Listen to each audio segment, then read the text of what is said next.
The presiding court will now come to order. All right, good morning, ladies and gentlemen. Please be seated.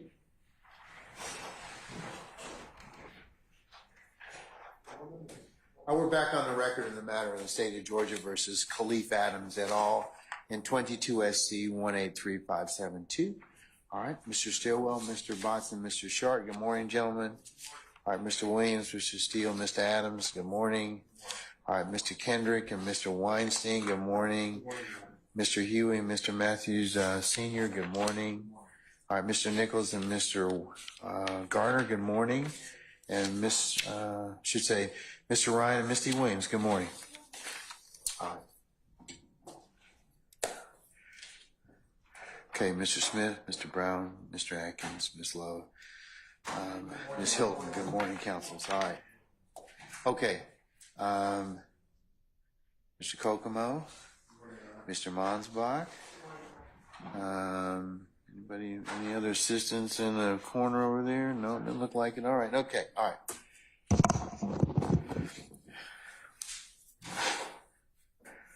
Officers and our jurors all present? Yeah. Okay, all right. Councils, you may have, before we actually came on the record, Miss Weaver, is my understanding, offered you all the opportunity to listen or to see the setup for Mr. Copeland. Mr. Copeland, from the court's observation, may have some hearing impaired issues. So when audio exhibits are played, he will be able to listen to what Miss Weaver listens to, which is directly into the PA system, and he should be able to hear it. So does anybody have any issue with that, or anybody want to who hasn't had the opportunity to take a look at it thus far? It's a reasonable accommodation for somebody that has something that has hearing impaired. So anybody?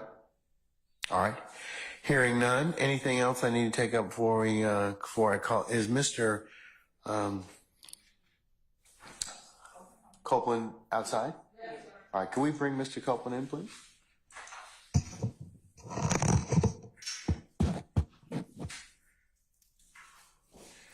All right. Summon our jurors, please, sir.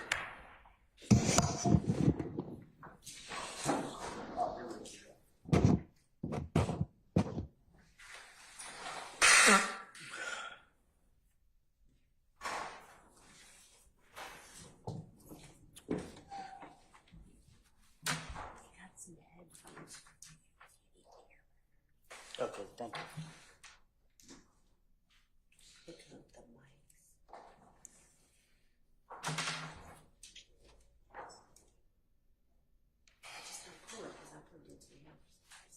Okay. Just remind me.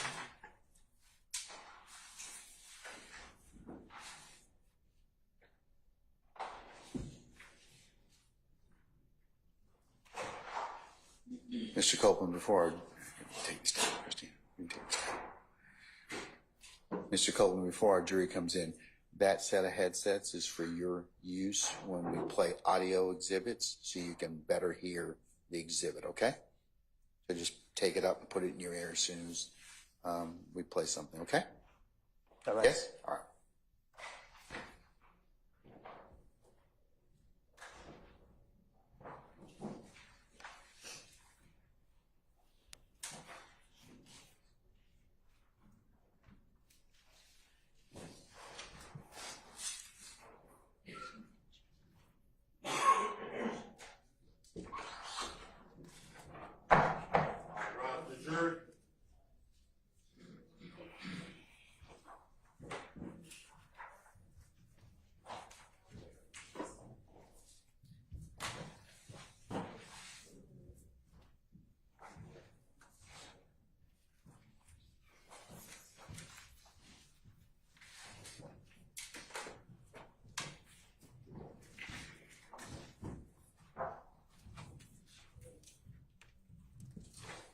All right, ladies and gentlemen, please be seated. All right, Officer Hudson, all jurors present?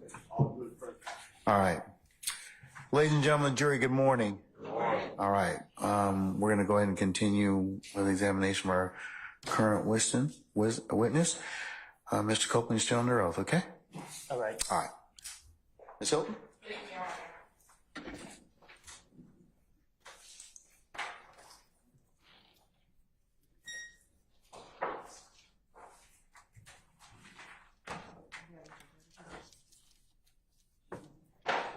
Good morning. Good morning. Good morning. Now, Mr. Copeland, I want to direct your attention to Saturday, January 10th, 2015, the night that Dr. Thomas was killed. Can you hear me? Yeah, I can hear you. All right. Do you remember that day, the night that Dr. Thomas got killed? No. Okay. Let me ask you this. Did you ever go to the police on either the night of or the early morning hours after Mr. Dr. Thomas got killed? Objection, ask and answer. Overruled, sir. You can answer. Okay. Can you repeat the question? Yeah. In the early morning hours after Dr. Thomas got killed, did you go to the police? I think the police called me. Like, Did you go down to the police department after the police called you? I think. All right. I want you to go back to that day before Dr. Thomas got killed. And I want you to tell the jurors what you remember about the day that Dr. Thomas got killed.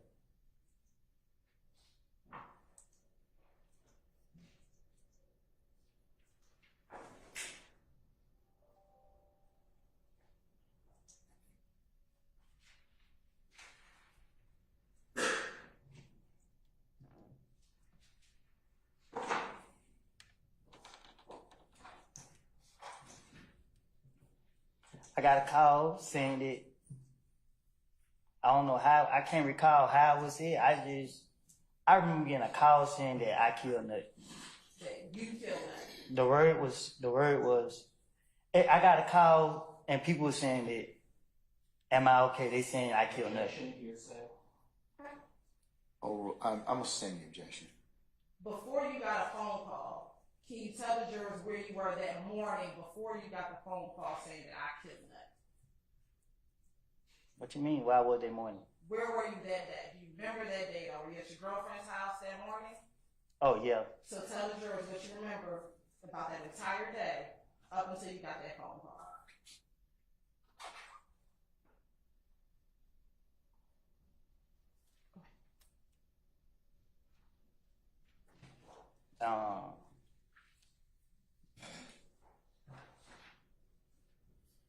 I was at my girl's house. And what happened while you were at your girl's house? Nothing. All right. Did you ever leave? Let me ask you, what's your girlfriend's name? I'm single. Back in 2015, what was your girlfriend's name?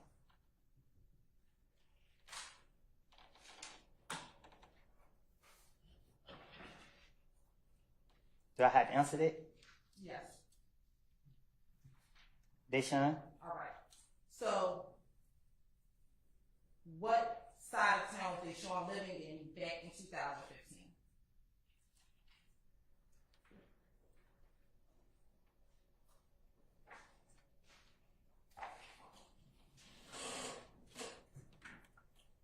Carver home? Okay. And did you wake up at Deshaun's house in Carver Home that morning that you learned about Donovan being killed? I was in the car when I found out he got killed. I said that morning. Before you found out when he got killed, we're going to talk about that morning. Were you at Deshaun's home? Yes. All right. When you were at her house, were you there by yourself?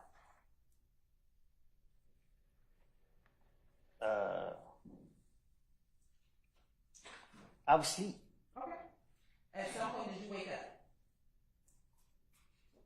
I had to. I'm here today. All right. And when you woke up, what did you do?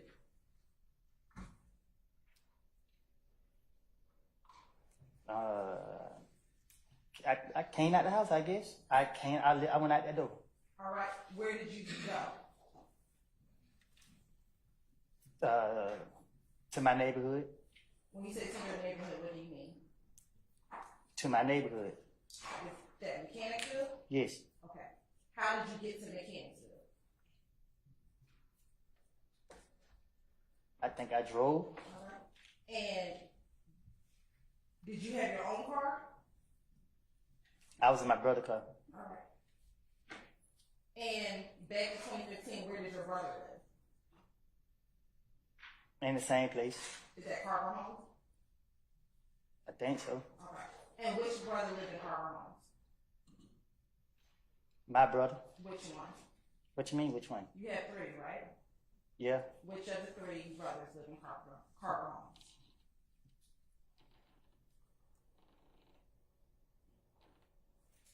Trez? All right.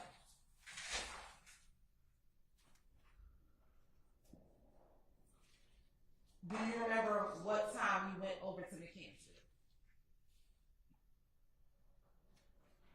No.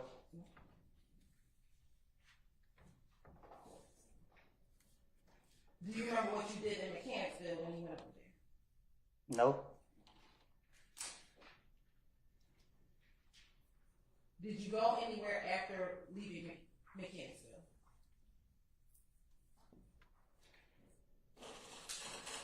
Object to the form of this question. I'll stay in this form. You can rephrase. Did you leave Mechanicsville?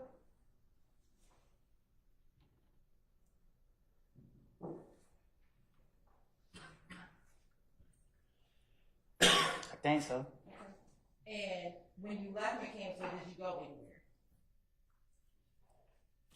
At what point in time?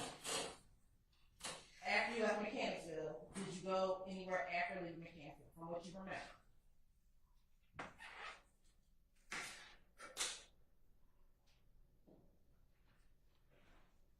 Yeah. Do you remember where you went? Pick the D up. Okay. And which little D are you talking about?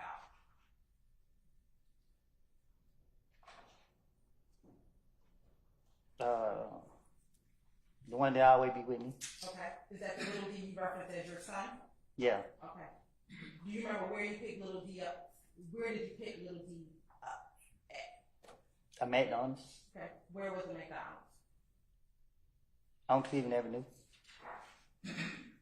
And when you got to the McDonald's on Cleveland Avenue, was there anyone else with little D? Just him and Shannon. Anyone else? Just him and Shannon. When you picked up little D, what did Shannon do? What you mean? You said you picked little D up. Did you also pick up Shannon? I say I picked up both of them. Okay.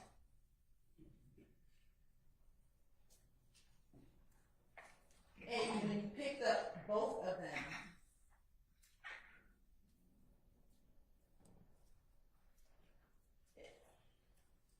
where did you all go? I blinked out after that. You blanked out after that. Okay.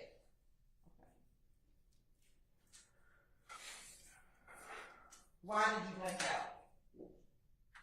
Because they were saying that I got phone calls saying that I did something.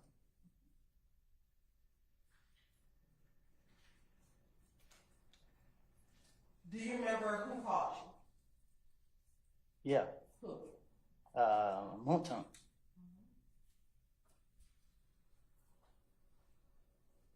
And do you recall how he called you? Did he call you on FaceTime? Did he call you on the phone? I just know he said, he asked me what I got going on, or if I heard what happened, or what I don't know what he said. I just know he said that, you know what I mean, people saying that I killed Nut, and he would call him. Now let me ask you this: did you kill that?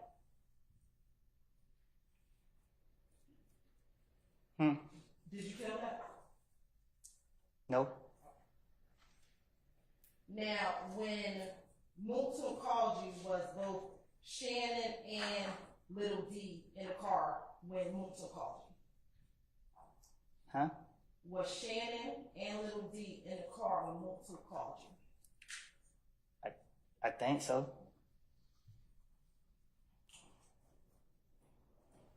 Now, before Moulton called you, did you, Shannon and Little D, have any conversations about Nut being killed? No.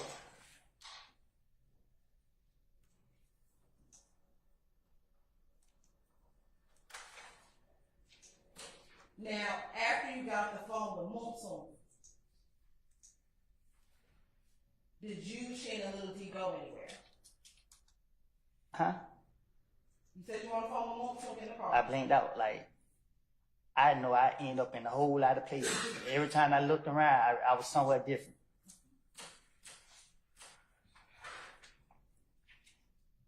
Later that evening, did you, as we talked earlier, go to the police department? No. The night that you learned about Nut's death, and Moulton called you, at some point, did you ever go to the police department? Oh, yeah. I'm sorry, you say ask and answer? Correct. All right, I'll sustain the objection. On the morning of January 11th, did you ever speak with police? Yeah, same question. Overruled, sir. Say that again. On the morning of January 11th, did you ever speak with police about Nut being killed? Yeah, the police called me. And did you go to the police department? Same objection.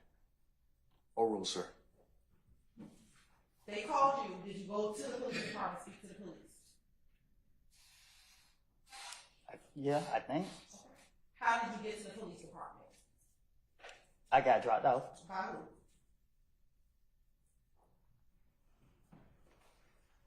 I think Moulton dropped me off. I ain't for sure. I can't recall. You can't recall. But I think this who dropped me off. I just remember my brother and them met me down there. I think that night.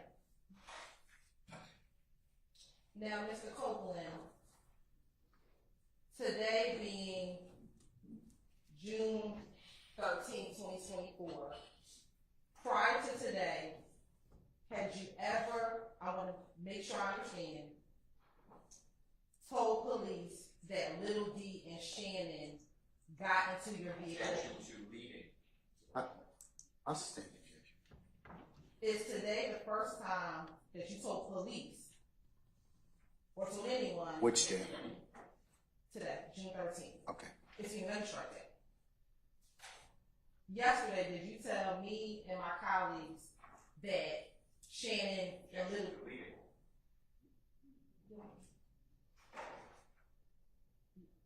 Bronner, this is I'm gonna overrule the objection. yesterday, did you tell myself and my colleagues, Ms. Love and others, about Little D and Shannon being in your vehicle the night of the murder? Huh?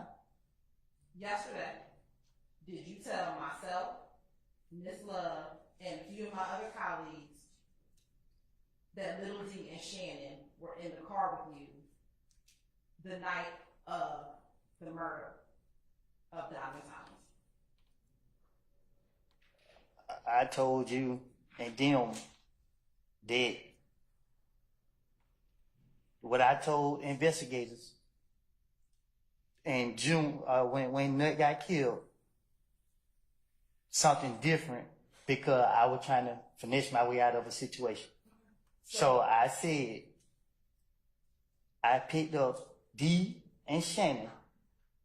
D never told me nothing. I made it up to clear myself up. And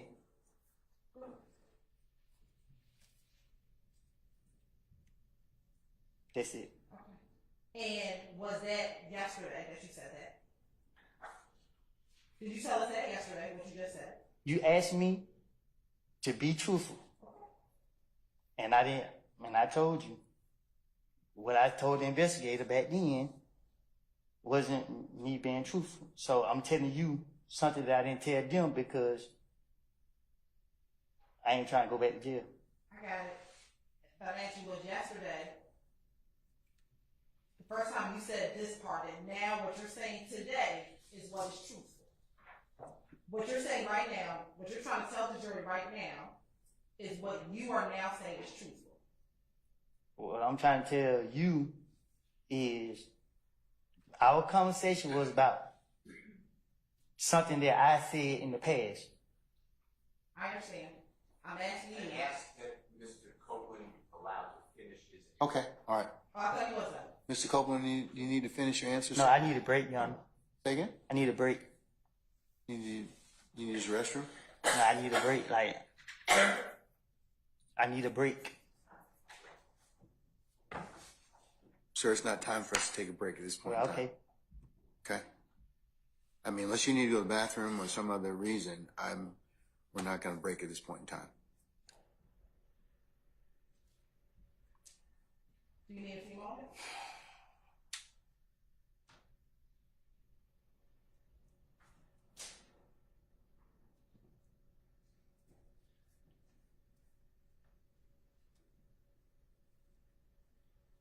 Was yesterday the first time that you told?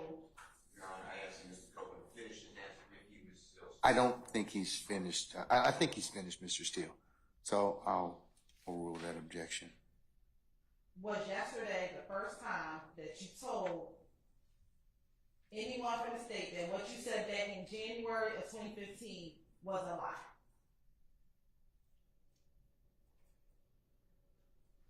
And that you were trying to finesse your way out of what you told them back in January of 2015? I told that to the investigators when they was questioning me at a certain point. What investigators? Y'all questioned me so many times, I don't know. Back in 2015, did you go to the police again on January 11, 2015? I'll sustain the objection. Did you also go to the police on January 28, 2015? I don't know no dates, but if you know that if I went to the, you could just see it. Did you also go and speak with the police on February 20th, 2015? If that's what it say. And what about on February 21st, 2015? If that's what it say. And then what about on June 10th, 2015? If that's what it say. Let me ask you this. In your interview on January 11th, 2015, do you recall your girlfriend's mother's home being shot up? Was it? Do you recall it?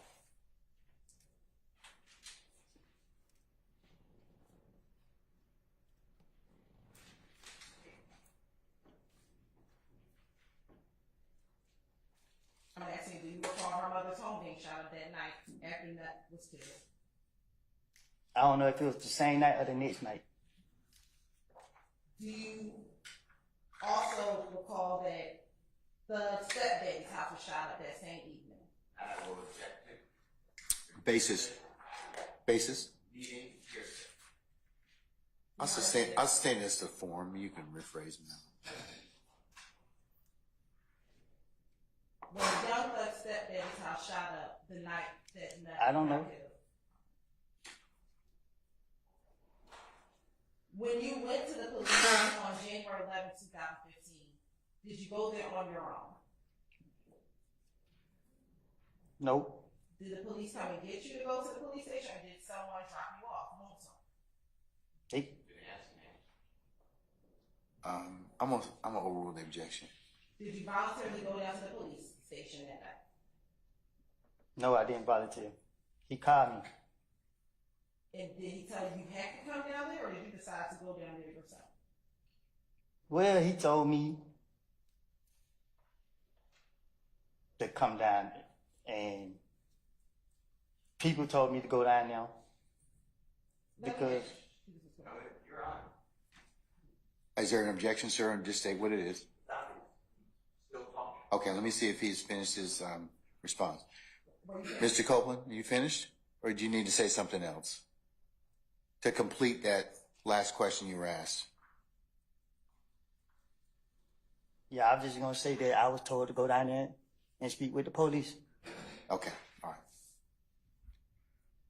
Do you recall in 2015 telling law enforcement officers that you were calling to get advice on whether or not you should go down and speak to the police because your name was coming up in the murder? Can you say the first part again? Sure.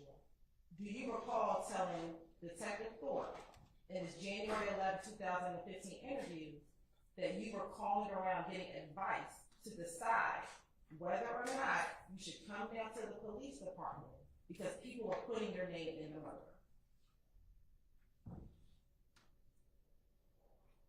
I don't know. I know when he called me, didn't know what to do, so that's why I was told to go down there. Are we finished? Yeah, I'm finished. Do you recall telling Detective Thorpe in that same January 11, 2015 interview that people told you not to go down there and to wait till the police called you? But you wanted to come down so you could clear your name. He said, did I tell him that? Yes. I guess. In that January 11, 2015 interview, was Thug in that interview with you? Huh? When you went to go speak with Detective Thorpe on January 11, 2015, was Thug in that interview with you? Right. What you? Basis. Motion. Okay. Mr. Copeland, can you step outside for just a second? Ladies and gentlemen, jury, can I get you to step in your headquarters just for a minute, please?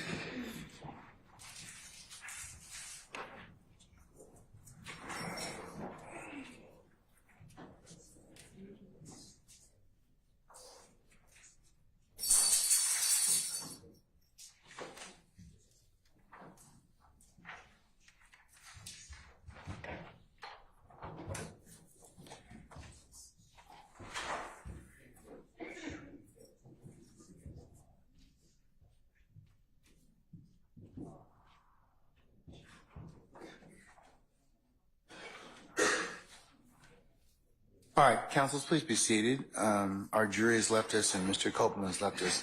Mr. Steele, what's your motion, sir? Can you come to the podium, please, sir?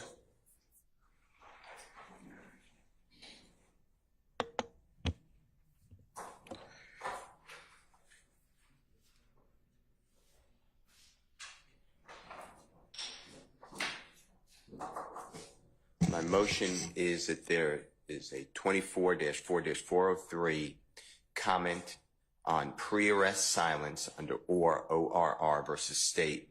I believe it's a 2019 case, but I'll get you the site if it's not. If you put in Orr and Mallory. I'm familiar with Orr. I'll look it up, sir. And Mallory's Mallory. What the State did is they set up a series of questions, repeating the question that Mr. Copeland gets a call from a Detective Thorpe on January 11, 2015, morning hours, telling him, according to Mr. Copeland, that he needs to come down to the police department. Mr. Copeland is reaching out to people allegedly saying whether I come or not. He spoke with people who said go down to the police department. The State then, for some reason, immediately says, well, did Jeffery Williams come? That's after the State elicits, it's non-answered because the witness said he doesn't know, that Jeffery Williams' stepfather's house is supposedly shot up that night. When you put that together, it is a clear indication that Jeffery Williams should have, if he's involved since his stepfather's house is being shot up, then he's being accused and he should go down to the police and talk to them as well. There's no basis for that. The State knows that Jeffery Williams wasn't called by the police, wasn't asked to come down and speak. Why in the world would any prosecutor, anywhere in this nation at any time ask a witness whether Jeffery Williams was there? Nobody would say he was there. Nobody asked him to come. All it does is plants improperly in the mind of the jury. Jeffery Williams was not bold like a lion, like Mr. Copeland, and go face the police that night. I'm moving for a minute. All right, sir. State? Yes, Your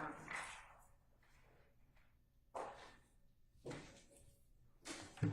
Mr. Steele, if you give me the site for Orr, if you can find it, please. What year was it decided? Probably 2016, maybe 19.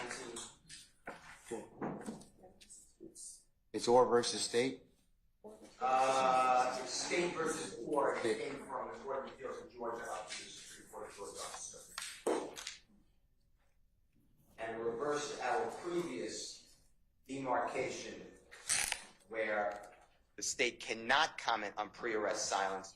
2 is whether it is too prejudicial versus probative. And here there's zero probative value because the true evidence is that Mr. Williams is innocent of any charge, never asked by the police to come down, and didn't have a reason to go down to, quote, clear his name. So now the jurors are left with the unbelievable impression that somehow Jeffery Williams should have gone to the police department but didn't, and he hid behind Mr. Copeland. It's just outrageous. I mean, to me, that is, I've tried so many cases, this is just wrong. And the state inquires of this witness, knowing, no matter what the witness said, it's just, nobody's going to say. There's going to be a video played where Mr. Copeland's sitting in a room with Detective Thorpe. I mean, what a crazy thing to say. Was Jeffery Williams with you when you went to the police? Why, what's the probative value of that? Well, I'm going to find out, I guess, so. Okay, all right. Thank you, Mr. And the citation for is 351 Georgia App 578. No, look at the state. That's State v. Orr. Look at the state versus Orr in the Georgia Supreme Court. So the All right. Georgia case. I think counselors are highly happy. So.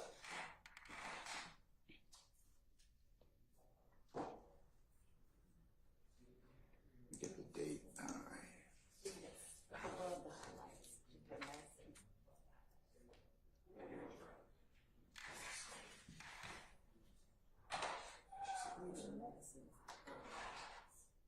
Looks like it's going to be 305 Georgia 729. Does that sound right? What year? Like a 2019 case. Georgia Supreme Court.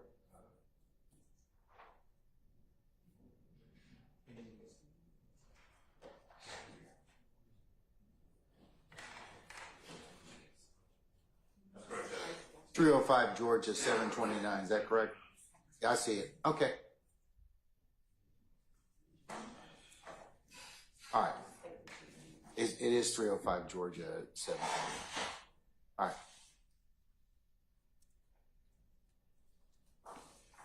Okay, first question is what's the relevance of asking Mr. Copeland about Mr. Williams? Sure. Mr. Copeland is now stating to this jury for the first time a version of facts very different than what he told police on January 10th, 2015. On January 10th, 2015, and the state will be going into this, Mr. Copeland advised police, specifically I want to talk about what happened on Cleveland Avenue.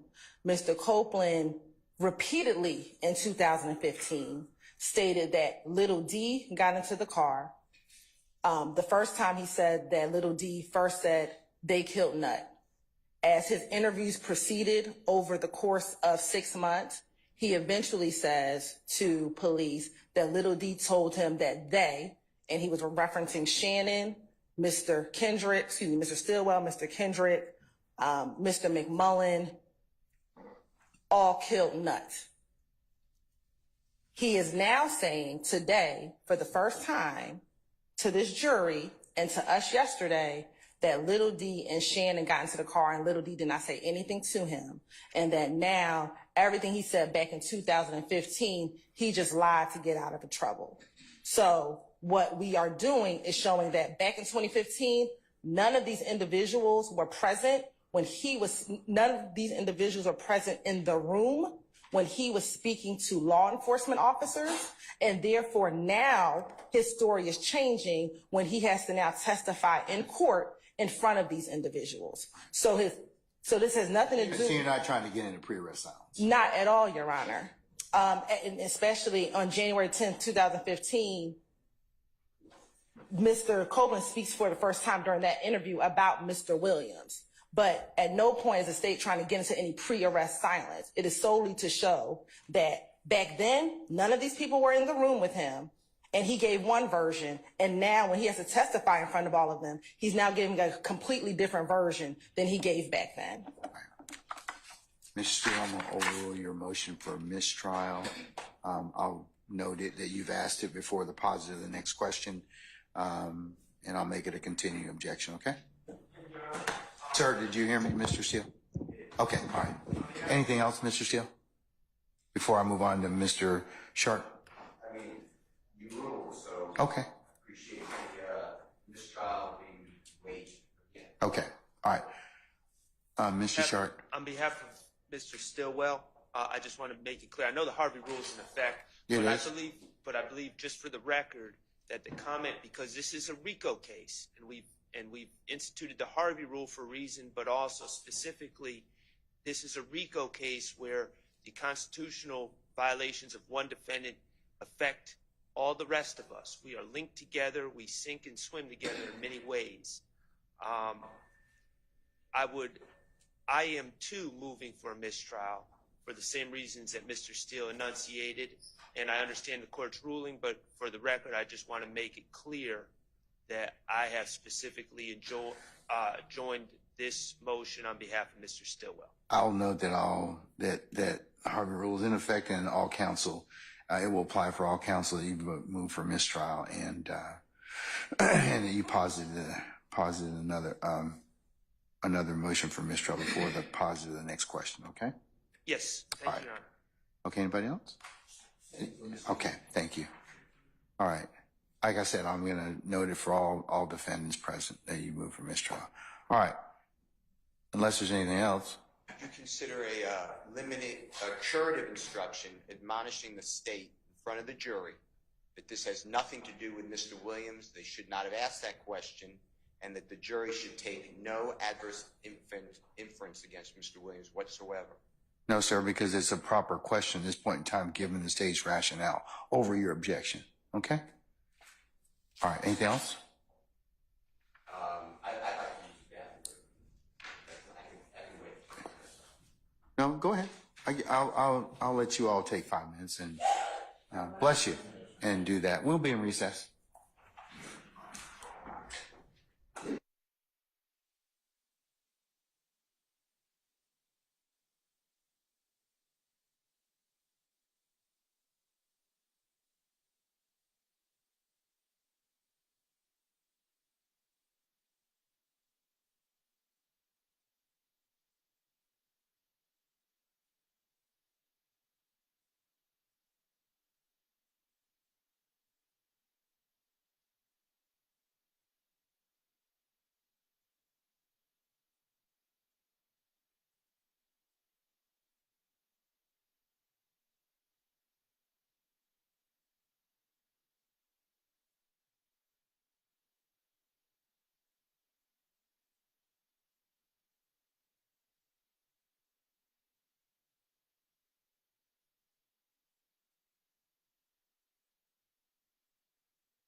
thank you, Ham.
Okay, all right. Can we bring Mr. Copeland back in, please? Your Honor, can I make just one quick statement as he's coming in? Okay. I just want to add also for the court to consider, you know, when the state makes this argument that persuaded the court that it was okay, it presumes bad character on Mr. Williams and the others. Well, he never said that until he's in the courtroom. And the state does that a lot in this case. It's impeachment. Every time.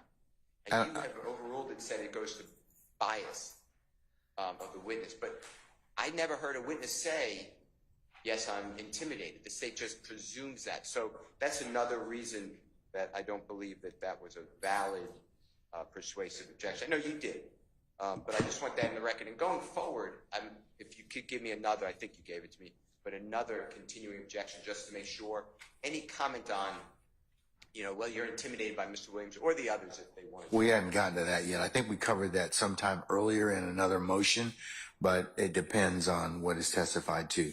And I'll have to take that on a case-by-case basis. I'm objecting to it now if that's where the state's going. And their question. Oh, you'll need, I can't give you a continuing objection about that. I need to hear it first, okay? So, all right. But to that question, I'm saying, you know, well, have you ever, I assume they're going to follow up with, have you ever testified in front of these gentlemen before? Something to that effect. And by saying these gentlemen, Mr. Williams and other people. I don't know whether or not they are, but let me find out. Does the state have anything they wish to add to Mr. Steele's comment or assertion? I mean, we'll definitely explore the fact that his testimony is changing now in the presence of these individuals versus when he was not in their presence. We will explore that because I think that that is a ripe area for the state to go into because he is now changing his testimony. All right. I'll note Mr. Steele's objection, okay, and make it continuing, depending upon how the foundation you'll lay, Ms. Hilton, okay? All right. Let's bring Mr. Copeland back in, please. Summon our jurors.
jurisprudence. All right, ladies and gentlemen, please be seated.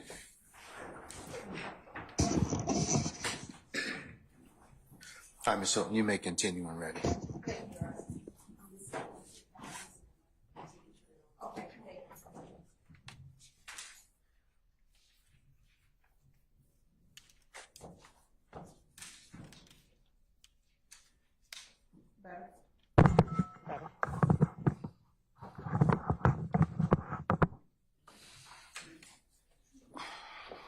Okay. Ms. Cook, when I left off, was Thug in the room with you when you spoke with Investigator Thorpe? No, Was Yak in the room with you when you spoke with Investigator Thorpe? no, Was Shannon in the room with you when you spoke with Investigator I Thorpe? was by myself. Basis. Violations is amended. Overruled, sir. Objections, I also have a motion I need to make. I'll note your motion. You can make it at our first break, okay? Thank you. All right, thank you, sir. All right. And was Quay in the room with you? I was by myself. Say again, Mr. Matthews? Same objection, What objection? Okay, you have a motion. All right, okay. First break. And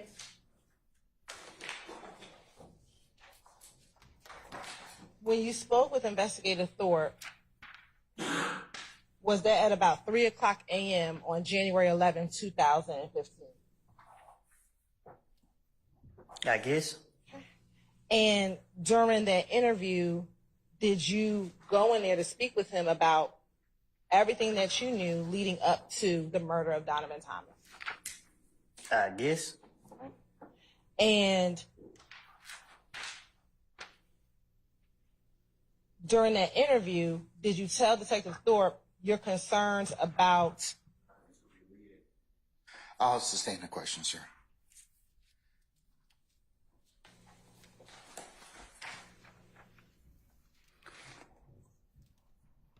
During the interview, were you able to give Mr. Investigator Thorpe your date of birth? Huh? During that interview, were you asked by Detective Thorpe your date of birth? I guess. Okay. And what is your date of birth? July 25th, 91. Okay. And during that interview, were you asked to give your middle name? I guess. Okay. And what is that? Xavier. Okay. And during the course of that interview, were you informed by Detective Thorpe his reasoning of wanting to speak with you? Huh? Did Detective Thorpe tell you why he wanted to speak with you? He really like laughing and joking. Okay. But did he tell you that he wanted to speak with you? I'll sustain the question. Did he tell you why he wanted to speak with you? Yeah. Overruled, sir. And did he ask you to tell him everything that you knew about the murder? I guess. All right. Who is Kel? Who? Who is Kel? Be more specific. Okay. Do you know someone by the name of Kel? I know a lot of people named Kel. Do you know someone who goes by the name of Shell Kel? I don't know him, but I know who you're talking about. Okay. And back in 2015, did you and Shell Cal have any issues? If he's still here, then now. Back in 2015, did you tell Detective Thorpe that you and Shell Cal had some issues? I guess. Okay. And is Shell Cal related to Nut? I guess. Do you recall in this interview telling Detective Thorpe that Shell Cal is Nut's brother? I guess. And that specifically that Shell Cal is Nut's little brother? I guess. Do you guess or do you know? I don't recall what was said in the interview. All right. And during that interview, did you speak with Detective Thorpe about how your issues with Shell Cal began? I guess. When you say you guess, do you recall or no? I'm saying, Hold on, what's the basis of your objection, Mr. Sharp? Well, so what's your objection, sir? Yeah. You're fine. I'm gonna sustain it on other grounds. When you say you guess, what do you mean? you asking me so clearly, I must have did.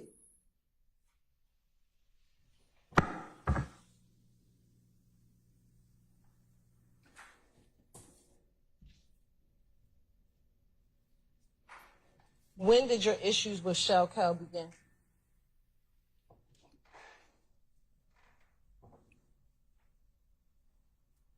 I don't know. I don't. Did you tell Detective Thorpe that your issues with Shell Co began maybe about 4 months prior to the death of Donovan Thomas? I guess.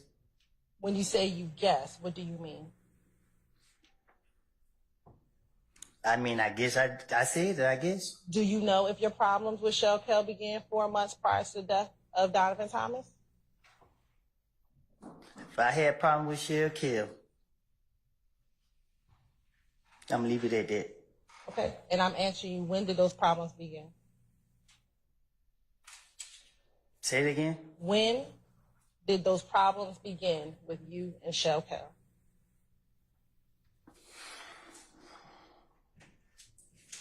I don't know. In your interview on January 11, 2015 with Detective Thorpe, did you tell Detective Thorpe, when asked about when your problems began, say 2 months, 3 months, I'm going to say no longer than 4 months? Probably did. I don't know. What were the problems that you had with Shell Co?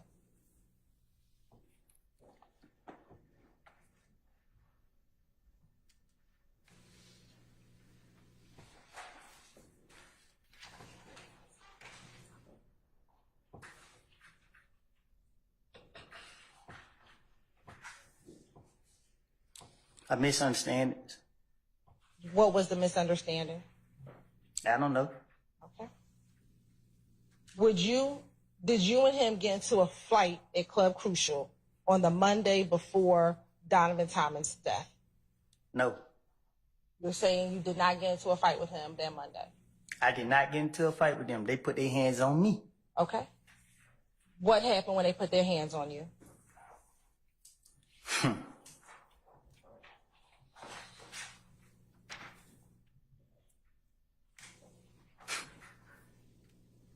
Can you respond? What happened when they put their hands on you?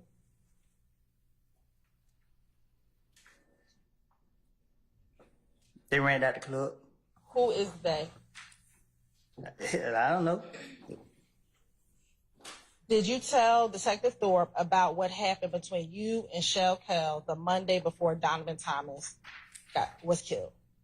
I guess. When you say you guess, do you know if you told him about what happened that Monday?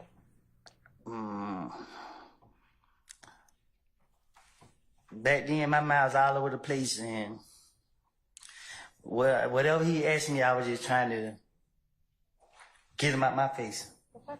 Do you recall in the same January 11, 2015 interview telling Detective Thorpe that you went to Club Crucial, you pulled out your money because you were on stage, you were flashing your money to all the girls were standing around, you were flashing your money.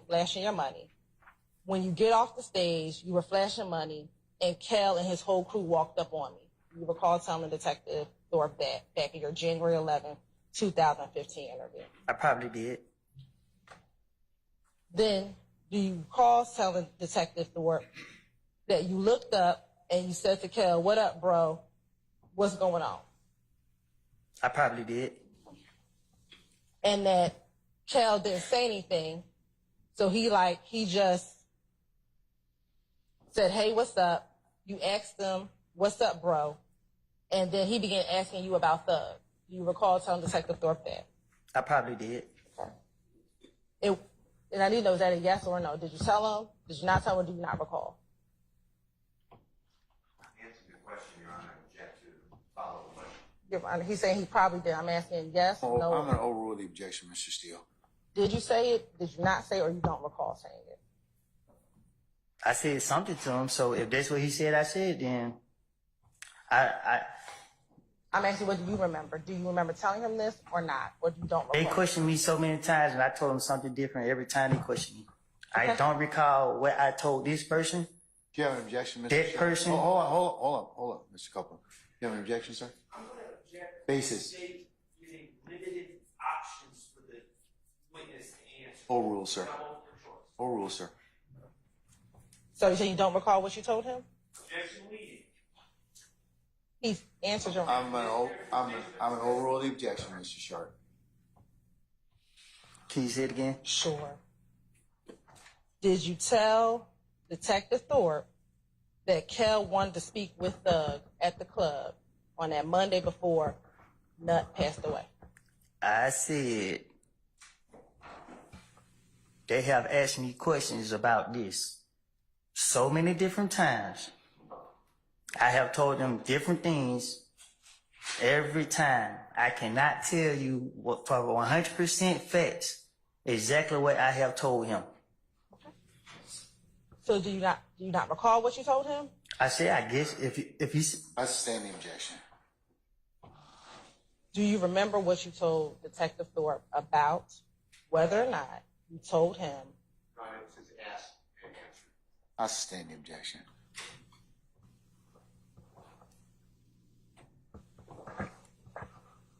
Do you recall telling Detective Thorpe that after you told Kel that Thug was in the club, Kel began to... You have an objection, sir? I'm overruling the objection, sir. Kel took his necklace and put it inside of his shirt. huh? Do you remember telling Detective Thorpe that after Kel asked you about Thug, you then saw Kel put his necklace inside of his shirt? I guess. When you say you guess, do you recall telling him that or no? Yeah, I said it, I guess. And then when you saw him put his necklace inside his shirt, you then put your money inside of your pocket. Yes. Do you remember what happened after you put your money inside of your pocket? They jumped on me.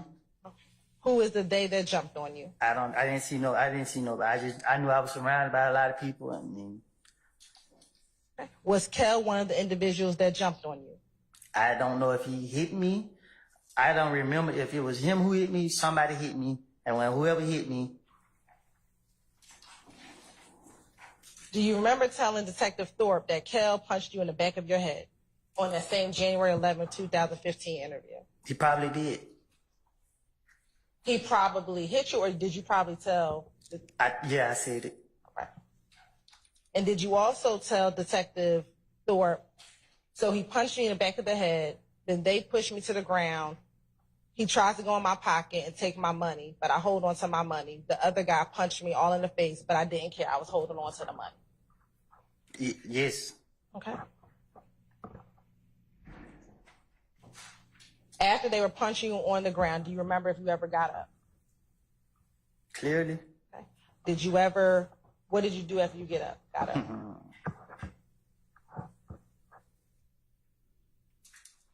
You laughed. What do you remember about after you got up? I had a knot on my face. Okay. And then what happened? I was real mad. All right. And then what happened? Somebody was gonna pay for their knot. Okay. So then what happened?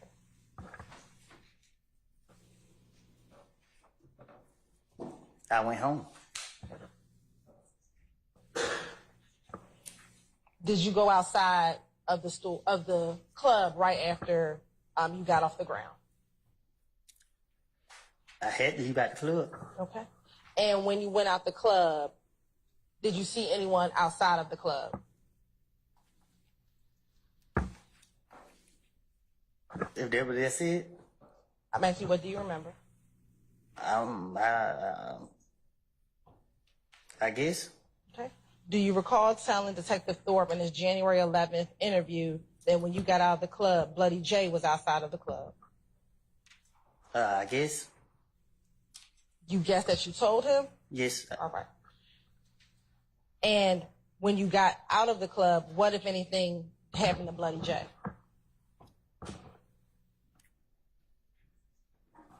What you mean? Do you recall if anything happened to Bloody J when you got outside of the club?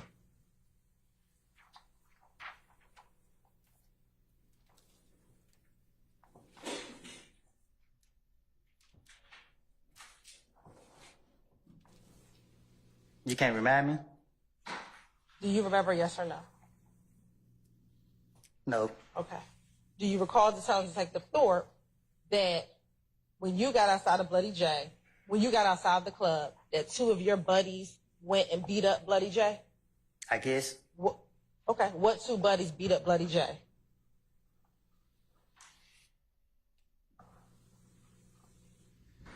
Tell me. I don't recall. You don't recall?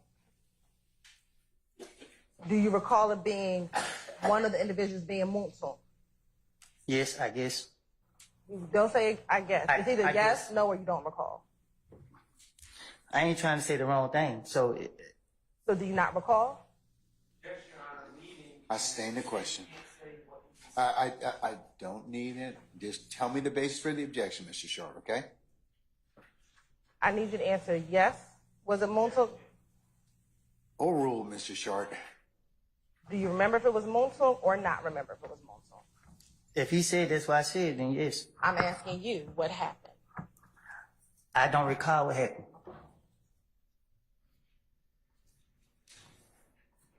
I was mad. I had a knot on my head.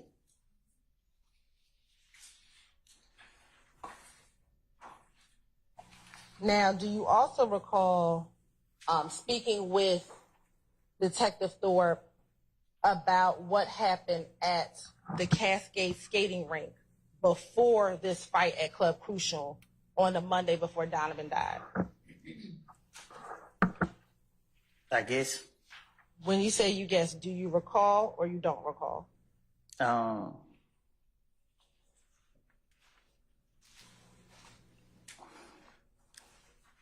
Yeah. Okay. Tell the jury what happened at the Cascade skating rink before this fight at Club Crucial. What happened at Cascade?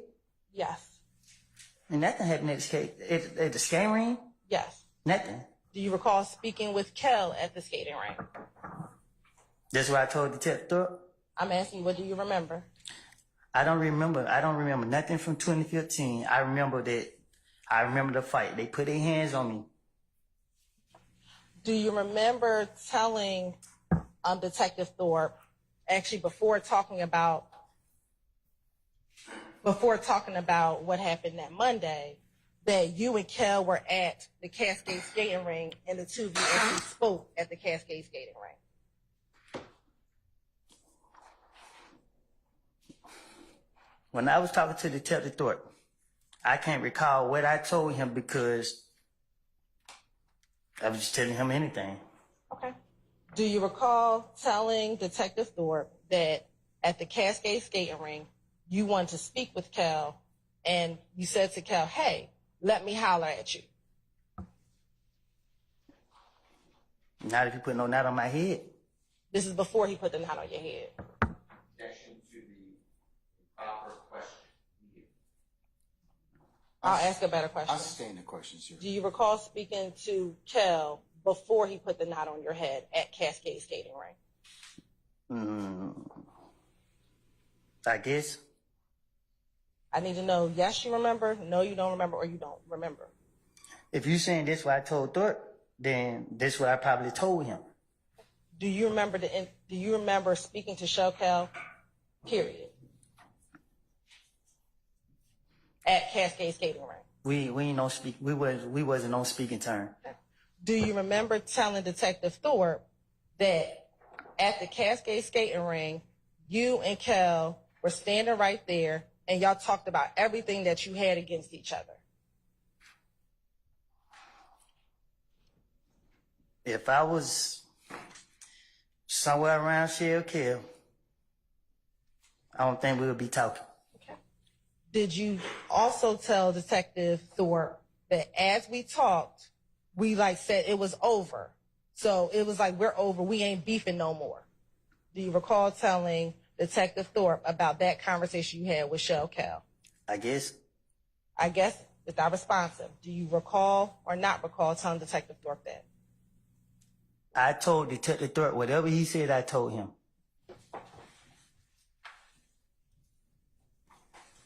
Do you recall telling Detective Thorpe that on that same day at the Cascade skating ring, Kel wanted to speak with Thug?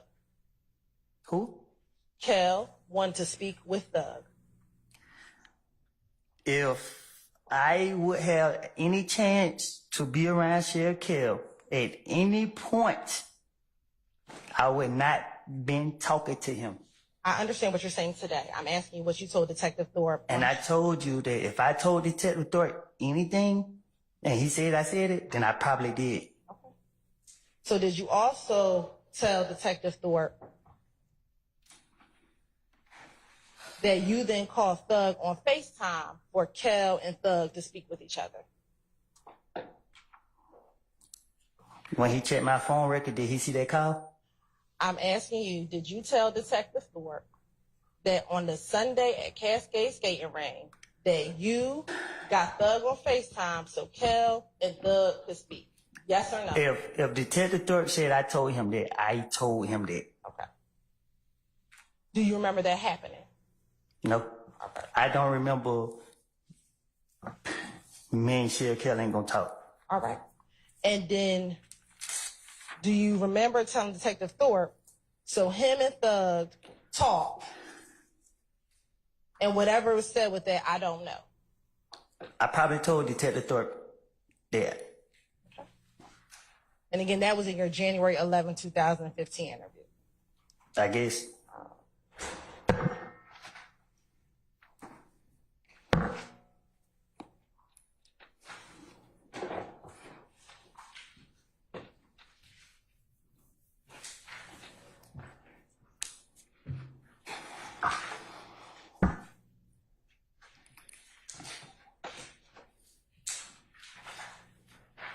Now, did you also tell Detective Thorpe about a shooting that occurred at a gambling house in Lakewood? If that's what he said. Do you recall a shooting at the gambling house in Lakewood?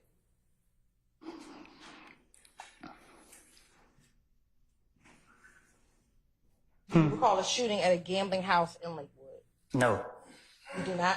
I don't. Okay. Do you recall telling Detective Thorpe in that same January 11, 2015 interview that there was a shooting over in Lakewood and that it was Kel and he was standing on top of a roof and shooting inside?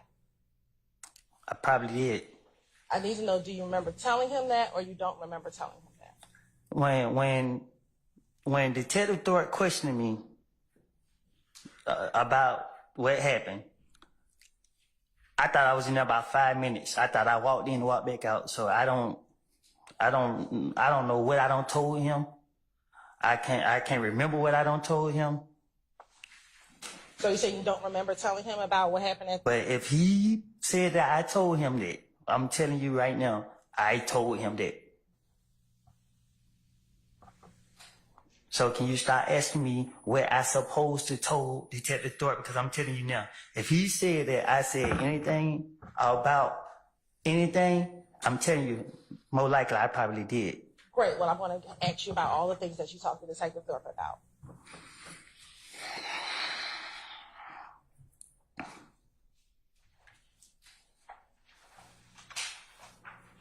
Did you also tell Detective Thorpe about the Friday before Nut was killed? I guess. Okay. On the Friday that Nut was killed, were you with Thug the Friday evening before Nut was killed? No, you just said it earlier. Was I at the house? I said yes. I'm talking about the Friday evening before Nut was killed. I can't recall. Okay. I don't know what I done told Detective Thorpe. I'm asking you, what do you remember yourself? When I think back about 2015, all I remember was getting a call saying that Nut was killed and I was responsible for it. And only thing besides that is people showing up at my folks' houses. Details about what happened, all this stuff been blanked out my mind. Like, it been blanked out my mind. In that same January 11, 2000 interview, you recall telling Detective Thorpe that you were with Thug and you were at DJ Drama's studio. I probably did. Do you remember telling him, or you don't recall telling him? I need to have it. If Detective Thorpe said I said it, I said it.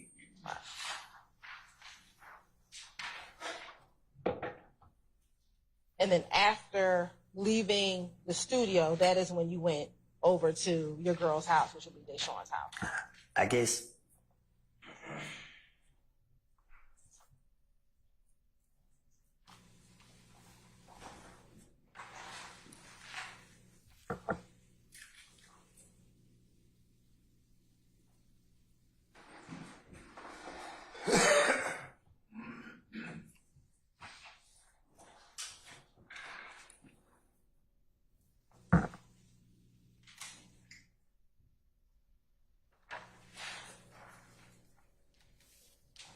Now, earlier I asked you about what time you left Deshawn's home to go to your brother's house. Do you recall telling Detective Thorpe that you left Deshawn's home around 5:00 p.m.? I guess. When you say you guess, I need to know, do you recall telling him that or you don't recall telling him that? If he said I said it, I said it. And is that true or that not true that you left her home around 5:00? If you notice something about me, I don't keep up with the time or the days. I just go with the flow. So do you remember it being around 5:00 p.m. that you left Deshawn's house?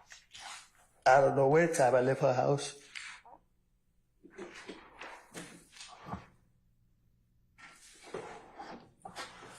When you went to Mechanicsville, do you remember seeing anyone in Mechanicsville? What you mean? You said earlier that on the night before Nutt's murder, on the day of, you left Deshawn's house and you went to Mechanicsville. Do you remember seeing anyone when you went to Mechanicsville?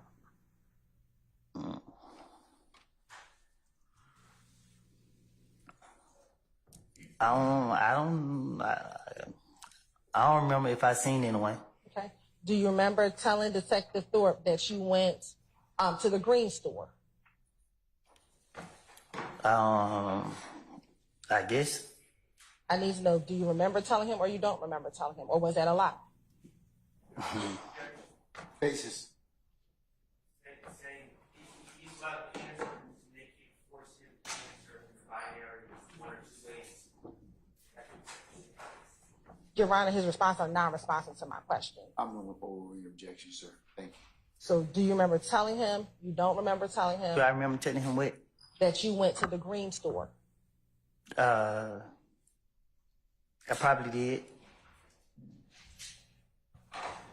When you say you probably, I didn't know yes, no, or I don't recall. Whatever Thorpe said I told him, I told him. Okay. Do you remember telling him that you met with Little Rick at the Green store? I probably did. Yes, no, I don't recall. You want me to? Yes, sir, you may. Yes, no, I don't recall. If Thorpe said I said it, I said it. Do you recall telling Detective Thorpe that while you were at the Green store, you called Little D? I guess. Did you tell him? Did you not tell him, or you don't recall telling him that? If Thorpe said I said it, I said it.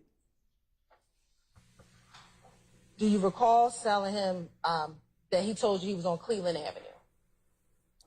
I guess. Yes, no, or I don't recall. If Thorpe said I said it, I said it.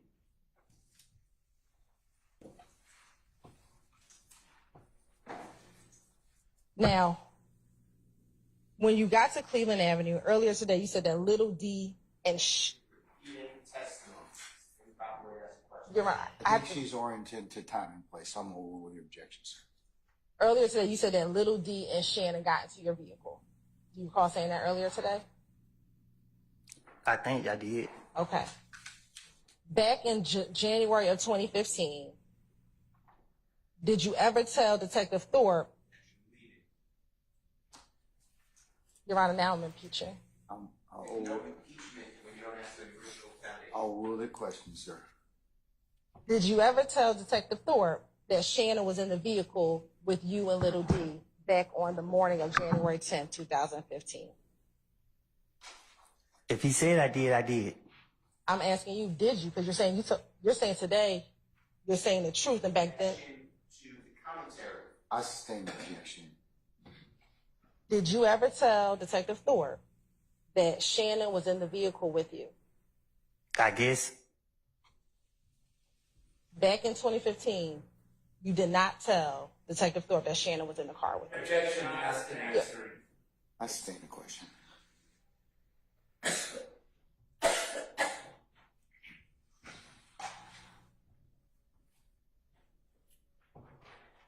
In 2015, did you tell Detective Thorpe that only Little D got into the car with you? I guess. Did you say that to Detective Thorpe? If he said I did.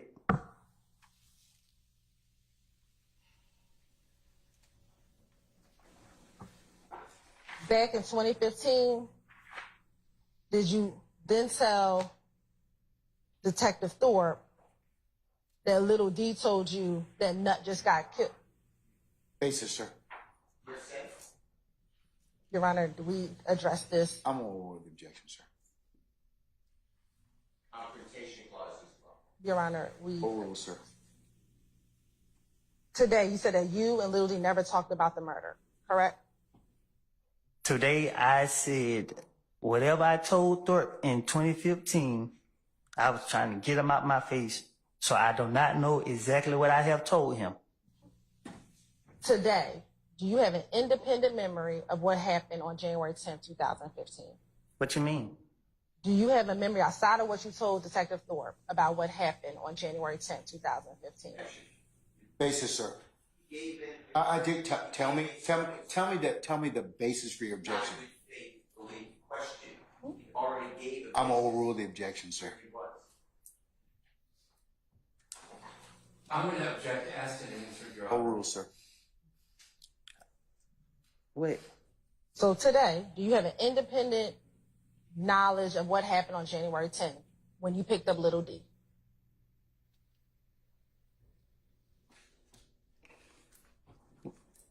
Can you say that one more time? Sure. Today, without remembering what you told Detective Thorpe, what is your memory of your interaction with Little D on January 10th, 2015?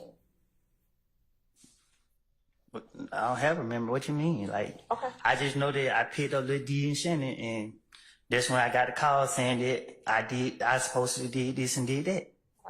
And in January 2015, you never told Detective Thorpe that you picked up Little D and Shannon. I guess.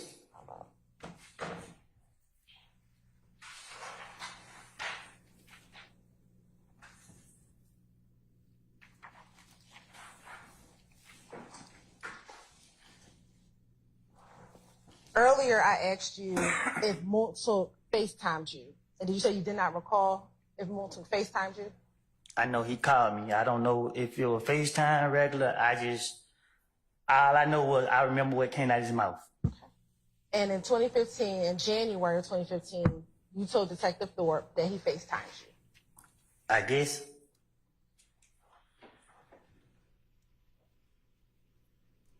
Do you remember telling Detective Thorpe that or no? Objection asked and answered. Yeah, that's non-responsive. I guess it's non-responsive. I'm over your objection, sir. You can answer the question, sir. I need to know if you remember or if you do not remember. If he said I said it, then I said it. Do you remember telling Detective Thorpe that? Overruled, sir. That's not. Do you remember telling Detective Thorpe that he FaceTimed you? I guess. I guess it's non-responsive. Well,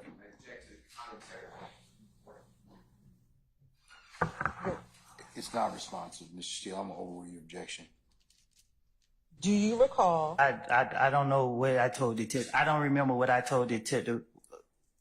Whatever his name is. Thank you. So you don't remember if you told Detective Thorpe that? I sustain the question, Mr. Fuller. Now, do you remember back in January 2015 giving Detective Thorpe Moontoon's phone number? I guess. I guess it's non-responsive. Overruled, sir. I need you to respond. Do you remember? I don't remember. I don't remember nothing I told Detective Thorpe. All right. So that's my response to every question you about to ask me. If it have anything to do with me speaking with him.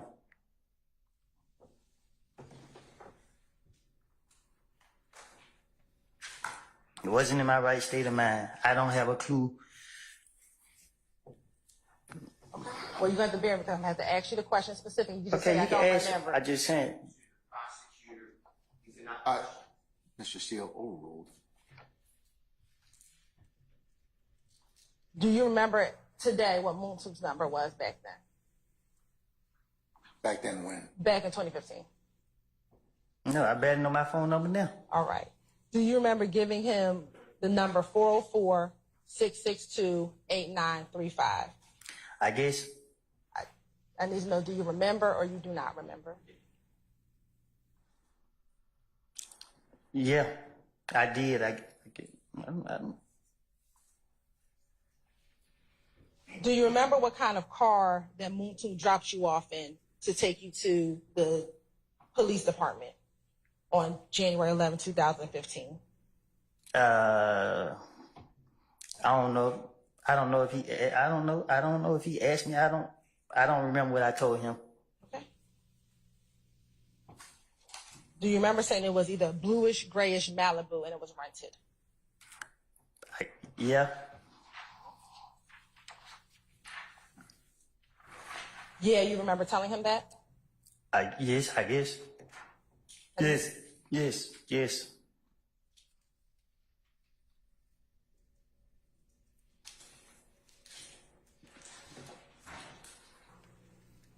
Earlier today, you said that you went down there because the police called you. Do you remember saying that? You're repeating previous testimony. Overruled, sir. Do you remember saying that earlier today? That's the only way I went down there. Okay. Do you remember telling Detective Thorpe, I was asking everybody, should I go down there, bro? Because I didn't do it. I didn't do it. You can look at my phone records, but I didn't do it. Yes. All right. Yes, you remember telling him that? If he said I said it, yes, I said it. I need to know if you remember telling him that. Yes, and I don't know why there's further questions. I'm overruling the objection, Mr. Sharp.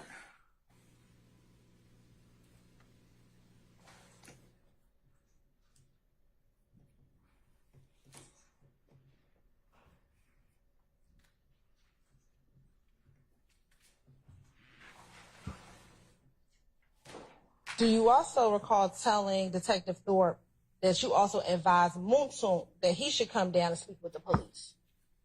Yes.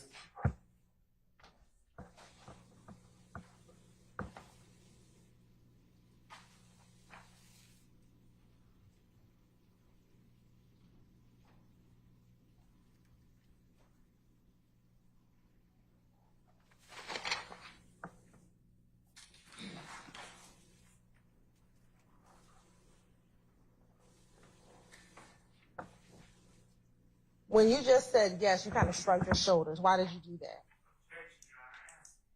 Overruled, sir. Because you asked me questions. Hold on, Mr. Overruled, sir. Why did you just shrug your shoulder? 'Cause they my shoulders. Okay.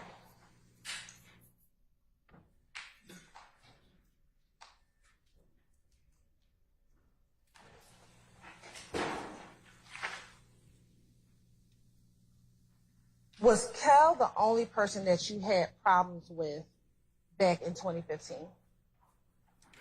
Objection on the page.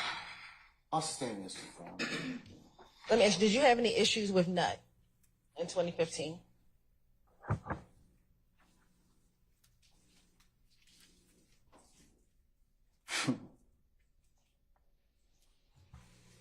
Why'd you chuckle?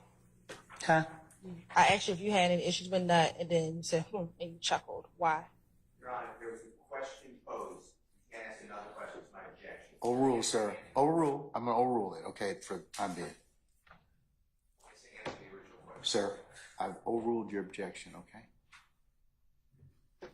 So I'll ask you first, why did you chuckle when I asked the question?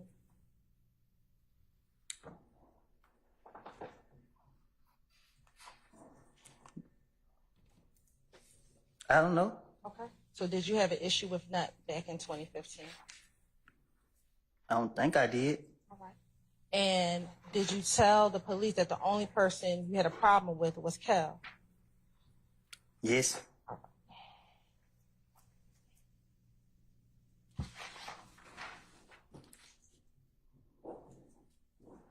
Now, after the murder of Donovan Thomas, did you try to call Bloody J? That what I said? I'm asking you, what do you remember? I guess. Do you remember or do you not remember? What I'm trying to call Bloody J for? Okay. So do you not remember calling Bloody J? But what would I need to talk to him for? So do you not remember calling Bloody J? I don't know. Okay. I don't remember. I don't recall. All right. Do you recall telling Detective Thorpe in that same January 11th interview that you called Bloody J on the phone? Yes. So why would you want to call Bloody J? You need to tell me. I'm not you, so why I'm would saying, you know what I supposed to say? I'm asking you now. I don't know. I don't have a clue. Why would I want to call him? Did you attempt to call anyone else the night that Donovan Thomas was murdered to tell them that you did not kill Donovan Thomas? Say that again? On January 10, 2015, did you attempt to call anyone who was affiliated with If Gang so that you can tell them that you did not kill Donovan?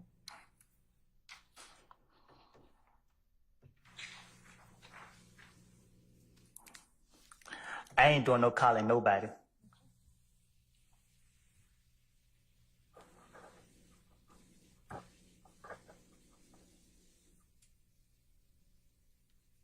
Do you remember telling Detective Thorpe first that you tried to call Bloody J and that there was someone else that you could call, but it's no use? Yes.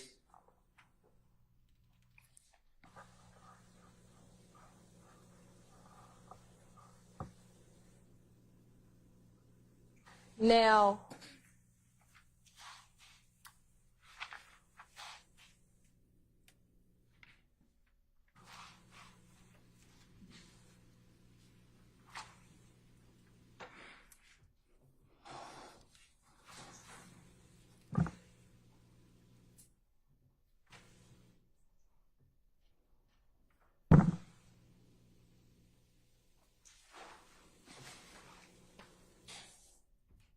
course indulgence for one moment. I didn't hear you. I said course indulgence for one moment. Huh? You done me?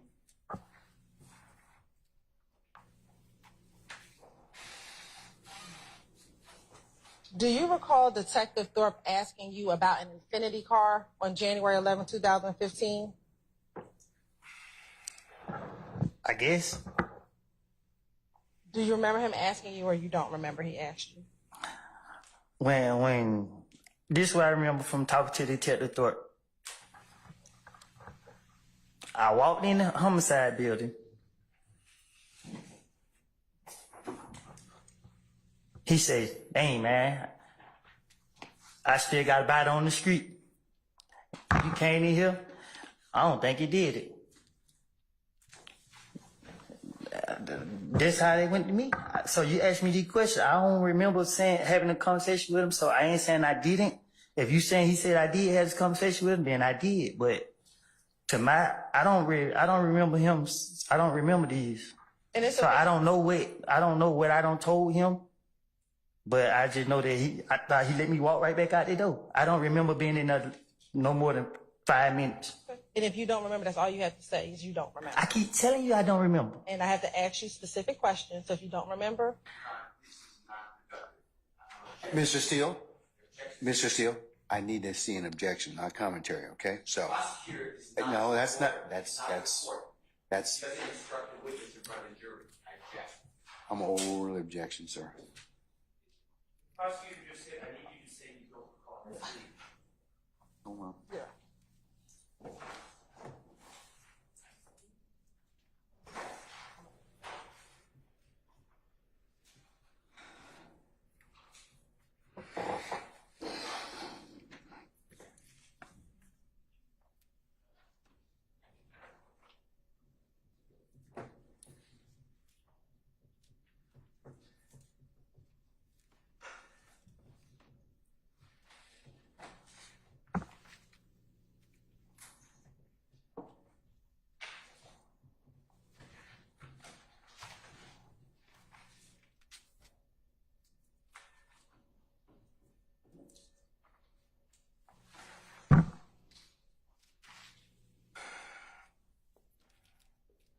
Mr. Short, I'm over the objection. That's not what the prosecutor asked, okay? So, all right. You can continue, madam. do you remember or do you not remember if Detective Thorpe actually... I don't remember. All right.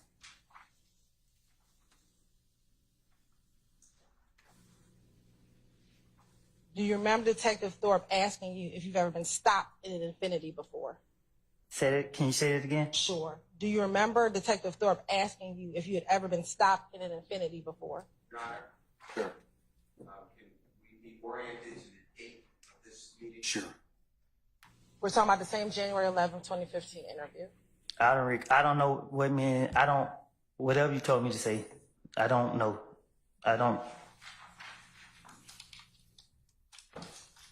Do you remember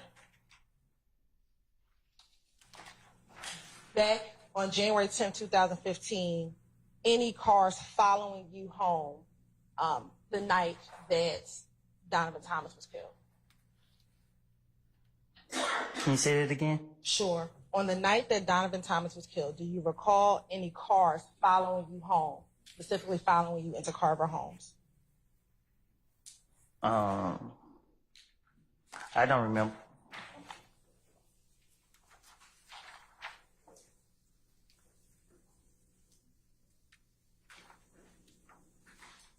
Do you remember telling Detective Thorpe that you were heading into Carver Home and you saw a little red Camaro following you inside of the apartment complex?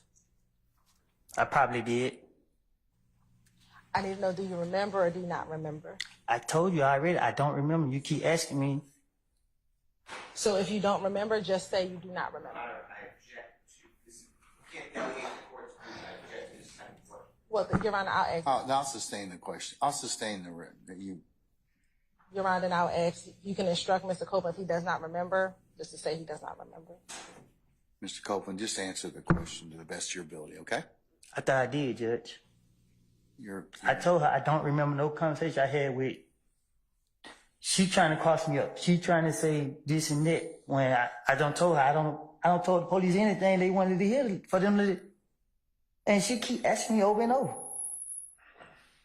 gonna have to answer the question, sir, okay? So is your entire interview with Detective Thorpe a lie? Huh? Was your entire interview with Detective Thorpe a lie? I don't know. I can't tell you what I told him. You got to tell me what I told him. Okay. So we're going to keep on going. But I don't. When you tell me what I told him, I'm telling you now. I probably did tell him that. I'm telling you, I told him that. So, but you have to tell me which ones are lies and which ones. Yeah, correct, sir. Mr. Copeland, do you have something else you want to add to that response? I can't remember. Do you want me to repeat the question? I can't remember what I had to say. Do you want me to repeat your response up until that point in time? You got to tell me what was said. Okay, hold on just a second. We can help you out with that.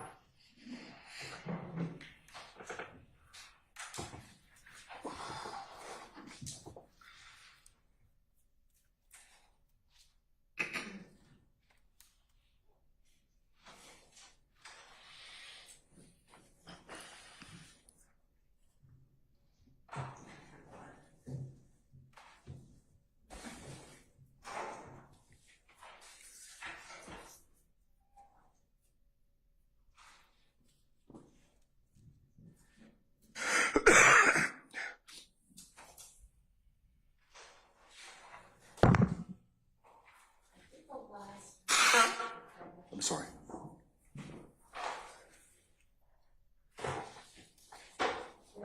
When you told me now, I probably did tell him that.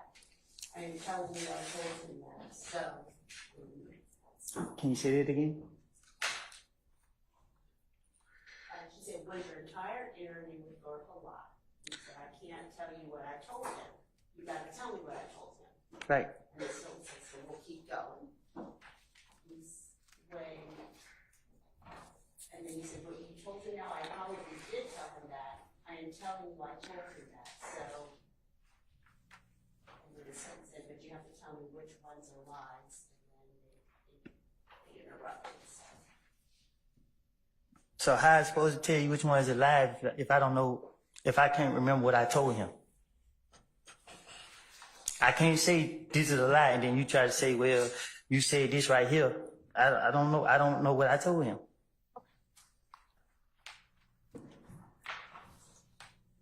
Back in 2015, did you tell Detective Thorpe in the same January 11th interview that you get blamed for everything and that your name comes up in everything? Yes, sir.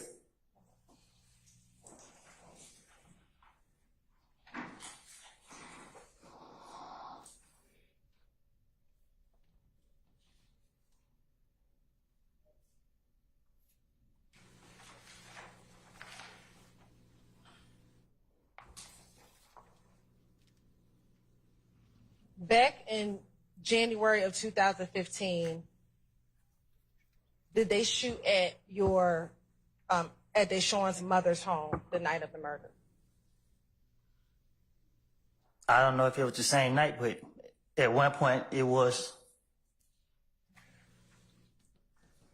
And did that shooting prompt you to go speak with Detective Thorpe on the morning of January 11, 2015? They called me. I think that's how he was able to get my phone number. But I can't recall if it was or not.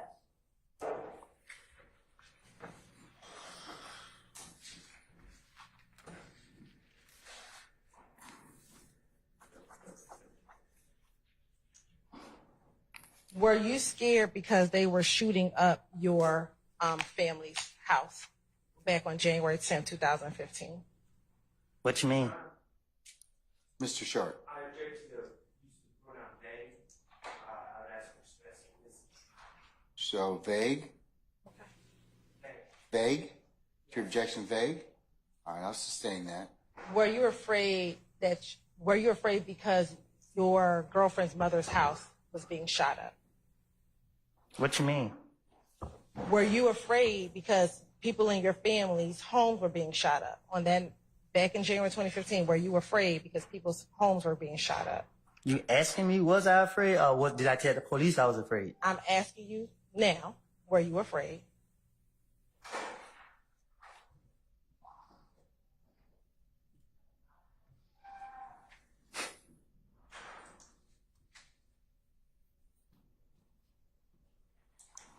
I was afraid for the people who was in the house.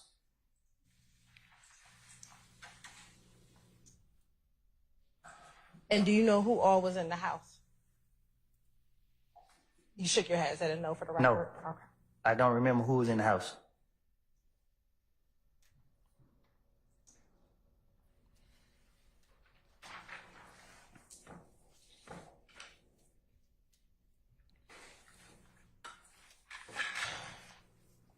Now, in that interview, did you give Detective Thorpe the reason why you thought Kel was beefing with you? I probably did. I don't remember. Which one I supposed to say it? Okay. Do you recall telling Detective Thorpe that this is all about you not being down with it no more and being down with the gang anymore? Yes. Okay.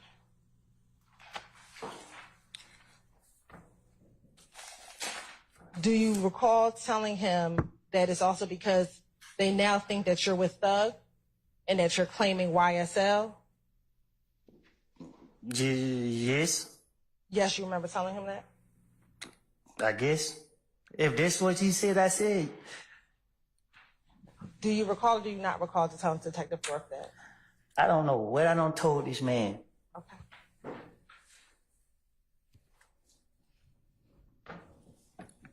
So, sitting here now, was the beef because you were no longer down with them and you were down with YSL? Yes, I guess. Is it yes or you guess? If that's what he said, I'm asking you right now today. I don't know.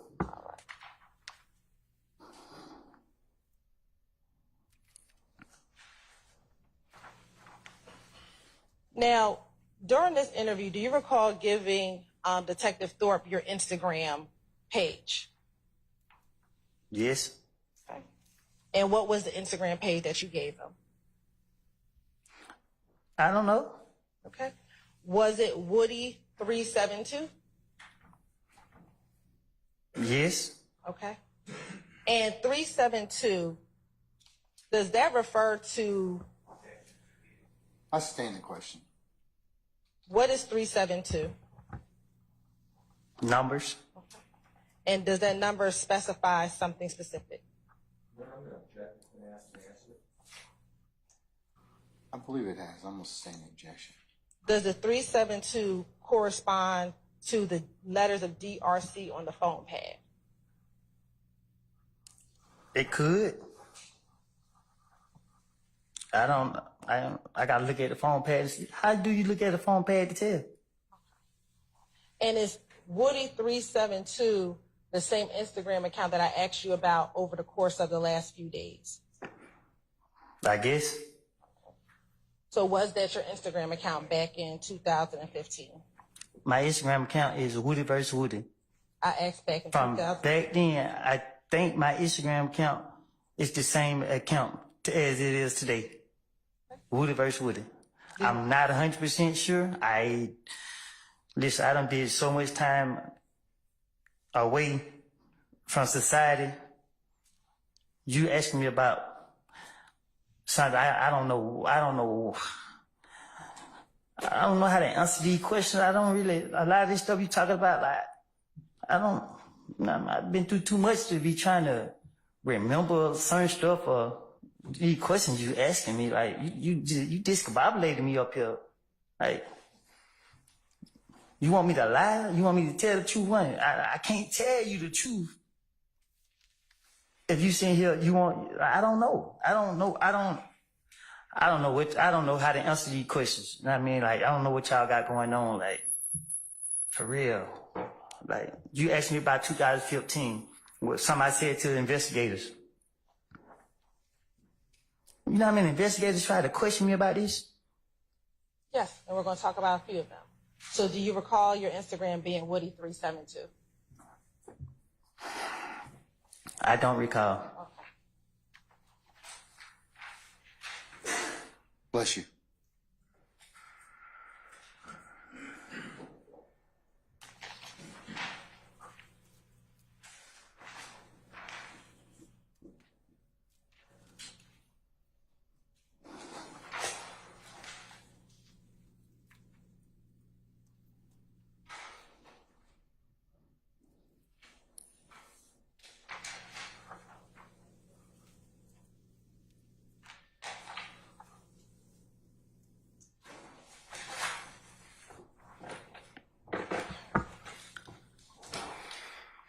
Court's indulgence.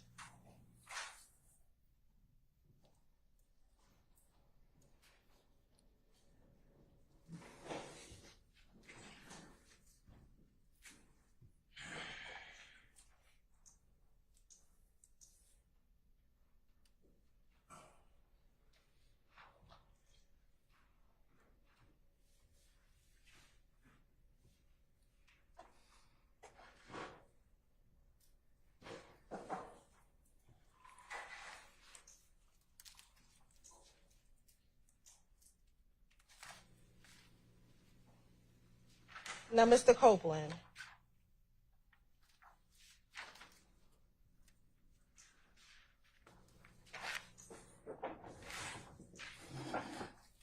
did you speak with Detective Thorpe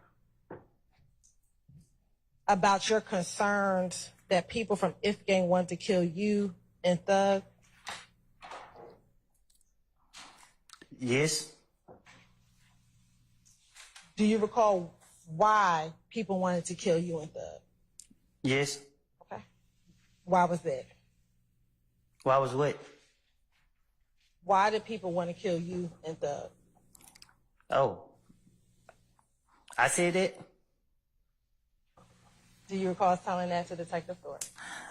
I don't know what I don't remember what I told Detective Thorpe. Do you recall telling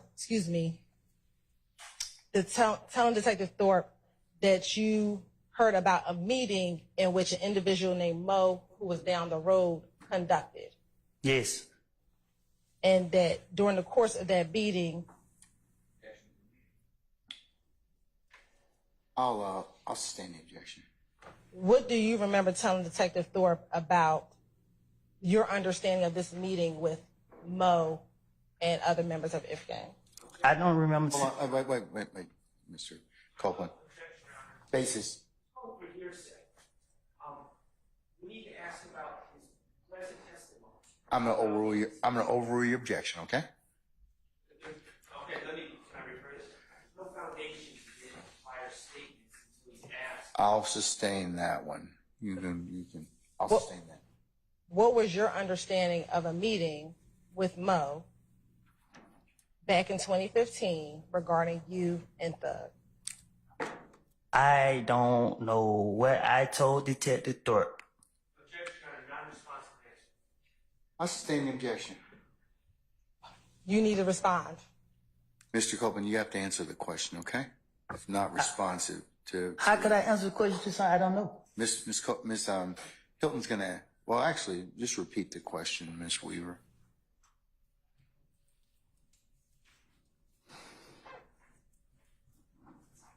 What was your understanding of the meeting with Mo back in 2015 regarding you and Thug? I don't know nothing about no meeting. I don't know nothing about no meeting. Okay. Do you recall telling Detective Thorpe about this meeting with Mo and that he was supposed to kill you and young Thug? I don't remember what I told Detective Thorpe. I'm saying yes to your question because you saying something I said to Detective Thorpe. So I'm saying yes to everything you saying, but I don't know nothing about where I supposed to told Detective Thorpe. So you trying to, I don't know what y'all trying to do. Like, do you remember telling Detective Thorpe that you called other people to confirm whether or not this meeting occurred? I don't know what I told Detective Thorpe. I don't remember what I told Detective Thorpe. I told you I thought that once he questioned me,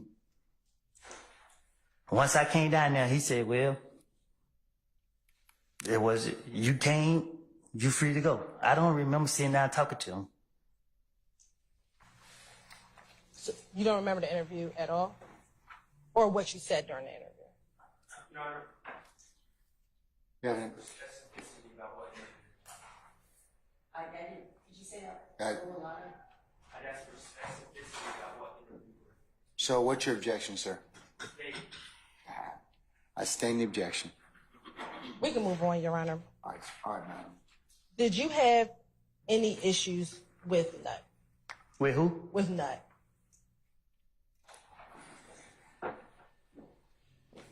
What you mean?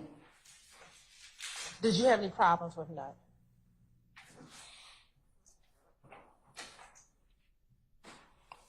I wouldn't hope not. Do you recall, you say you hope not. Do you recall sitting here today if you had any issues with Nut? I don't know. Do you remember telling Detective Thorpe that you did not have any issues with Nut? And matter of fact, that you and Nut would see each other and dap each other up? Yes.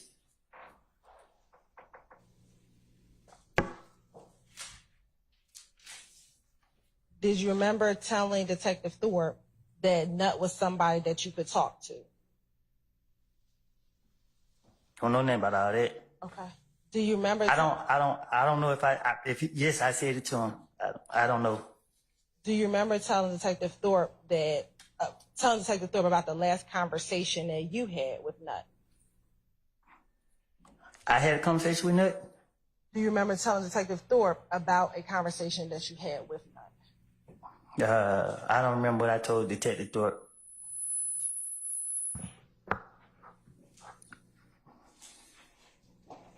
Do you remember telling Detective Thorpe that when you saw Nut, he just told you to chill out and you told him. Hold on, Mr. Steele's objection. Hearsay?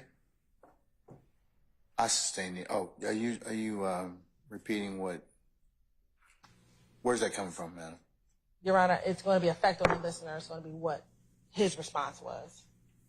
I overrule the objection. And that you told Nut, I'm just trying to get some money. Was I supposed to say it to the police? You told the police. Yes, I said it. That was your last conversation with Nut. I guess, yes. I don't know. When you say you don't know, what do you mean? I don't remember what I told any police. I do not remember what I have told them. And at this point, do you understand that I'm just trying to figure out what it is that you remember and what did you know? You lost me. I sustain the question as to the form.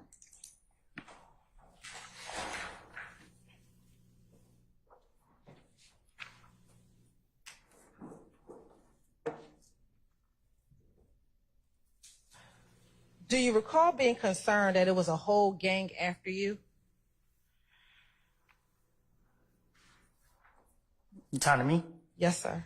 You said it again? Do you recall in 2015 being concerned that there was a whole gang after you?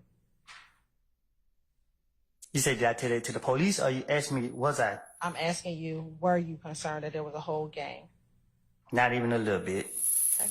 Do you remember telling Detective Thorpe, and now these niggas show up at my girl's mama's house, and it's the whole gang. It's the whole clique. You know what I'm saying? They deep. You know what I'm saying? That's the only thing that put fear in my heart.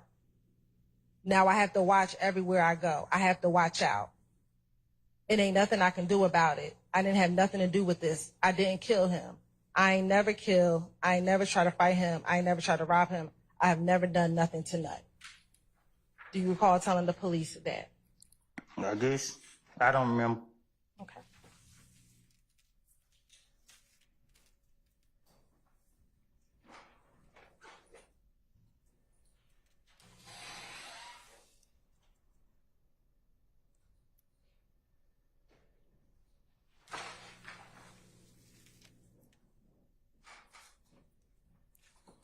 Now, do you know back in 2015 who was beefing with Nut?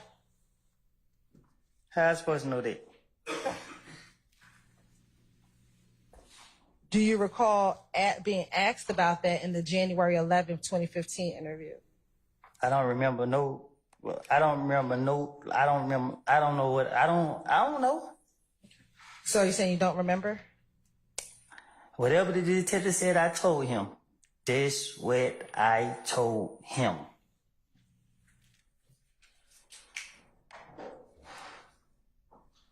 I want to go back to the gambling house for a moment.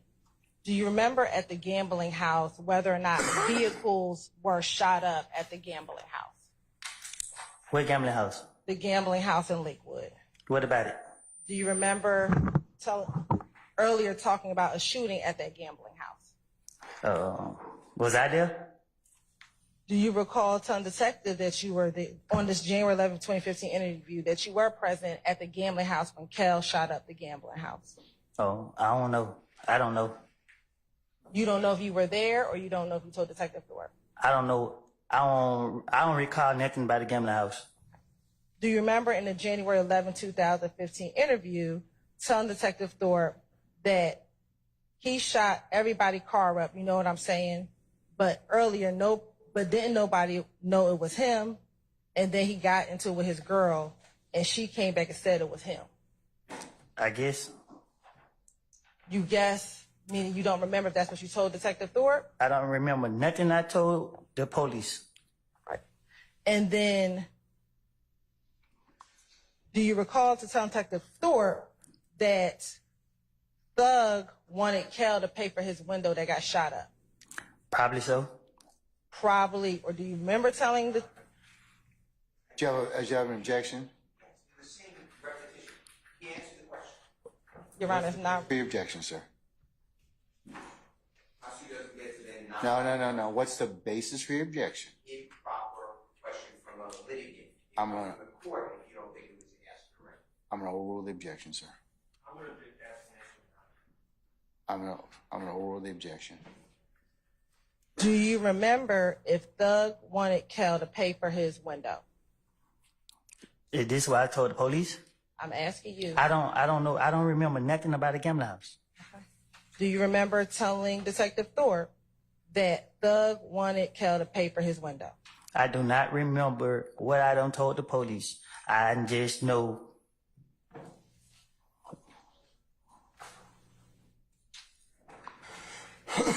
And do you recall telling Detective Thorpe that Thug said you were going to pay for the window?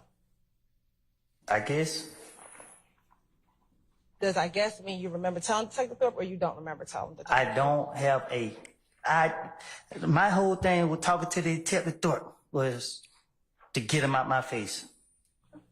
So did you tell things to Detective Thorpe that was a lie to get him out of your face? I don't know. That's a trick question. It's whatever honest question answer that you want to give. Well, I told the detective whatever came to my head to try to get up out of there. And was whatever came to your head the truth about what happened or not the truth about what happened? I don't remember what I told him. So I can't say if it was a truth or a lie. I don't remember what I said to the investigator, but I know I don't recall a lot of these things that you're saying. I don't remember. Okay. Was Nut in a gang? I don't know. Okay. Do you recall telling Detective Thorpe that Nut? I didn't know Nut personally. Okay. Do you remember telling Detective Thorpe that Nut was the big dog, but they big dog, but it ain't they big dog, but he's not over the whole gang, but he's a big dog? I guess. I guess meaning. I don't remember. All right.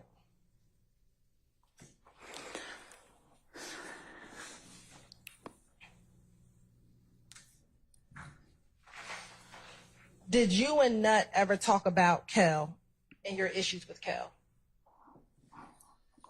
I don't think me and Nut would have been talking. Okay. Do you recall telling Detective Thorpe that you and Nut have talked about Kel?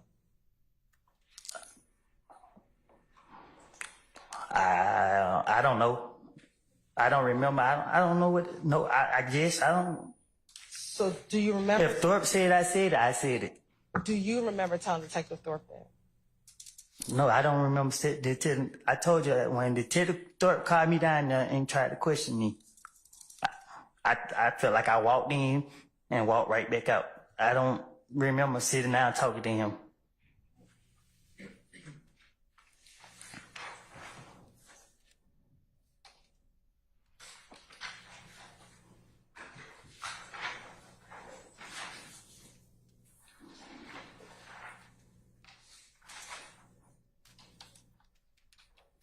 Now, during the course of this interview, do you remember if they came in and swabbed you for gunshot residue? I don't think so. I just remember. I remember he was laughing like, "Dang man, the guy ain't even dead long, and everybody already saying you did it." I'm like, I don't know why, and I thought he let me go. I don't remember if they did. I don't remember anything further than I showed him my face and he let me go. So I don't know what. I don't remember what took place that day. To say facts. As the interview progressed, do you recall giving more details about the night of the murder to Detective Thorpe? I don't understand what you're asking. Let me just ask you this. On the night of the murder, do you remember if Deshaun went to the movies on the night of the murder? So much going on. I can't. So much was going on. I was all over the place. I don't remember. I can't say what. I can't answer those questions because if I tried to, I'd be lying. I wouldn't. I can't really say. Okay, I understand. Do you remember telling Detective Thorpe that Deshaun had went to the movies and at some point you had given her your brother's car to drive? I probably did. All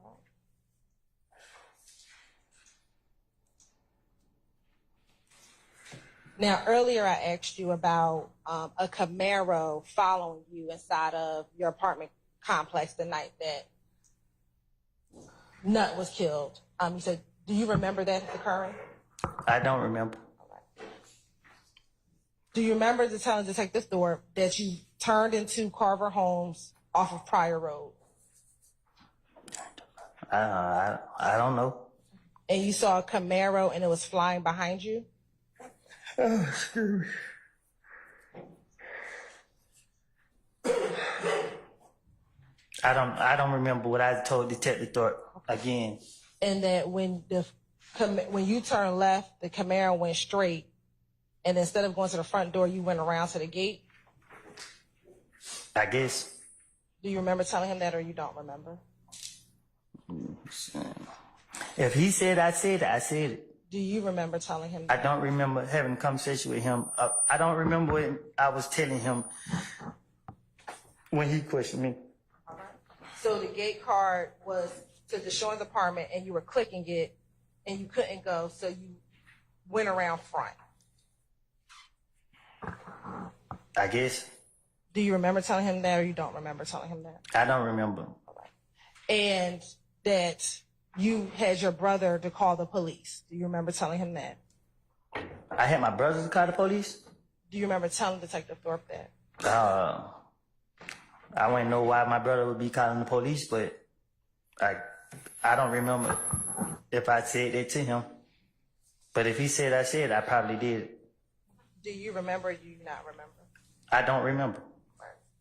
And so do you remember telling him that you saw the Camaro fly to the stop sign and it was going so fast that it missed it, but they turned and left behind? And when they turned left, I was in front of them.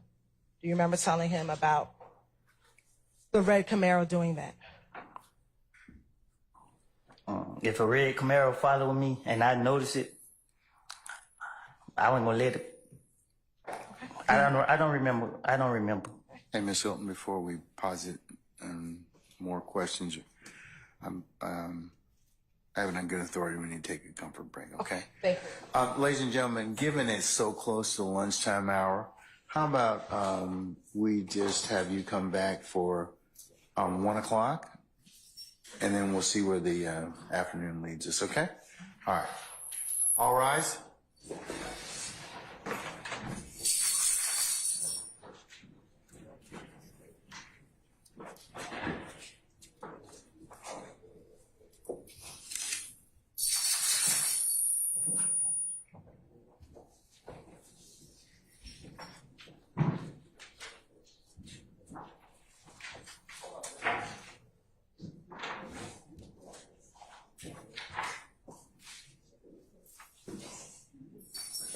All right, ladies and gentlemen, please be seated. Our jury has left us.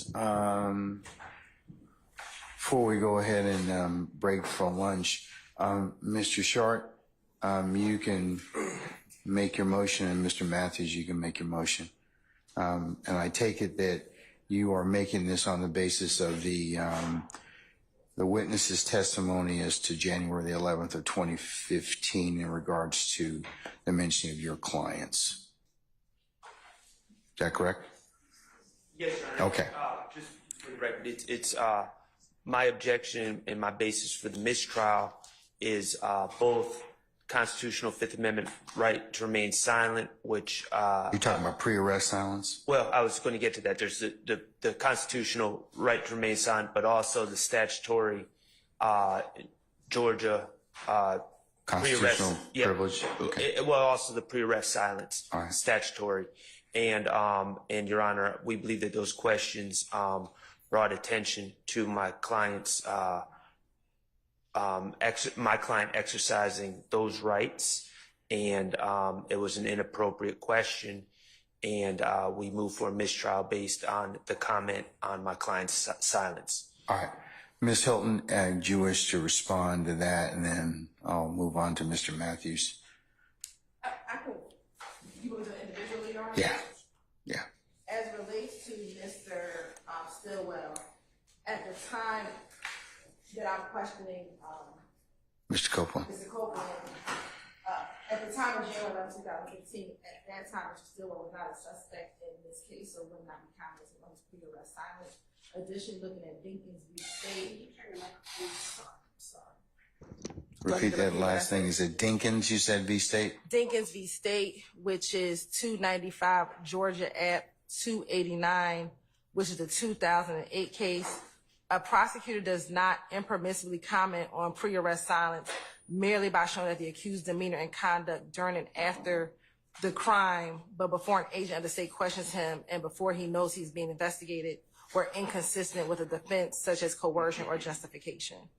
All right. Well, the jurors don't know when my client became a suspect or not. So, Right. I mean, the effect on the jurors, I don't really see how that's relevant. Okay, And cannot further, again, Your Honor, the state's position is we weren't commenting on any of the defendant's sides, but again, to show that Mr. Copeland's demeanor now in court before these individuals versus when he was by himself in a interview room solely with the detective, that his answers are much different. And so that is the state's purpose and reason for talking about who was present with him in the room when he was conducting his initial interviews in 2015. And Your Honor, just to respond to that argument, what undermines that argument is my client wasn't present yesterday when Mr. Copeland made it clear to the What do you mean he was in the courtroom here, right? But no, he wasn't present yesterday in some side room somewhere where several investigators from the DA's office and multiple prosecutors were all in a room talking to Mr. Copeland while he was a sworn witness in this case. And he let the state know that what I said in prior statements were lies. And you were disclosed those particular I was disclosed those Okay, I just want to make sure. Okay, last all right. night. Okay. But before he testified this morning, correct? Yeah, last night. Okay. All right. And so, but the argument that, oh, he's changing the story because he's in front of Mr. Stillwell. Not only is there no evidence that Mr. Stillwell has ever threatened Mr. Copeland or Mr. Copeland is in any way scared of Mr. Stillwell, or any of these other gentlemen, but also the fact that it was disclosed yesterday to the state with none of these gentlemen present undermines their argument that that's the reason for asking that question. All right, thank you, sir.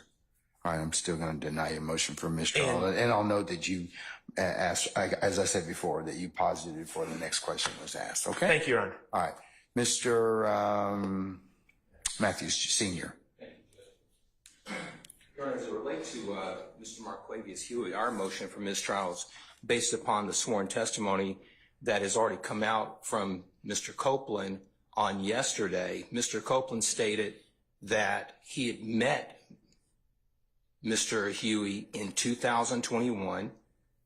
He had indicated that he had met him in 2015, didn't know him in 2015 or anything of that nature. So it's a bad question that was asked in terms of whether or not Quay was there back in 2015. So that's the first point.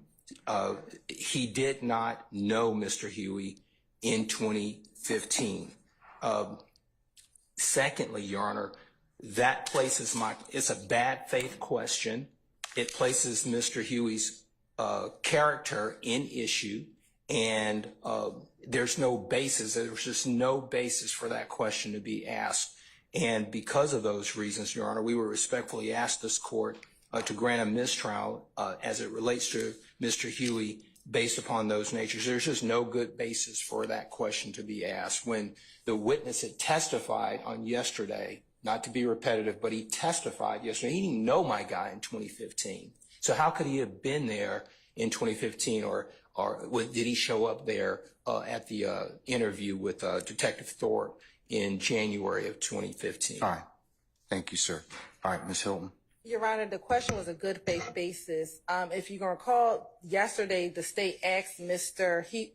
Copeland if he knew a number of these defendants. And so what the state did in order to perfect what occurred is asked about every single defendant that Mr. Copeland said he knew in this courtroom, regardless of time, so that the jurors knew that none of these individuals were present with him at the time. Now, if Mr. Matthews wants to argue at closing argument that was the state shouldn't have asked that because Mr. Huey, he didn't know him, then that's a question for argument, but not a question for a mistrial, Your Honor. Matthews, and I'll also note on your behalf and your client's behalf, Mr. Huey, that you have paused the next question before, made another motion before we paused the next question. And one more thing just to add to the record, Your Honor. And while I knew that the answer was no, the jury did not. And so we had to pose that question. And there's the one additional thing I want to put on the record after the close of this hearing, Your Honor. All right. Anything else in regards to mistrial? All right. Ms. Hilton, what else? Your Honor, as Mr. Shard just disclosed, the state turned over yesterday an email to all defense counsel regarding our interaction with Mr. Copeland on yesterday in the afternoon. I know Mr. with him in a room without any of the defendants present.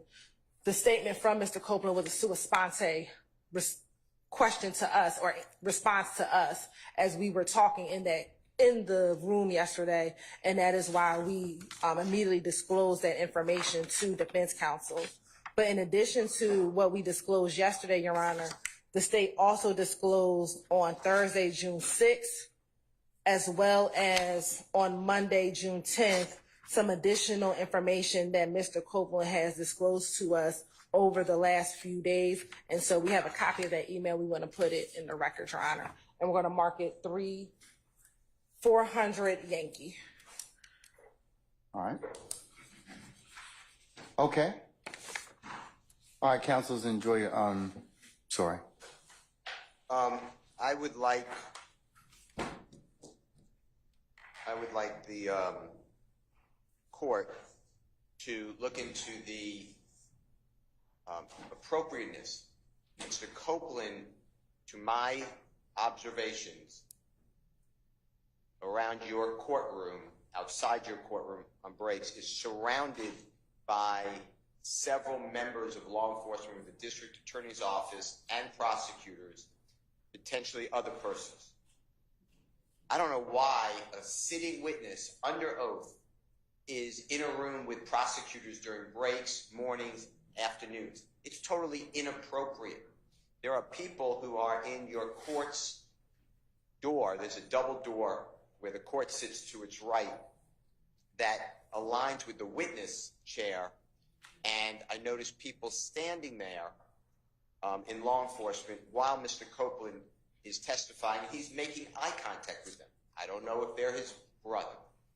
My point to you is this: what gives anybody the right to surround a witness, he's not in custody, and bring a witness? I'm sure Mr. Copeland didn't say to the prosecutors, I don't know this, Your Honor, so if you think I'm wrong, then just strike it from your memory.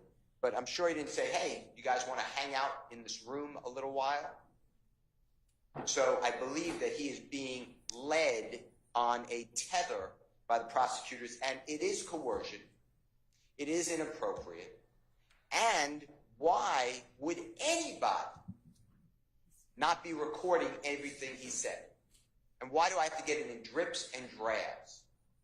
So I am objecting to the tactics of the Fulton County District Attorney's Office and whomever else they may have employed with a citizen, regardless of what the court may think of him or the prosecutors think. I don't have any thoughts. So please don't put that in. Please don't put that in in the ether. Okay, but that's what you just said, sir. Ether is okay. Clear. The court wouldn't do it. I wouldn't do it either. So why is it happening? He's a. So I have no interest other than I'm a referee. Well, you're the referee who spoke with the witness without my presence. Mr. Steele, we're not gonna get into that right now. Well, okay. my point is, how is he being treated here? And why don't I have all this? And why is this going on? What an unfair trial for Mr. Williams. Think about it. If you were accused, Your Honor, and the judge met with this witness, with the prosecutor, and you sat next to me and Mr. Adams, you would say to us, what kind of case is this? Now he's being surrounded with all this law enforcement. My point is, Your Honor, we're going to object that this. I'm not going to be interrupted. Mr. Steele, hold on. No, but you're Mr. Steele? Mr. Steele? Yes, sir. What? Okay. I want to finish. I'm making a record for the court to understand. Well, Mr. Steele. I've never been interrupted in a court except for this one. You allow. Well, you know, but the challenge is in this point in time is that some of the things that you have said at certain points in time are not appropriate. It's not true. Okay. Well, that's the court's. The court is wrong. Well, you know, you have, everybody has an opinion, and it can certainly be reviewed at the appropriate time. But finish up so you can go ahead and make your record. I'm not interrupting anymore about prosecutor or anyone. This is a record. This is important. Okay, but it's your allegation and assertion, sir. Okay, so. Well, we don't know that. We don't know whether or not they're true. What's going on? Every time Mr. Copeland comes in the courtroom or out of the courtroom, he's escorted by a DA's office investigator. You see that? This court is observant. You're not just sitting there in a cloud. You see exactly what's going on. You hear the prosecutor tell you, we were in a room with Mr. Copeland and he said these things. Why? Okay. Why do I have to bring up? You should be bringing up. This is crazy. This is like communist Russia. Mr. Williams is having the worst trial. So I'm moving, again, to stop intimidating the witness by the prosecution, leave people alone, and stop accusing. You've allowed the prosecutor Love to accuse me of misconduct. Oh, but you've also accused her of hold on. You have accused her of misconduct as well. And remember what I told you about your professional response. Remember what I told you about your. And she's going to take me down as opposed to you. So when I start talking, stop talking, please. Okay? I'll let you complete your record. Okay? I understand the one party talk. I got it. All right. Okay. All right. So I told you, several times before, I told you and your colleagues, remember your professional responsibility. And let's not make this an ad hominem issue. I don't believe that either one of you are trying to do anything that would subvert your ability to practice law. So, but. Ms. Love has intentionally lied to the court numerous cases. Hold on. Let him finish. See, this is Mr. Steele. This is exactly what I'm saying. You cannot. It is not a good idea to state that your brethren across the bar are lying. Okay, at any time or any way. I don't like doing it. Okay, but don't. So don't. But don't because you don't because you don't have any proof. If you have proof of it, then if you have proof, there's a mechanism in law and under the rules for you to submit that question to the Office of General Counsel and for an investigation to occur. But please stop, both of you. I told both of you earlier, stop making these ad hominem attacks toward one another. Okay? Everyone gets attacked. You say nothing. Well, okay, but I've said something. You're going back to stuff that's happened in the past. So while I'm trying to deal with things that are current. So I told you all most recently, as of about a week or so ago, to stop stop all this. Remember I told you the world's watching you? They are. So please don't from this point on, do not accuse each other of anything. If you want to go ahead and do it, there's a proper way to do it, but don't bring it up in front of me. Okay? I'm just making a point that this has been going on and it's abusive.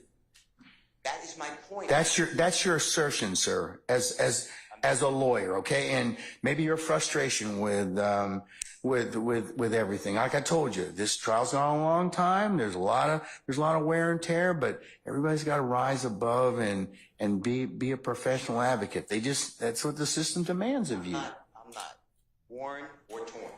I am here to tell the court that from a objective, casual observer, could see what's going on here is inappropriate. Okay. At the end of the day, I understand your concern that you have now shared with the court. Okay. All right. State, do you want to respond? Your Honor, I just ask that the court strike the portions of Mr. Steele's, whatever that was, to the court regarding personal and ad hominem attacks on members of the state's team. Ms. Hilton will address the merits of the initial argument that Mr. Steele made. But as to personal attacks on members of the state's team, we'd ask that assertions that specific people have lied, that is disrespectful, that is unprofessional, and not one time has any such statement been made by any member of this team about anyone else. Oh, I think, Ms. Love, in the past, you've made some statements. I have never said me. anyone lied. You made some statements about Mr. Steele and about, well, just let me finish. I'm not done. All right. And about several others of your colleagues. I mean, and it may have been the heat of discussion and everything else.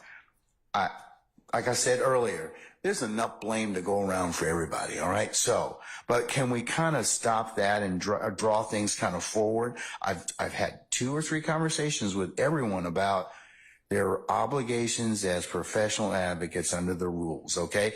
And that while the court certainly agrees that ad hominem attacks they don't make anybody look any good. They really don't.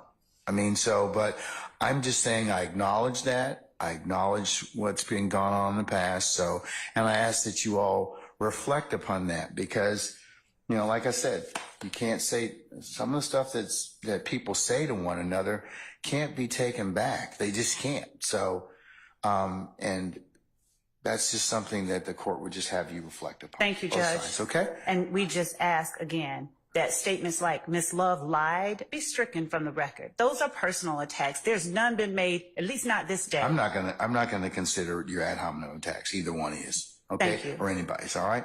Okay. All right. Madam. Your Honor, regarding Mr. Steele's assertions of our interactions with Mr. Copeland, we have not treated Mr. Copeland any different than we would treat any of our other witnesses in the state of Georgia. He is our witness. If he wants to be around us, he can. If he chooses not to, he doesn't have to be. The fact that he's saying we are coercing Mr. Copeland to speak is clearly not true given Mr. Copeland's testimony here today. If we were coercing him to speak, he would answer my questions and I would not have to sit here and go in a back and forth and struggle with him. So clearly we are not being influential on Mr. Copeland given our interactions with him outside of the courtroom. So again, Your Honor, there's nothing inappropriate about the state's interactions with Mr. Copeland. He is the state's witness. We can't interact. We have not influenced any of his testimony, Your Honor. And so we ask that, I don't know if it was a motion, be denied if that was what was being asked of the court. All right. I'll include the state's Exhibit 400, the statements of the most recent email that you have disclosed to the defense in this case, for purposes of the record, and I will also, to the extent that I don't think of Mr. Steele, let me just make sure. Are you again moving for mistrial, or did you make them within your statement? Did you ask the court for a mistrial? Yes, based upon the totality of what I said, yes. Okay, I'm going to deny that motion, and I will also note for the record that it was that the same was positive for the next question. Okay. All right, Mr. Matthews, you're eating up your lunch. Okay, so. I just want to put on the record that based upon my vantage point in the courtroom, I have a unique place where I'm able to see the jury, I'm able to see the witness, and I'm also able to see to the vestibule out here. And on yesterday, I just want to be clear that it's not only observed back here, but I have a unique place, and I observe a very large individual standing outside of that door, those two doors, staring at the witness during his testimony. I know it's a large individual too. There's plenty of large individuals. They're law enforcement, or we don't know, but they. I know it's law enforcement. Well, who is it? What's their name? I don't know his name. Okay, well then we don't know it's law enforcement. But I have the same or better vantage. I have the same or better vantage than you do, and I certainly, think that for reasons that we don't know, that law enforcement stand in that door for security posture, and that's the only reason that they're at that door. Well, I understand. I'm just putting on the record. Okay, well, when this is reviewed, and the court's going to look at what the court saw as well. So if you're thinking that there's intimidation or otherwise, I'm telling you, and I'm putting on the record for purposes of the record, that there are many law enforcement that sit in both doors of this courtroom for that reason and that reason only. And unless you can tell me who specifically was standing out there, as you say, and Mr. Steele said, looking at our witness, Mr. Copeland, then I don't see that. Okay? Thank you, sir. Thank you, Judge. All right. Briefly, Your Honor, since no one wants to go to lunch with me, I saw the same thing that Mr. Matthews saw yesterday, with a large individual. How did you see him? Your back's to the door. Are you questioning whether I saw him or not? I'm asking how you saw it. I pivoted around and saw him. Okay. All right. And because that we've seen people outside that door for 18 months, Your Honor.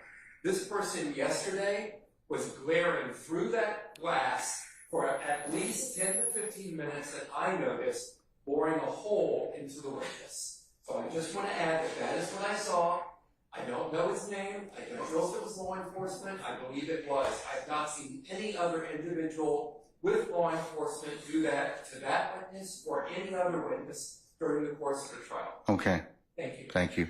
Your Honor, this, just so that the record is clear, could they give more detail, because there's no member of the state that fits that. Yeah, I don't need. He was a gentleman yesterday dressed in black or dark clothing. That's what I saw. Also, yes, Your Honor, and I don't know. We don't know who they're talking about, what they're talking about. Literally, no idea. So the idea, this insertion into the record of the insinuation that someone is intimidating anyone. I'll also ask Captain Kendall to ensure that only law enforcement are allowed back there in the vestibule, so that that if there's any issue with anybody looking in the courtroom, that is removed. So, all right. Thank you. All right. This is an easy one.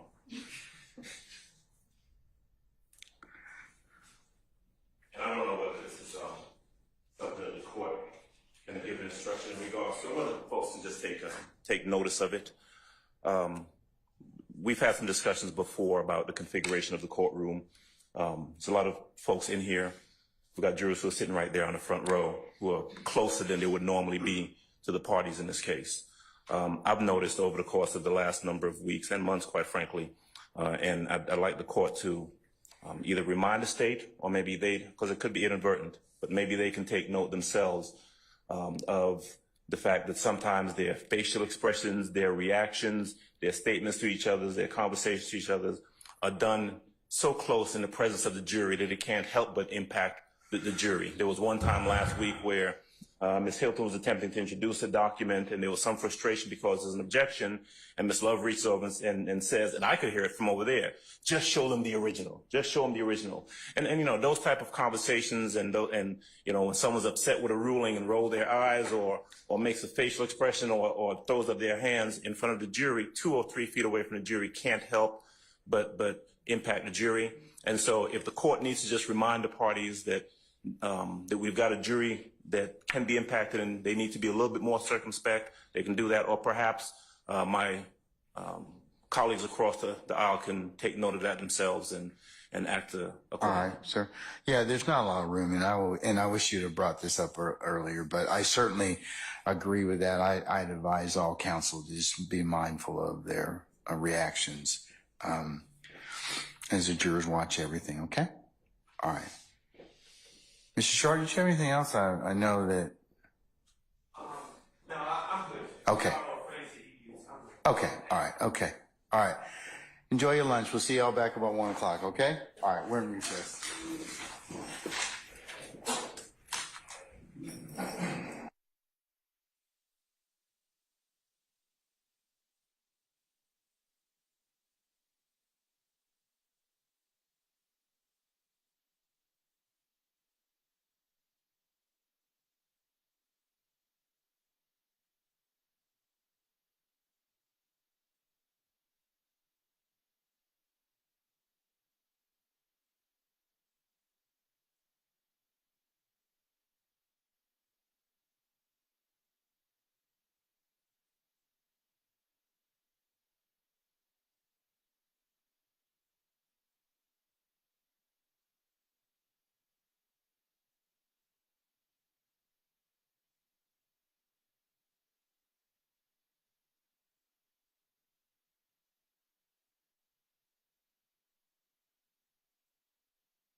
Deputy Ham, can we summon Mr. Copeland, please?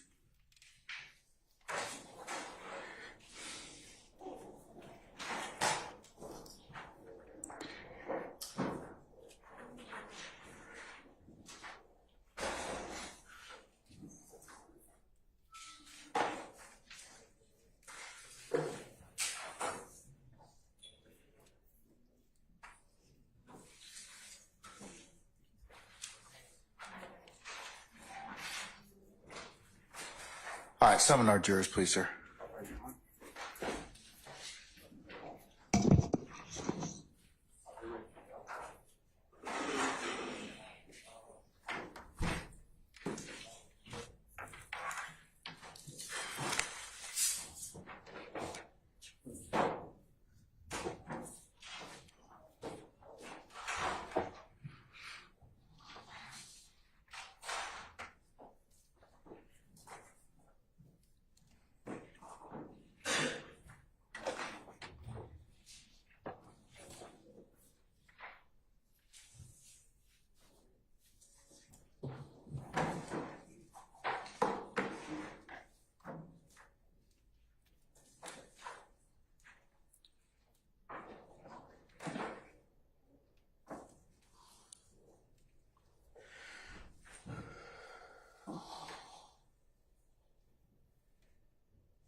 All rise for the jury.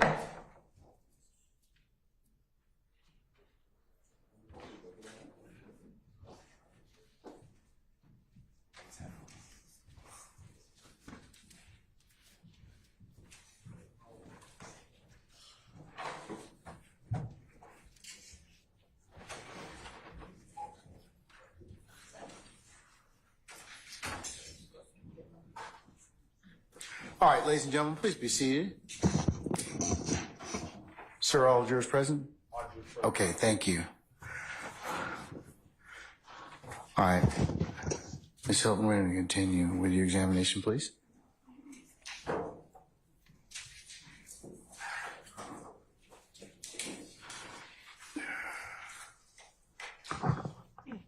Good afternoon, Ms. Copeland. All right. So when we left off, we were talking about your January 11th interview.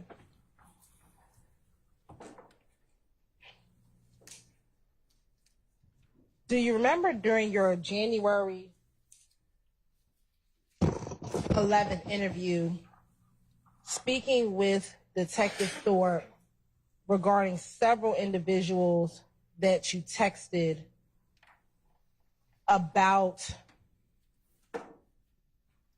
you and Kel, about your relation, about the fights that you were having with you and Kel? You say that again? Sure. Do you recall during your interview telling Detective Thorpe about text messages that you sent, and I apologize, excuse me, about text messages that you sent regarding this thought that Mo was trying to kill you and Thug? Yeah. All right. Do you remember the substance of what those texts were? No. Okay. Do you remember telling Detective Thorpe that you texted one telling them, bro, it ain't no beef. I ain't stunting y'all niggas? Yeah. Yes. Oh, you said did I text it? Yes. I do not remember nothing I said to Detective Thorpe. So is your answer, you don't remember telling him about this text? I don't remember Nothing I said to him about any, I really don't. Okay. And that you also texted that there's a guy down the road, Mo, he's supposed to kill me and Thug, so that you had 10 minutes on your phone, and that you texted someone and asked, y'all going to kill me and Thug? And you put a laughing like ha ha ha emoji. Basis. 2 reasons. Leading in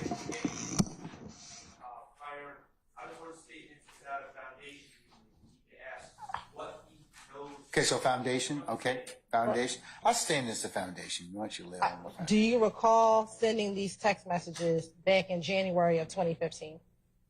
I don't recall. Okay. Do you recall telling Detective Thorpe about these text messages? I don't recall nothing I said to Detective Thorpe. Okay. Do you recall telling Detective Thorpe that you received a response back from that text message? I don't recall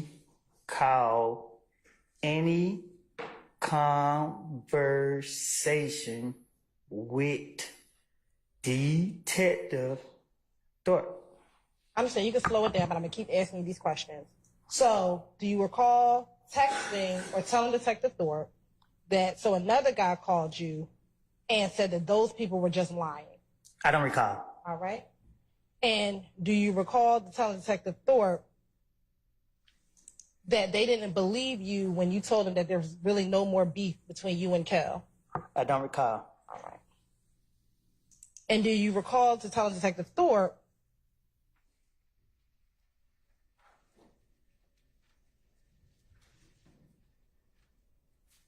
that you asked them, or you told them that it's not about you, you wanted to know what they had against you, and what have you done to them? You never took any of their girlfriend, you never did nothing to him, and you were referencing Kel. That was it? I don't recall. Okay. And do you recall telling Detective Thorpe that you asked, why does he hate me? Why? Who hate me? Why does Kel hate you? I don't recall. Okay.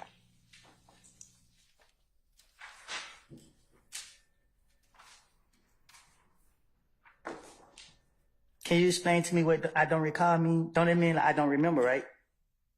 Do you remember any of this? No. I'm just trying to make sure I'm saying the right thing. I don't remember this stuff.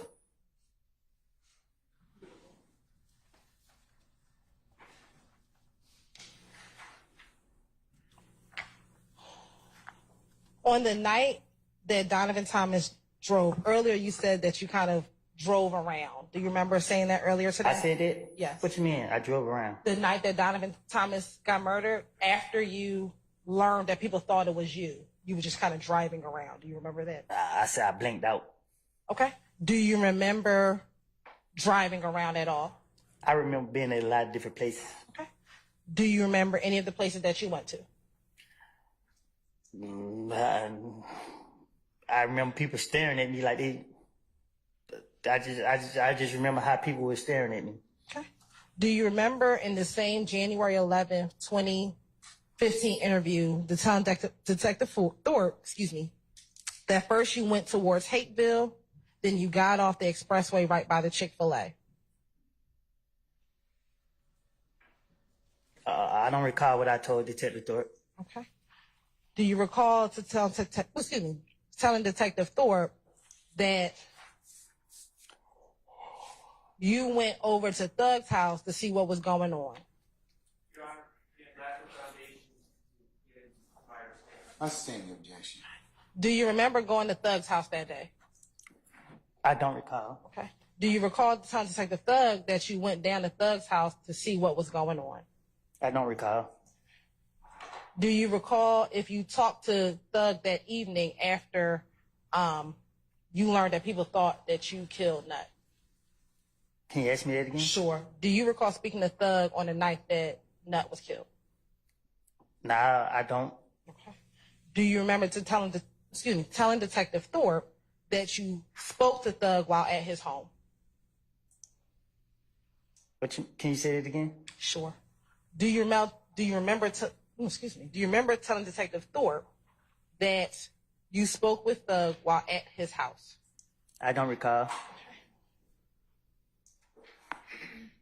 Do you recall telling Detective Thorpe that you told Thug that them folks then came and shot Deshaun's mama house? I don't recall. Okay.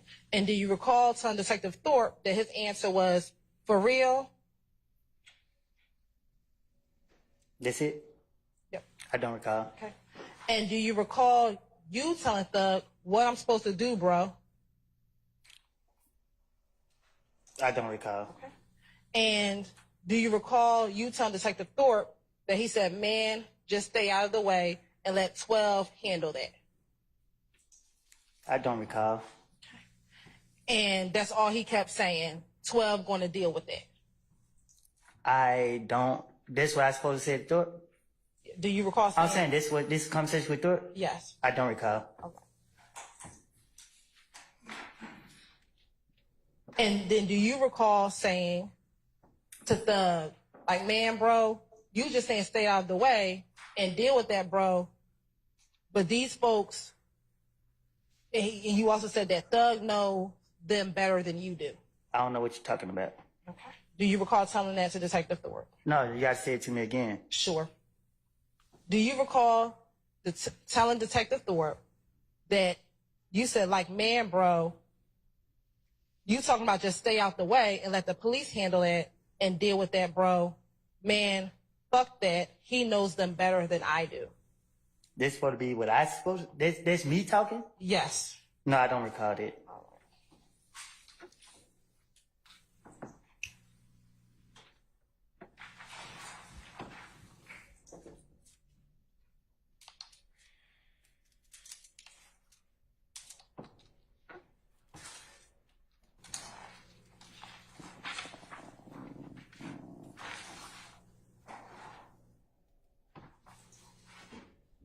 Now, earlier I asked if you remember that if Deshaun went to the movies. Did you tell me that you do not recall if Deshaun went to the movies that night? I never even heard of whoever you mentioned it. Deshaun, your girlfriend at the time. I never dated no girl named that. You never dated a girl named Deshaun? Never dated a girl named Deshaun. Daisha? My baby mama name is Deshaun. Okay, so it's Deshaun, not Deshaun. I think that's what I just said. Okay. Do you recall if Deshaun went to the movies? I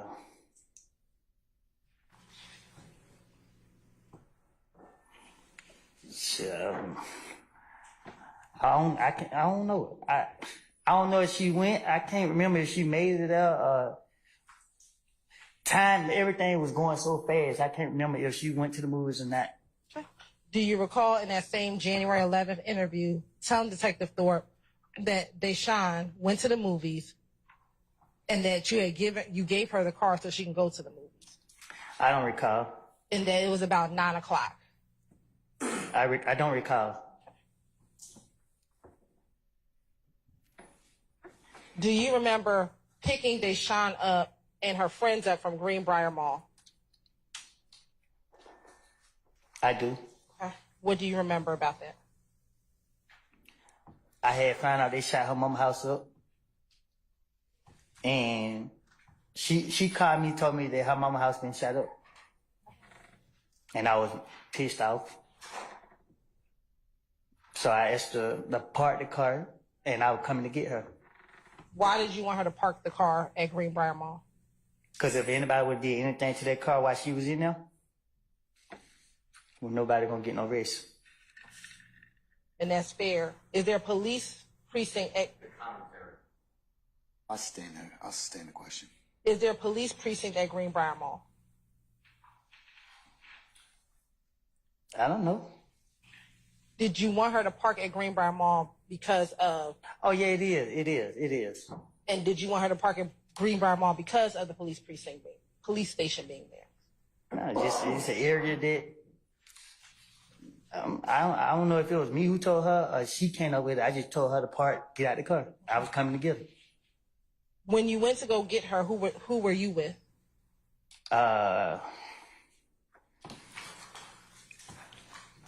If I'm not mistaken, I think I was probably with Moonton. I was with different people that night. Do you recall telling Detective Thorpe that you were with Moonsung, his girl, and his baby? I don't recall what I told Detective Thorpe. Do you recall being taken over to Greenbrier with Moonsung, his girl, and his baby? I know I was with Moonsung at a certain time that night. I can't remember if it was him. I can't say for a fact if it was me and him who went to get her, but I know I went to get her.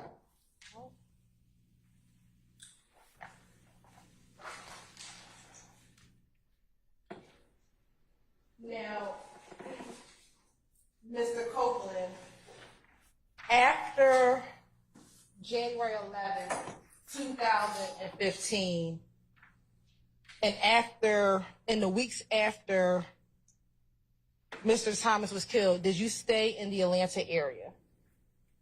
Can you say that again? Sure. Did you stay in Atlanta? Still do. Okay. Did you ever go anywhere after Mr. Thomas was killed? I went right back to Carver home. Did you ever go to Miami?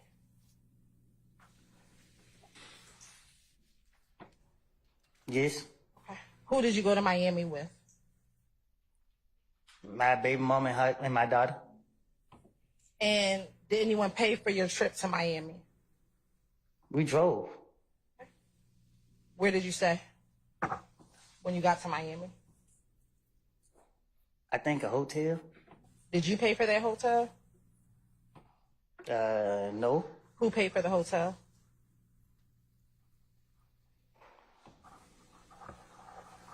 I don't get what you asking. You said who paid for the hotel? Yes, you said you did not pay for it. Yeah, I didn't pay for it. So who paid for it? I guess Young Thug. Yeah, I don't know. I can't say who paid for it. Did Young Thug offer to pay for the hotel in Miami for you? No. So why are you assuming that Young Thug paid for it? Because that's what I saw when I went to Miami. So did you go visit Young Thug in Miami? No. Everybody was screaming my name. A lot of stuff was going on. Homicide Detective Thorpe.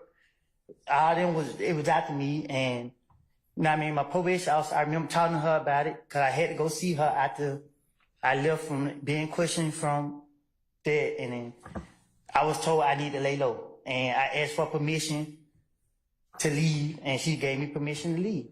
Okay. So my question is, how did you determine that Young Thug paid for your hotel? Because I asked him, could he help me? You know what I mean? Because everybody's saying my name. And he just like, I get back with you. And I don't know, you asked me to be honest, I can't say if he paid for something if I didn't see him pay for it or didn't. If he paid for it, I would say he did if I know he did it. Okay. How long did you spend in Miami? I don't know. I can't say how long.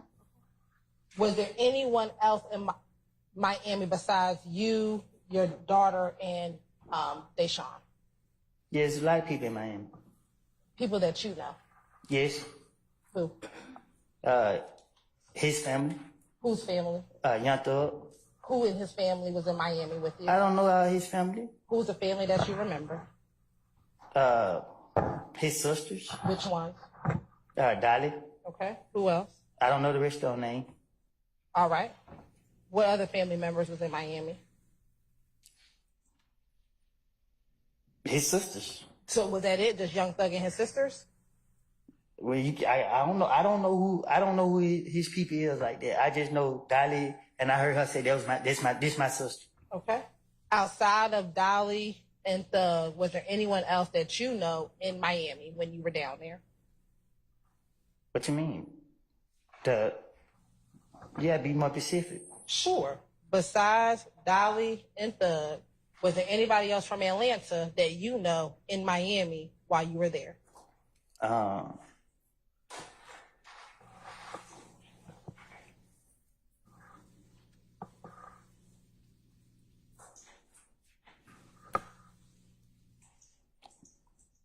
I don't know how to answer that. Like, I don't know what to say.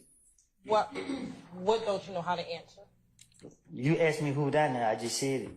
Was there anybody else besides Dolly and Thug down there? There's a lot of people down there, but I can't say. I don't remember who I was down there.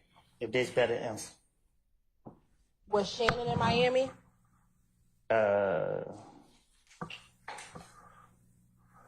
I think it was. You said they. I asked about Shannon. Was Shannon in Miami? Yeah, but now that you said that, I think all them was down there too. Shannon and them. Shannon Liddy. Okay. Little D from Cleveland or Little D your son? He not my son. I know he's not your son, but that's what you said. You say he's like my son. Which Little D are we talking about? The one that's like my son. Okay. Was Little D from Cleveland down there too?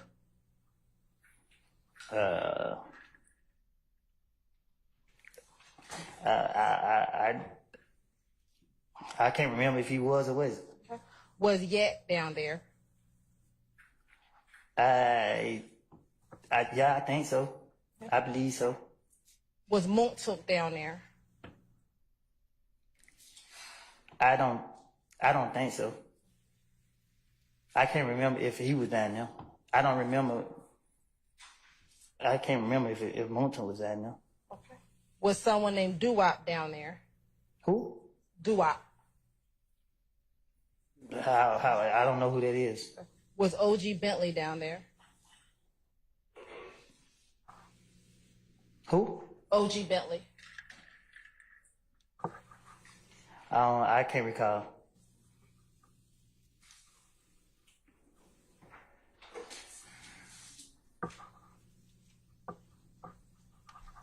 Do you remember how long were you in Miami?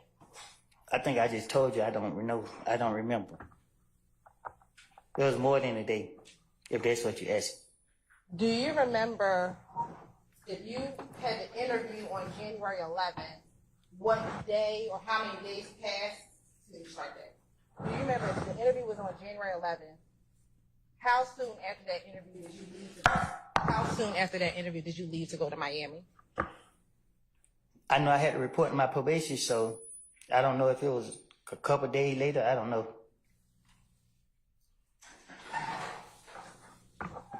When you came back from Miami, let me ask you, did you eventually come back to Atlanta from Miami?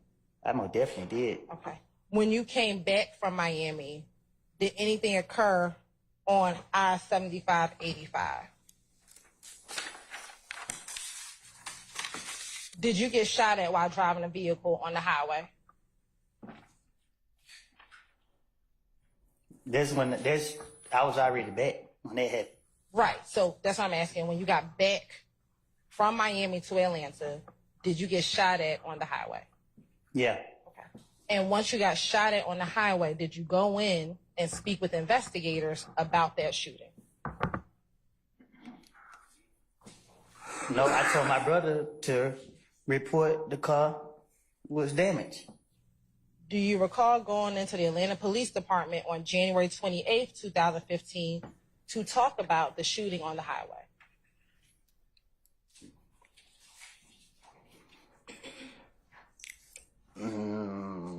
You gotta be more clear.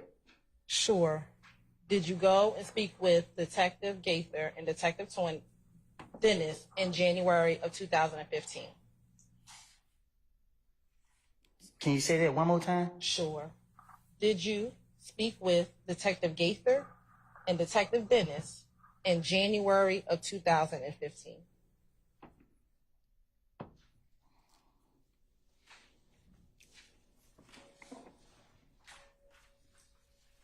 I can't recall.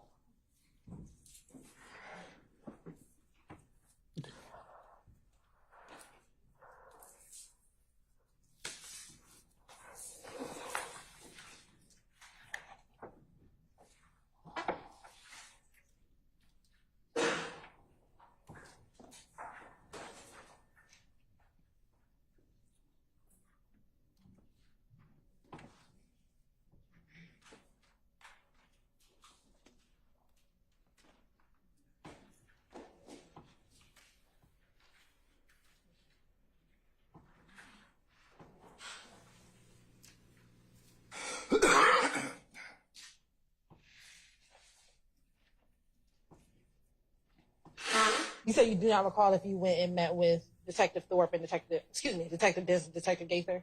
So much was happening, like, you gotta be more clear with it.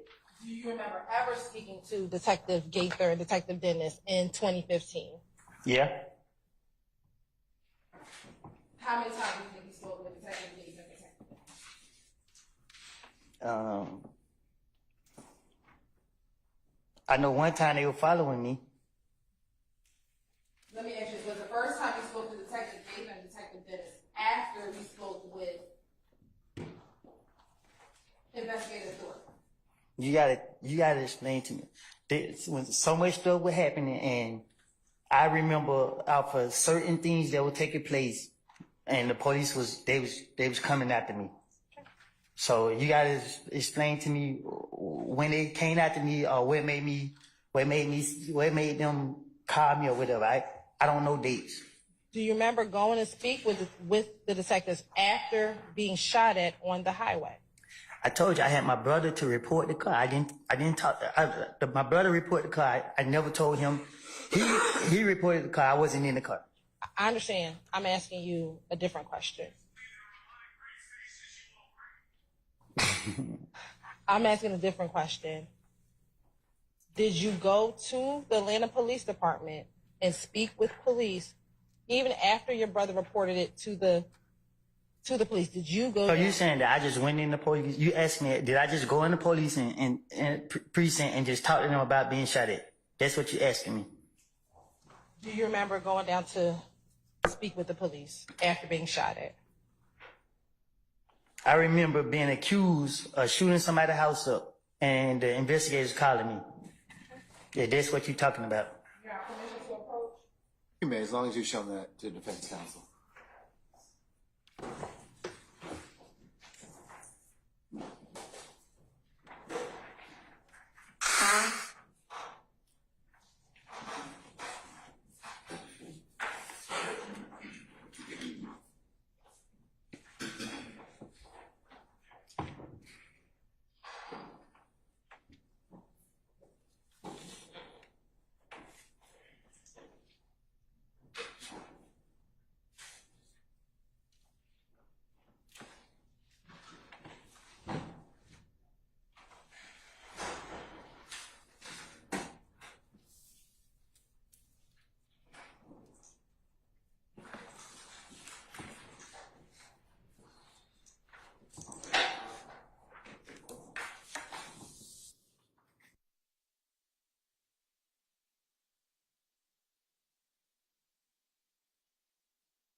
I'm going to show you what's been marked as 378 Yankee Bravo 1.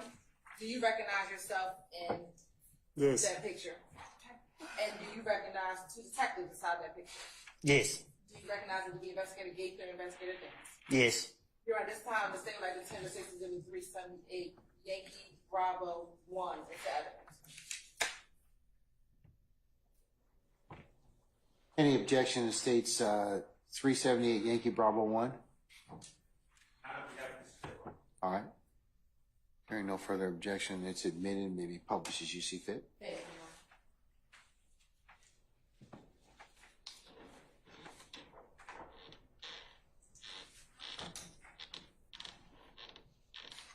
Mr. Coleman, are you able to read what the date? Hold on. One second. I object to the caption on the wording at the top. That wasn't part of what I was showing. I don't believe I'm wrong. Never mind. You have an independent objection to. Can I see it, please? Sure.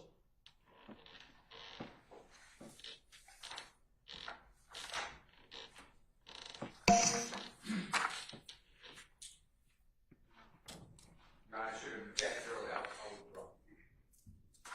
All right, it's withdrawn. Go ahead.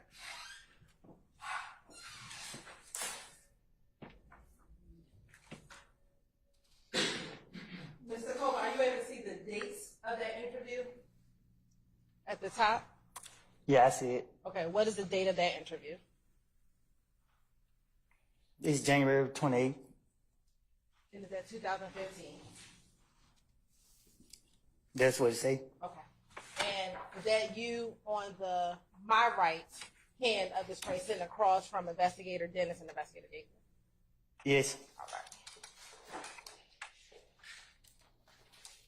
And again, are you the only person sitting in that interview room when outside of Investigator Gaither and outside of Investigator Gaither and Investigator Dennis? Unless you don't count the ghost that's in there with me. Okay. Now,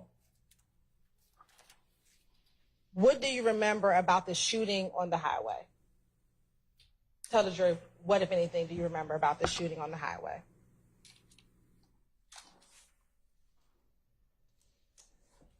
What you mean? Were you shot while driving on the highway? I never been shot.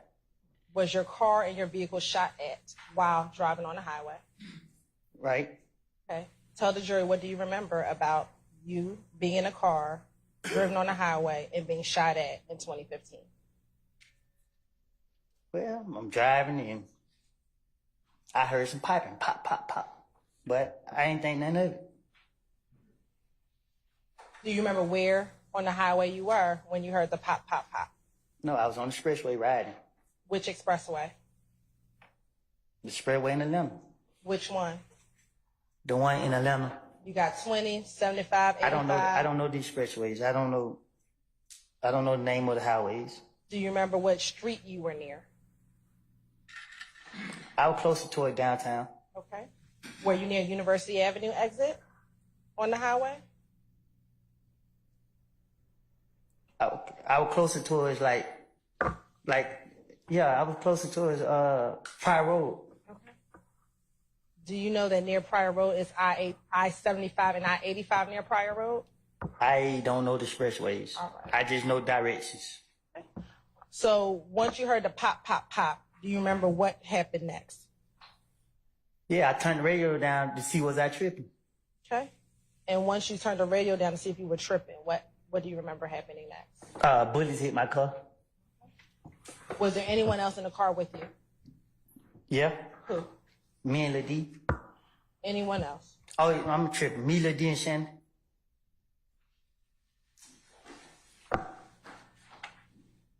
And once you heard the pop, pop, pop, and you turned your music down, what happened? What do you remember happening after that? I got pissed off.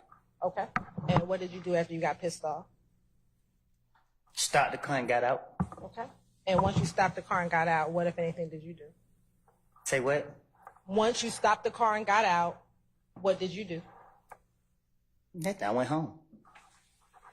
How far was home from where the shooting happened? 5 minutes walking. And is home, are you referencing Carver Homes? Yes. All right. You said that you went home. Do you know where Shannon went? I said I went home. Okay. But Shannon and Little D were in the car with you, right? Yeah, I went home. So. Did they go home with you? Yeah, they went home with me, but they left. They went wherever they went. Okay. Do you remember where you were coming from when the shooting occurred? I think a party or something. I think a party. Okay.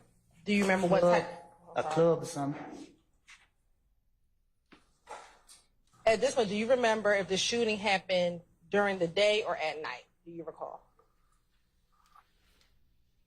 I think it was about to get dark. I don't know.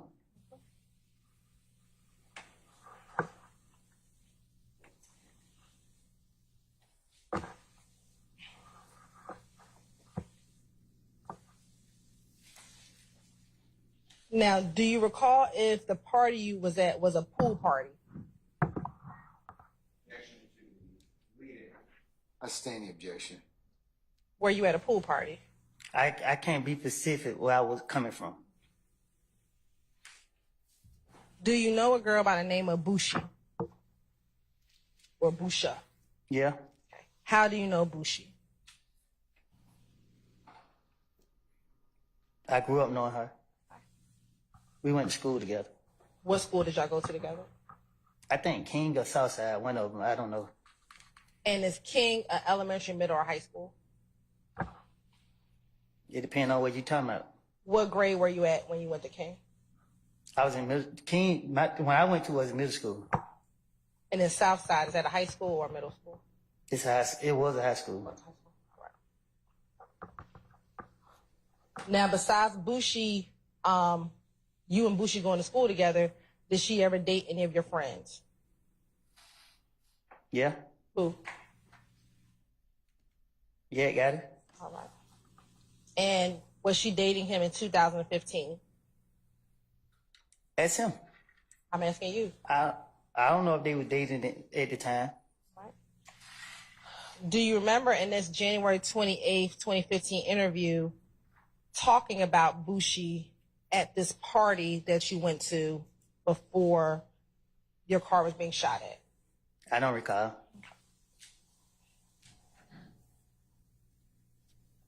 Do you recall in this January 28th, 2015? Sure.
Madam, you may continue.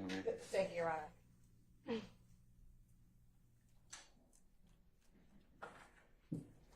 I believe my last question was, Do you recall her being at this party that you were at prior to the shooting on the highway with the car? I can't recall. Okay. Do you recall telling Detective Gaither and Detective Dennis that she was present at the pool party that occurred prior to the shooting on the highway?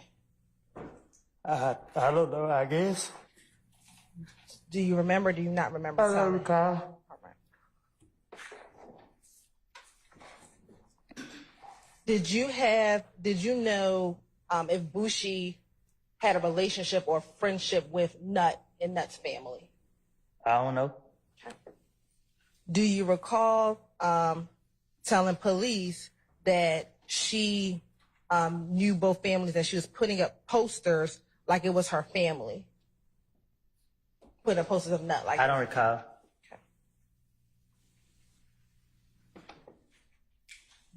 Were you concerned about Bushi being on the phone at the pool party prior to you leaving the pool party?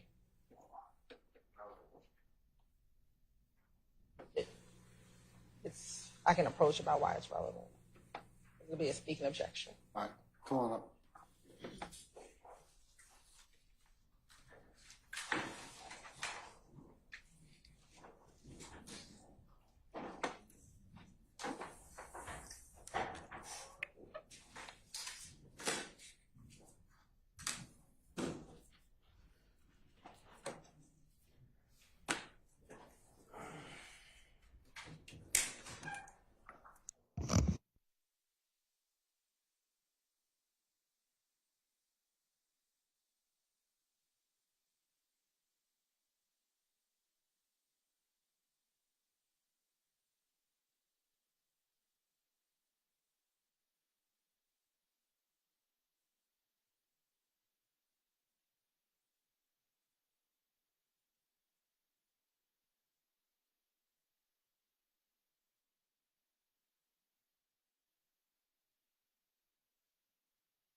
My last question was, did you see Bushi on the phone at the pool party? Do you remember seeing her on the phone at the pool party? I don't recall. Do you remember telling Detective Dennis and Detective Gaither that you did see her on the phone at the pool party? I don't recall.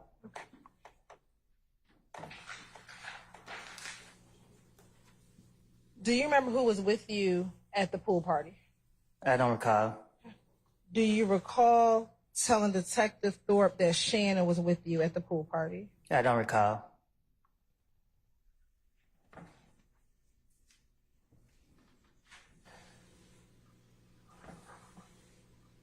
Now, on the shooting on the highway, do you recall how many cars were shooting at your car? I don't recall. Do you recall telling Detective Gaither and Detective Dennis that it was 2 cars shooting at you, or excuse me, 2 cars with you on the highways, your car and another car? I don't recall. Do you recall telling Detective Gaither and Detective Dennis that Boo was in a car? I don't recall.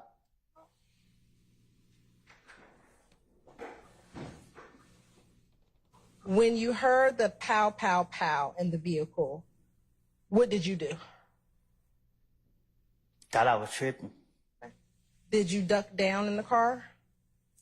No, I turned the radio down to make sure I wasn't tripping. After you turned the radio down and made sure you wasn't tripping, did you do anything with your body? Did I do anything with my body? Yes. I don't recall. Do you recall telling Detective Gaither and Detective Dennis that you ducked down in the vehicle? I guess. I don't recall. Okay. Were you able to drive the car after the shooting? Yeah, I didn't leave it. Do you recall telling Detective Gaither and Detective Dennis that the car stopped working? You tried to hit the gas and it stopped working. I don't recall.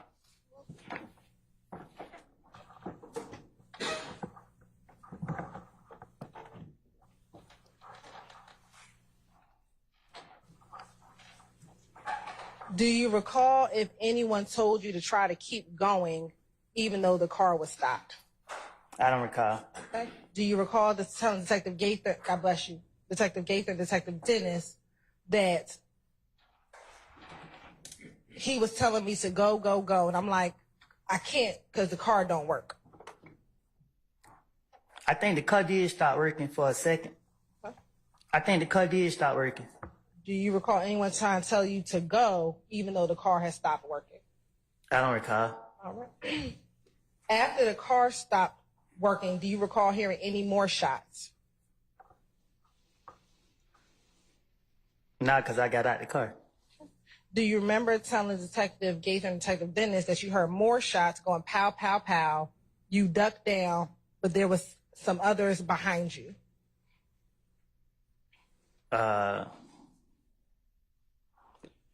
I don't recall, I guess. Okay. Do you not recall? Don't say I think that's what happened. I think, I don't remember if I got out of the car, and I think another car did start shooting. If I'm not tripping. Do you remember the 2 types of cars that was out there shooting at you all? No, I don't. Okay. I thought the people that was with me, I don't remember. Okay, what were you about to say? You thought the people who was with you, what? I don't remember. Do you remember one of the cars being a gray Impala with tinted windows? I don't recall. Okay. Do you recall telling Detective Gaither and Detective Dennis that there was, when you looked up, you saw a car, a gray Impala with tinted windows? Oh, I don't recall.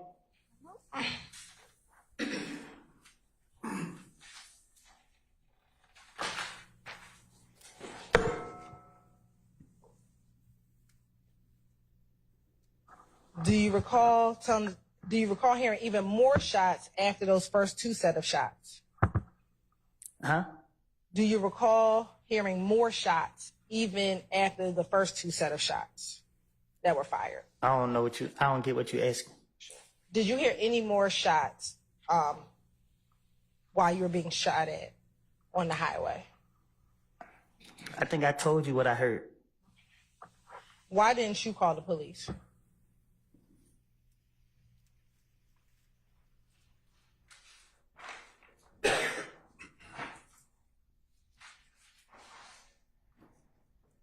Why didn't you call the police?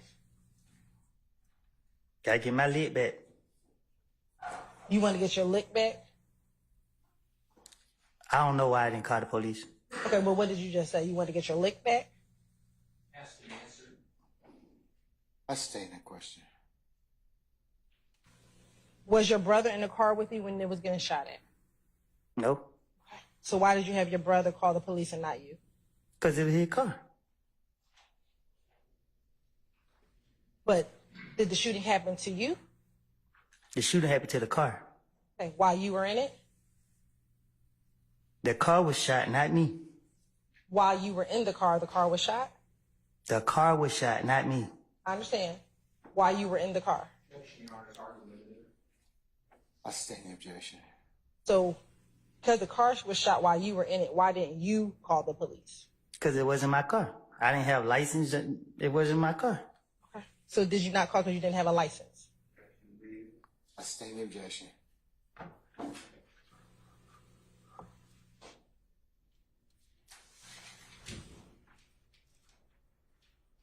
Now, during this interview, did you ever tell Investigator Gaither and Investigator Dennis about the beef between you and Kel? Probably so. What do you recall telling her about the beef between you and Kel? Probably whatever I could have convinced them to make them believe. Make them believe what? Me. And so were you telling them the truth? It depends on who listening. It was Gaither and Dennis. I don't know. What you saying? I asked you, did you tell them the truth? Your response was, it depends on who's listening. I stay in the question. Did you want to tell the truth to Dennis and Gaither?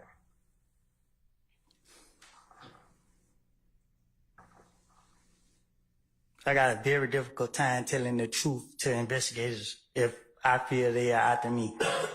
Okay, so I'm asking you, in this January interview, did you tell them the truth about the beef that was happening between you and Cal?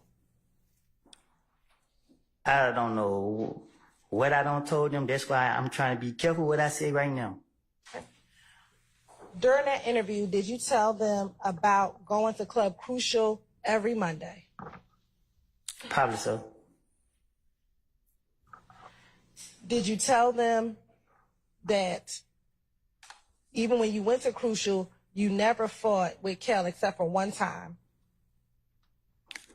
Me and him never fought.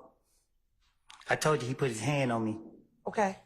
Did you tell Detective Gaither, fuck yeah, but we never fought? We never fought, not one time. Did you tell them? I'm overruled the objection, sir.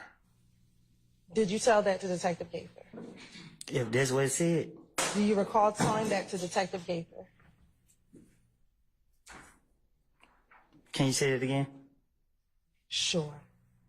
Do you recall telling Detective Gaither, in reference to Kel, fuck yeah, but we never fought, not one time? Why I say fuck yeah for?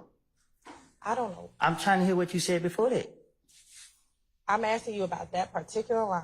Do you recall, yes or no, Mr. Copeland? If you I don't said- recall. All right. All right, before you pose the next question, I have a request to take a comfort break. So, ladies and gentlemen, we're going to take 10 minutes, and we'll see where afternoon leads us at that point. All right, we're in recess. All rise.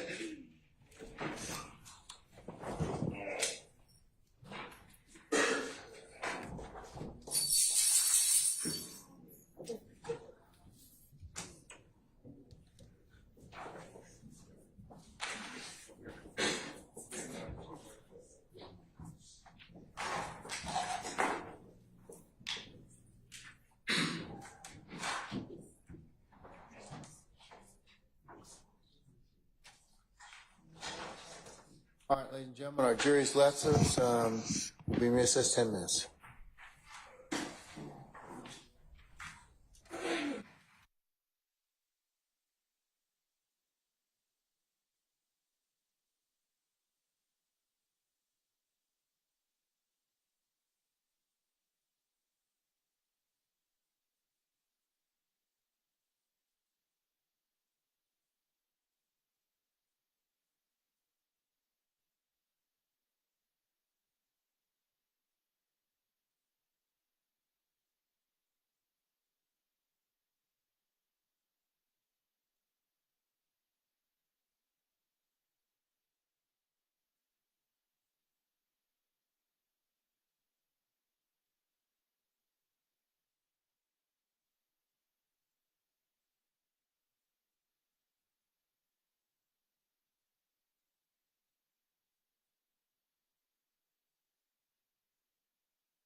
All rise for the jury.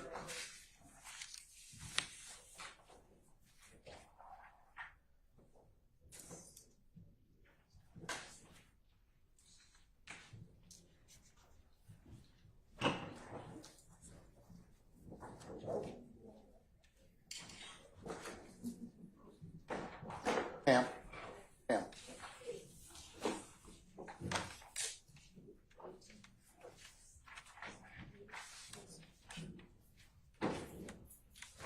All right, ladies and gentlemen, please be seated.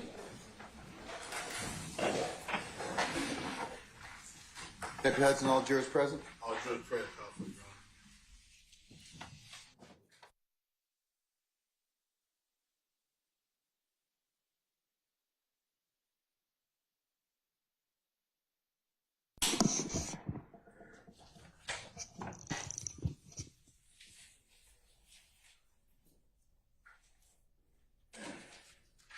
All right, Ms. Hilton?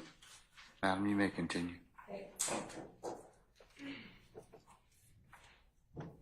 So I believe I left off talking about the beef with you and Kel. Do you recall telling detectives that initially it was just about y'all throwing money and you throw money on them and they throwing money back on you? That's what the beef initially was all about. Yes. Do you also recall Kel being upset that you hung with Boo? Yes. Okay. Why was he upset that you hung with Boo? I didn't ask him. Okay. Do you recall telling Detective Gaither that he was upset because he believed that Boo snitched on Mo? Yes. Yes, you recall telling Gaither that? Asked and answered, Your Honor. I sustain the objection.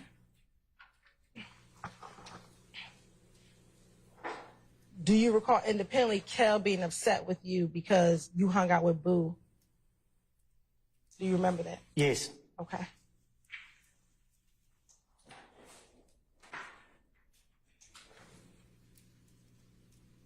And do you recall saying to Kel, whatever Boo did has nothing to do with me? Yes.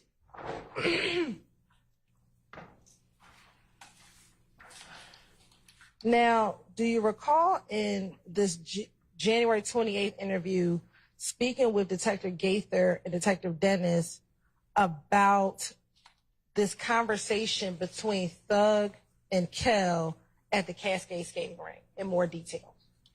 Can you say that again? Sure. Do you remember in the January 28th interview talking to Detective Gaither and Detective Dennis about the conversation that Kel and Thug had at the Cascade skating rink? Yes.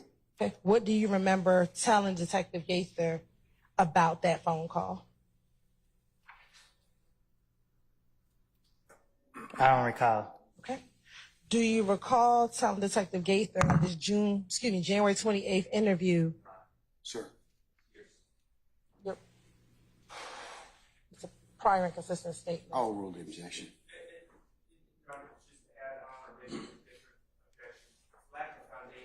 Overrule, sir. Okay.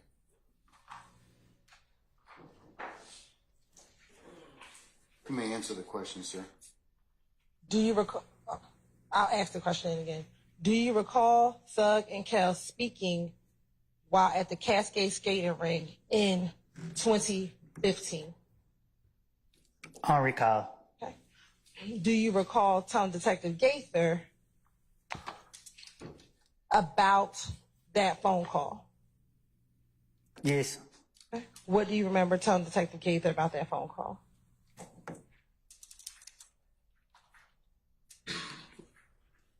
My word for word? Whatever you remember.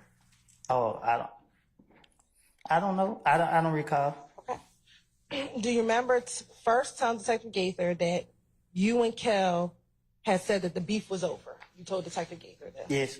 All right. Do you recall, again, telling Detective Gaither in this interview that Kel asked you to call Thug? Yes.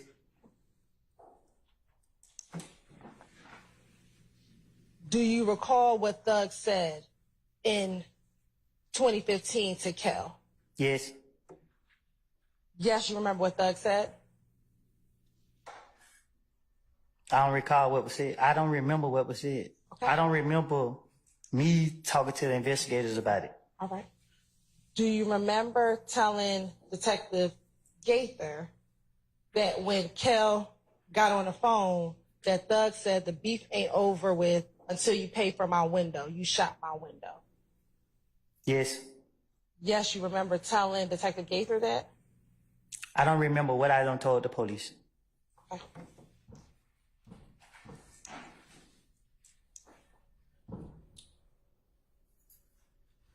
Let me ask you this. Are you just saying yes now to speed up your questioning? Most definitely. Okay.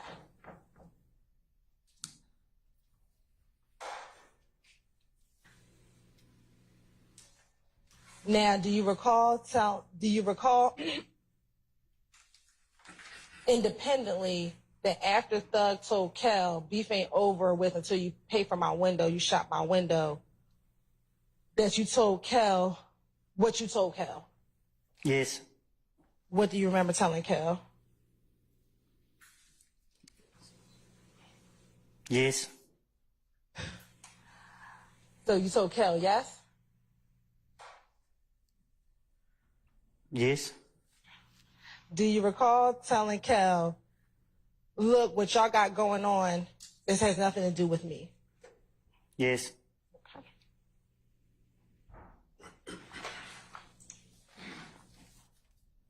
Do you recall also that you told Thug that your beef with Kel is over with? Yes. Okay.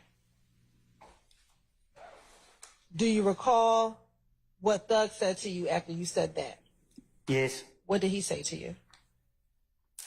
What did who say to me? What did Thug say to you? When? While he was on FaceTime at the Cascade skating ring. Who was on FaceTime at the Cascade game ring? Do you remember testifying earlier that you told Detective Thorpe in January 11th that Kel and Thug... I don't remember what I told the investigator or Detective Thorpe or whatever. Okay. Do you remember telling Detective Gaither in this January 28th interview that Thug said, nigga, I don't care about none of it. Look what y'all got going on. You still shot at me. Just pay for my window. You gonna pay for my window. Hey man, I ain't letting that go. Yes. Yes, you remember Thug saying that? Thug said that? You said yes, so I'm asking you, what do you remember? Cause I keep telling you, I don't remember. You keep asking me questions, so I'm just saying yes. Okay, so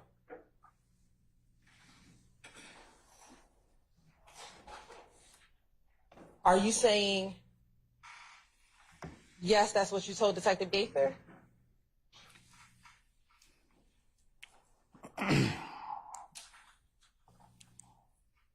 I know I ain't complete school, but I think I'm speaking proper English. I told you, I don't recall nothing I said to no polices. You keep sitting right here asking me the same question over and over and over and over and over. I'm tired of it. I'm drained. Okay. Well, if you would just answer the questions I properly. answered the question. You asked me, I said yes, yes. When I say yes, you ask me the same question over and over and over and over and over. But did you just tell the court and this jury that you're saying yes just to move the process along? I think I said it loud and clear. So again, will you just answer the questions and we can move the process along? You keep asking, okay, yes. What are you answering yes to? Your question. I answered the question you posed. Are you lying when you say yes? Huh? Are you lying when you say yes? Am I lying about what? Any question that I've asked you so far? Objection made. Overrule, sir. I can't be lying because I told you up front that I don't recall. During the January 28th interview, let me ask you this. Do you remember back in 2015, after Thug and Kel got off the phone, did you speak with Kel any more about that conversation that he had with Thug? I don't recall. Okay. Do you recall telling Detective Gaither that Kel asked for you to call Nut so that y'all could talk about what his conversation was with Thug? I don't recall. Do you recall whether or not you just told Kel to just pay for the window? I don't recall having a conversation with Kel. Me and him would never have a conversation together. Do you recall telling Detective Gaither, so you hung up the phone and me and Kel started talking like, man, bro, it's over, bro, just pay for the window? I don't talk like that. Okay.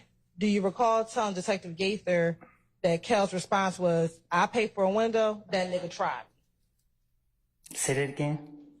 Do you recall telling Detective Gaither that Kel's response to you was, I pay for a window, that nigga tried me? I say that? I'm trying to understand who said what. I'm asking you, do you recall telling Detective Gaither? I'm going to object. That would be hearsay. Overrule, sir. Do you recall telling Detective Gaither that? I don't recall. All right.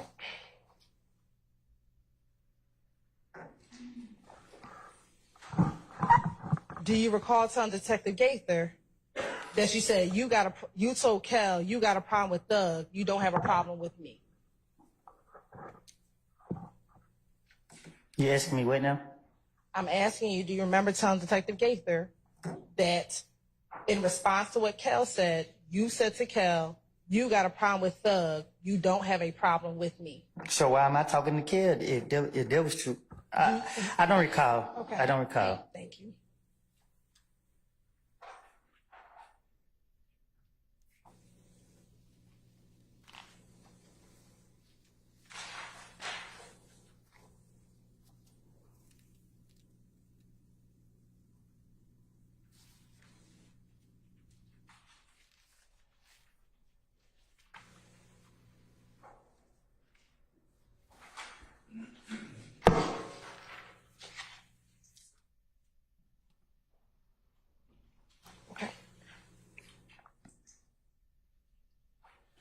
Do you recall telling Detective Gaither also about the night at Club Crucial when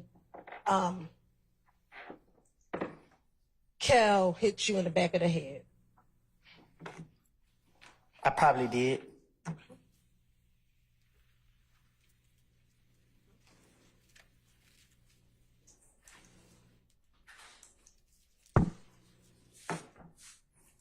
Do you recall going in more detail with Detective Gaither about what happened that Monday that Kel punched you in the back of the head?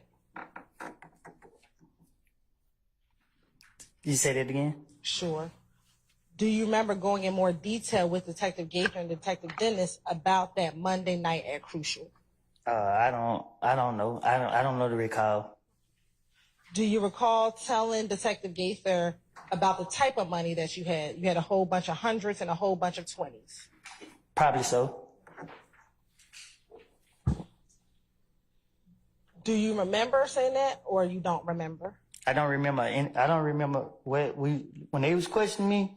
Whatever I said, I don't recall what I said. Okay. It was just I can't repeat what I said because I just said what I said.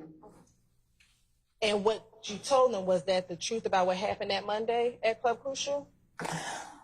I told them whatever I said to them is what I told them. So when they asked me questions, whatever I thought I wanted to say, that's what I said.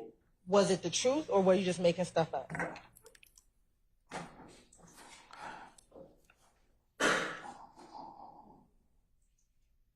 I don't recall what I was telling them, so I can't answer that.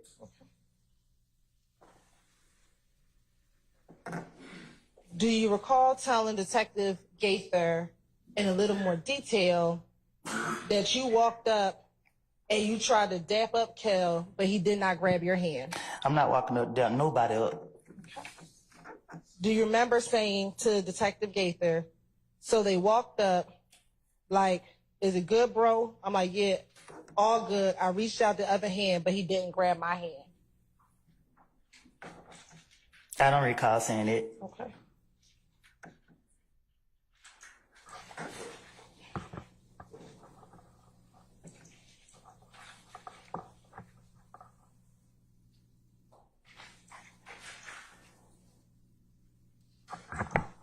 Do you recall seeing an individual named Pokey at Club Crucial on this same night where Kel punched you in the back of the head? Okay, let me make myself clear, right? Because you keep asking me about things I done told investigators in the past.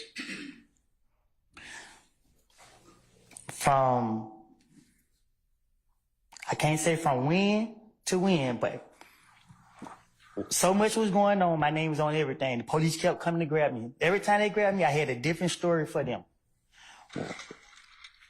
I know 100% facts, and I'm telling you now, I was not truthful.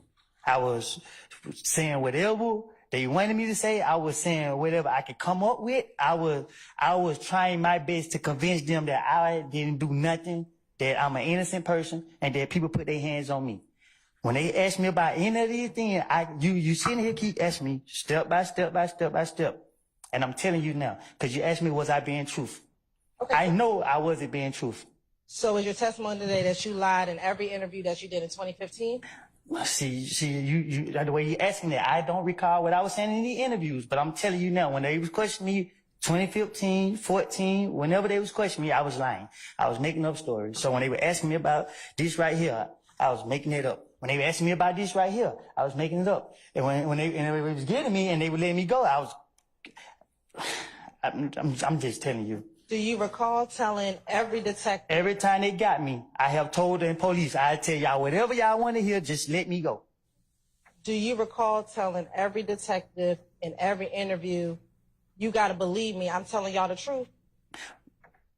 Okay. That sound like me. Do you recall telling every detective in every interview that you can go fact check what I'm telling you? Say that again? Sure. Do you recall telling every detective in every interview that you had in 2015, you can go check what I'm saying so you can believe me? Probably. I don't know if I said it or I ain't said it. In some of those interviews, were you in custody? Were you arrested in some of those interviews? I think so. Okay. Do you recall telling detectives in those interviews that you're just trying to get out of jail, so I'm going to tell you all what happened so you can check it and I can get out of jail? Yeah, I told the investigators that I remember, I think, in one of the interviews, they was locking me up and my child's birthday was coming up. And when they got me, I said, listen, man, whatever y'all want me to say, I would tell you right now. Just tell me what to say and I would say it. Tell me what y'all want to know and I would tell you. So if they would have asked me about President Trump, I would have had a story about Trump. If they would ask me about you, I would have had a story about you. Whatever to convince them that I ain't do nothing, it wasn't me. That's what my intention was. So you're asking me about interviews and I keep telling you, you keep asking me step by step by step by step by step by step by step by step by step. This is what I did. When they got me on this day and I was going to jail, I try to come up with something to tell them. That's why I can't tell you what I said. I was making it up. What benefit would it be for you to lie to the police if you were trying not to be in trouble? I was hoping to convince them so they could let me go. So why would you lie to convince them? What you mean? Why would I lie to convince them? Right. Why would you lie to convince them if you wanted to not go to jail? Why would I lie to convince them to not go to jail? Right. But they don't know that I'm lying. Well, they didn't let you go immediately, did they? Sometimes they let me go. Right. But when the time they let me go, I thought I was smarter than them. Did the detective say that they had to fact check what you said before they let you go? Can you say that again? Sure. Did the detectives tell you that they had to fact check what you were telling them? and you know, in certain situations. Right. And so what benefit would it be to lie if they told you that they had to fact check it? Oh, it wasn't no benefit because what they did was they picked and choose what they wanted to take from me, and they still left me in jail, so they came back and beat me in the butt. Okay. So going back to my question from January 28th, 2015, did you see Pokey at the club? You want me to be honest with you? I think I just did. I just told you the God honest truth of what I did from January from 2014 until 2021. Every time they got me, they already know me. They already know I got a whole bunch of bullshit to say. I'm gonna ask you to refrain from cursing. What? Oh, sorry, everybody. No disrespect. I'm sorry about it, but Overruled, sir. Overruled, sir. What harm would have come from telling the truth about you and your friends? Can you explain it? Sure. What harm? Why would you need to lie if you were just trying to tell them about what you and your friends were doing? I sustain the objection. Going back to the January 28th interview, understanding that you said you lied, did you tell Detective Gaither that you saw Pokey in Club Crucial on the Monday night where Kel knocked you in the back of the head? I don't recall what I said. Do you know who Pokey is? Yes, I do. Who is Pokey? A friend. Of who? Me. Okay. Is Pokey related to anyone? What you mean? Is Pokey related to Thug? Is he related to Thug? Yes, sir. He might be. Have you previously told police that Pokey is Thug's nephew? Well, if I did, then I guess he is. Okay. Since you're saying that everything is a lie in all of these interviews, in January 28th, did you tell Detective Gaither and Detective Guinness on the same Monday at Crucial that you walked to the kitchen and everyone was looking back and everybody was walking behind you? Can you say that again? Sure. Did you tell Detective Gaither on that did you tell Detective Gaither in that January 28th interview that while you were at Club Crucial, that you walked towards the kitchen, you looked back, and you saw everybody walking behind you? I don't recall what I told investigator, detective, whichever one. Okay. Did you also tell Detective Gaither in that interview that you put your hand in your pocket, you turned around, and you and Kel were face to face? I don't recall what I told the investigator. Did you also tell Detective Gaither in that same interview? Sir, Foundation for prior hearsay statement. I sustain the objection. You can rephrase, madam. Did Kel walk behind you and bust you and hit you in the back of the head, grab you and throw you down? I'm gonna overrule the objection, Mr. Steele. Did that occur, yes or no? Can you say that again? Sure. On that Monday night in Club Crucial, did Kel walk behind you, punch you in the back of the head, grab you and throw you down? No, he walked up to me. Okay. Do you recall telling Detective Gaither that soon he punched me in the back of the head, grabbed me and threw me down? No, he walked up to me and hit me in the face. Okay. Do you recall telling Detective Gaither what I just asked you? I don't recall what I told Detective Gaither. Okay. When he threw you down, do you remember what happened? I never hit the ground. What's the basis for your objection, sir? I'll sustain the question.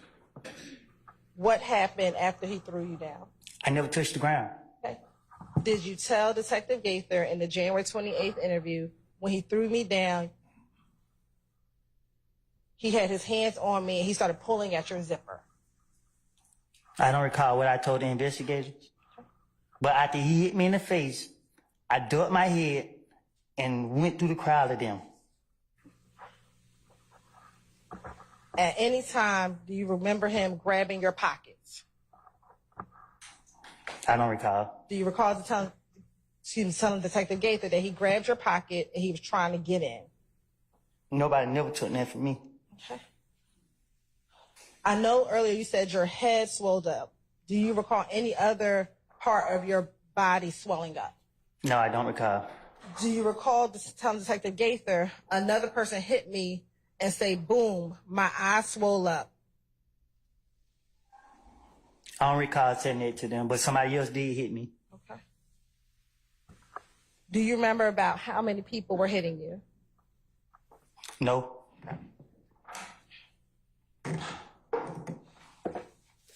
Earlier, you said that you ran out of the club. Do you remember telling Detective Gaither, I was really trying to run, but I can't run because they was holding me? They more or less were trying to take your money. Nah, I never tried to run. Are you saying now you never tried to run? No, I just ducked my head and I didn't run, but I just ducked my head and they mainly, after whoever hit me, after they hit me, nobody else didn't touch me. Okay.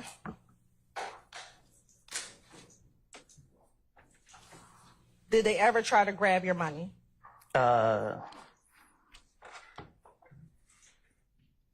don't know if somebody tried to intentionally grab my money, but as I'm going through a crowd of people, you know, I was brushing up against people grabbing me and stuff, but not in a way that actually take something from me that I recall. Do you recall telling Detective Gaither they were grabbing the money, but they wouldn't get it out the zipper right? I don't recall what I told investigators.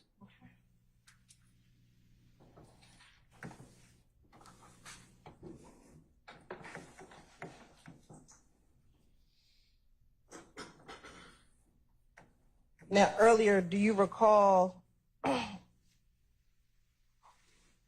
Bloody J fighting outside? I was swole, so I was in the parking lot trying to get in my car. Okay. Do you remember telling Detective Gaither that Moonsunk was fighting Bloody J? I don't recall.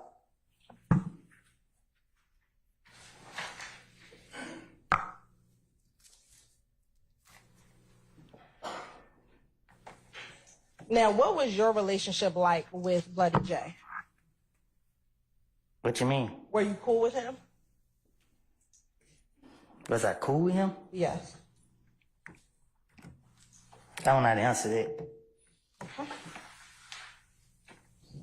How would you describe your interactions with Bloody J? What you mean? Do you remember telling Detective Gaither that you've been trying to help Bloody J get in back with them? I'm trying to help him with? Get back in with them. Oh, I don't know what was taking place. I talked to the investigators. I was trying to tell them whatever I think I can convince them to believe. I don't get in people's business to be knowing what they be having going on. But I'm good with coming up with a story. What would talking about Bloody J have to do? Why would that help you get out of? Because the investigators they just, I don't know, like they so focused on me. I'm trying to get them off of me. They need to go focus on somebody else and get their attention off me.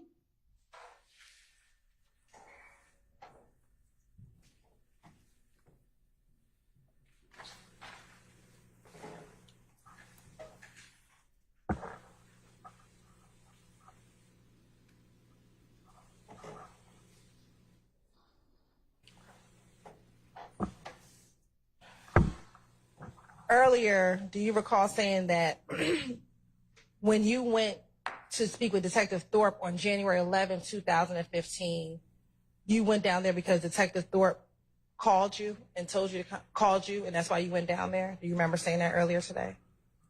I believe after they shot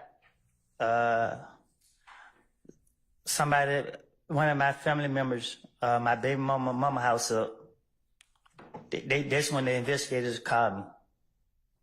Because they said that it related to something. I don't know. I can't really remember exactly, but that's when I went down for questioning.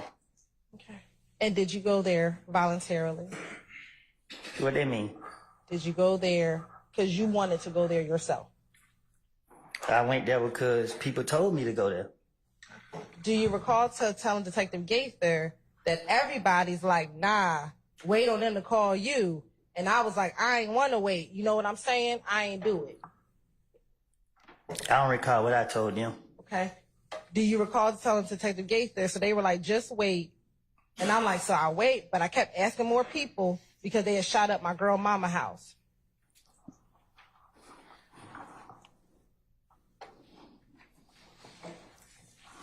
Most times I talked to the police, they had to come and get me. Did they come get you on January 11th? They didn't have to. Okay, you drove down there you had Moonsoon take you down there. Because everybody was telling me to go down there. Okay. And Moonsoon, didn't you encourage Moonsoon to come and talk to the police too? Say that again? Did you encourage Moonsoon to come and talk to the police? I think I remember telling him that they said, man, you did it, you need to come in here with me. And do you remember him telling him, nah, I'm gonna wait for them to come to me? No, I think he told me to give the investigator his number and tell him if they wanted him to call him, if I'm not mistaken. Do you remember telling Detective Gaither? I came out here, I got Montung, and I'm like, you don't want to come in and talk to him, bruh? You know your name in it, bruh. And he's like, shit, I'll wait on them to call me. I know Detective Gaither she got somebody against me. She making her business to try to get me. So anytime that she trying to question me, I'm gonna spin her every chance I get. But I do not recall what I told her when she questioned me, but when she questioned me, I know she trying to get me. Okay. Is Detective Gaither able to tell you the answers that are coming out of your mouth? I stand the question as to form. Does Detective Gaither know what you think, what you're going to say? I stand the question. In the January 28th interview, let me ask you this before I ask you that. Do you know what the relationship was like between Nut and Thug back in 2015? No. Do you recall telling Detective Gaither, at least in the January 28th interview, that Nut and Thug was cool? I don't recall. All right.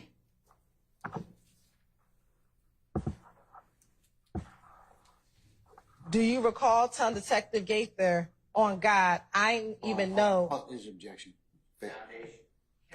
I sustain the question. I think the question was, back in 2015, did you know the relationship between Nut and Thug? It's still subject to foundation. I'm staying.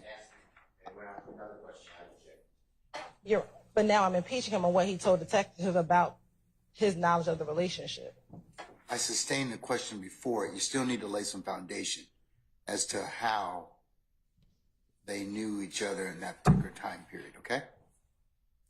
That was the basis of Mr. Steele's objection. Back in 2015, were you familiar with Nut? Yes. And were you familiar with Thug? Well, what do familiar mean? Well, you just answered that you were familiar with Nut, so... I sustain the question. When I just asked you, were you familiar with Nut, and you said yes. Why did you say yes? Because people have different definition of things, and I knew of Nut. Okay. If that's the same, then I guess. Did you spend more time with Nut or with Thug back in 2015? I spent more time with Thug. I didn't hang around Nut. Did Thug ever speak with you about his relationship with Nut? No. Did you ever observe Thug and Nut together? I never saw those two together. I never been around those two together. No, it never crossed my mind. So how were you able to tell Detective Gaither that Nut and Thug was cool? Because they're questioning me, and I'm trying to get them off of me, and she asked me questions about Nut and Thug, I guess, and I'm telling her whatever she asked me. Let's say she asked me a question about this guy. I'm gonna say, yeah, I seen the sky. It's blue. Whatever she asked me, I'm gonna say, I'm gonna agree to that. I'm gonna say whatever she asked me. If she asked me about this reporter right here, I'm gonna say, yep, she's sitting outside me with white tennis shoes on. I'm gonna say something. Just because I want her to believe I'm telling the truth, that I want her to get me out of jail. What, she has on white tennis shoes, don't she? Don't you got on white tennis shoes? She got on Chucks. Right, and they white, right? What color your shoes is? Okay. She got on Chucks. So you telling the truth? What color your shoes is? She said they white. Right, so you're telling the truth then? Well, it depends. See, you pick what you want to tell them. So did you also tell Gaither in another interview that Nut and Thug had problems? Can you say it again? Did you also tell Gaither in another interview that Nut and Thug had problems? See? You saying it right there and there. So my question for you is, how did you know about any relationship between Nut and Thug? I didn't.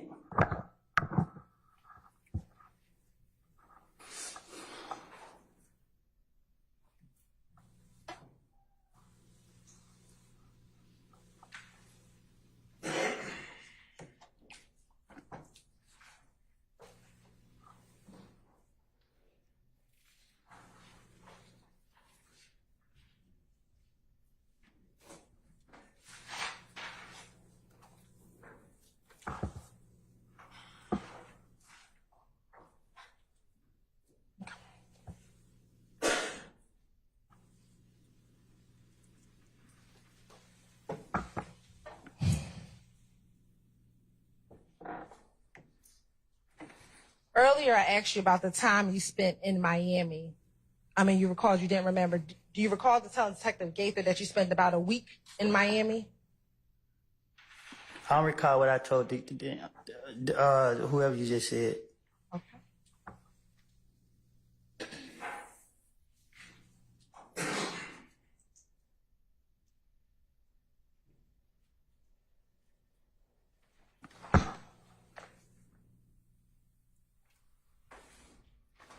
Now, when you came back from Miami, did you have any concern about Thug and you and your relationship? What you mean? Did you have any concerns about Thug and you and your relationship? You asking me? I am. Did I have any concern? Yes. I just left on with Young Thug? Yes. And what my concern was? I'm asking you if you had any. If I just left with him, why would I have any? Okay. Do you remember telling Detective Gaither, so we came back and it was like Thug was trying to get rid of me? You feel what I'm saying? Had to switch it up. You had to switch it up. I had to switch it up. Why did you have to switch it up? Because they kept targeting me. Who is the they? Investigator Gaither and Dennis. Why did you have to switch it up to say that Thug was trying to get rid of you? What would that? Oh, I don't know what I don't. No. Oh, let's go back. Okay. Now I said that he was trying to get rid of me. Yes. That's what I told her. Yeah. I don't recall what I told her. Okay, you don't recall that.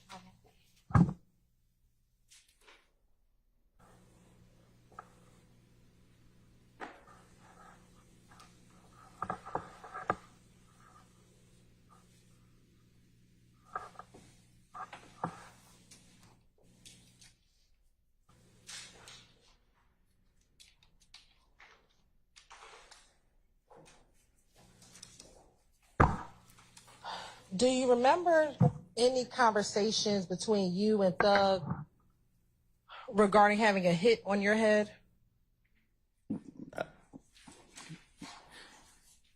You said, do I remember having a conversation with Thug about somebody having a hit on my head? Yes. No, I don't recall. Okay. Do you recall telling Detective Gaither that Thug called you and said, bruh, they said I got a hit on your head? And you were like, bruh, you do? And he was like, nigga. And then y'all started laughing. Oh, you saying that I said Thug had hit out on my head? That's what I'm trying to, yes, do you recall? I thought you were saying that me and him having a conversation and you saying someone else said someone else have a hit on my head? Go God bless you. Are you saying that Young Thug had a hit on my head? I'm saying, do you recall having a conversation with Thug in which you discussed having a hit on your head? Was my initial question. Can you ask me that one more time? Sure. Independently, do you recall back in 2015 having a conversation with Thug about having a hit on your head? So it was a conversation. I'm trying to make sure I understand you. It was a conversation I was having with him. Yes. And I told him that he had a hit on my head? Just generally. I'm trying to see, am I understanding you right? Right, I'm asking you. I'm clarifying. Do you recall generally just having a conversation with Thug about having a hit on your head? Just generally. So you saying, I'm trying to, I don't understand you. Sure. You saying I'm talking to him, me and him talking, I'm telling him that he has a hit on my head. No. That's what I'm trying to see what you're saying.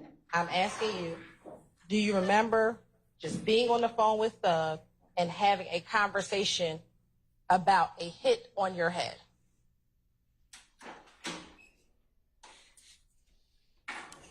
I don't know. I don't know how to answer that. I don't know. I don't recall. I don't know. All right. Do you remember telling Detective Gaither that you and Thug were on the phone and Thug said to you, bruh, they say I got a hit on your head? Do you recall telling Detective Gaither that? I don't recall. Okay. And do you recall telling Detective Gaither in response to that, you said, you do? And then he responded, nigga, and then y'all started laughing. I don't recall. Okay.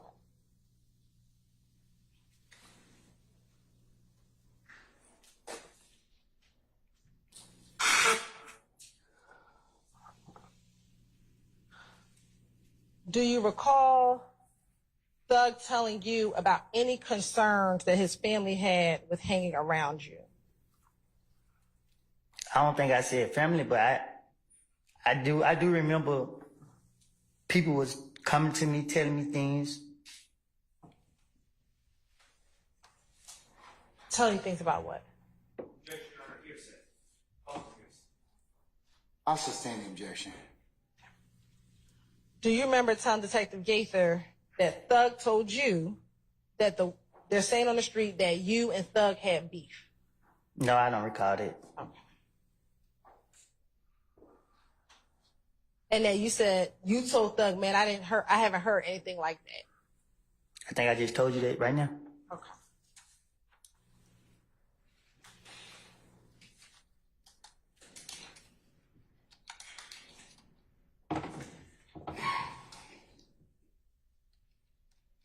Do you recall Detective Gaither asking you why would people think that he had a hit on you?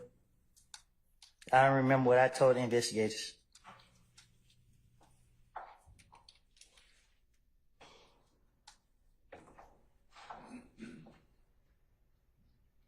Do you remember telling Detective Gaither, like I told you, because everybody in the street saying I did it, and if they kill me, everybody, it's going to go away. Do you remember telling her that? I remember that. I remember people coming to me, telling me things that was making me think people was telling me stuff that was trying to people was getting in my head and making me believe things. And I started being paranoid, thinking stuff.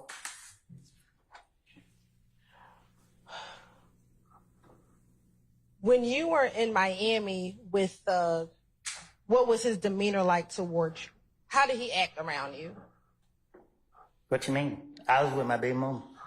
Were you ever around him in Miami? Like,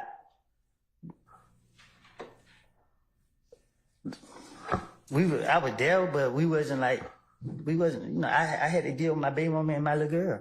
Okay.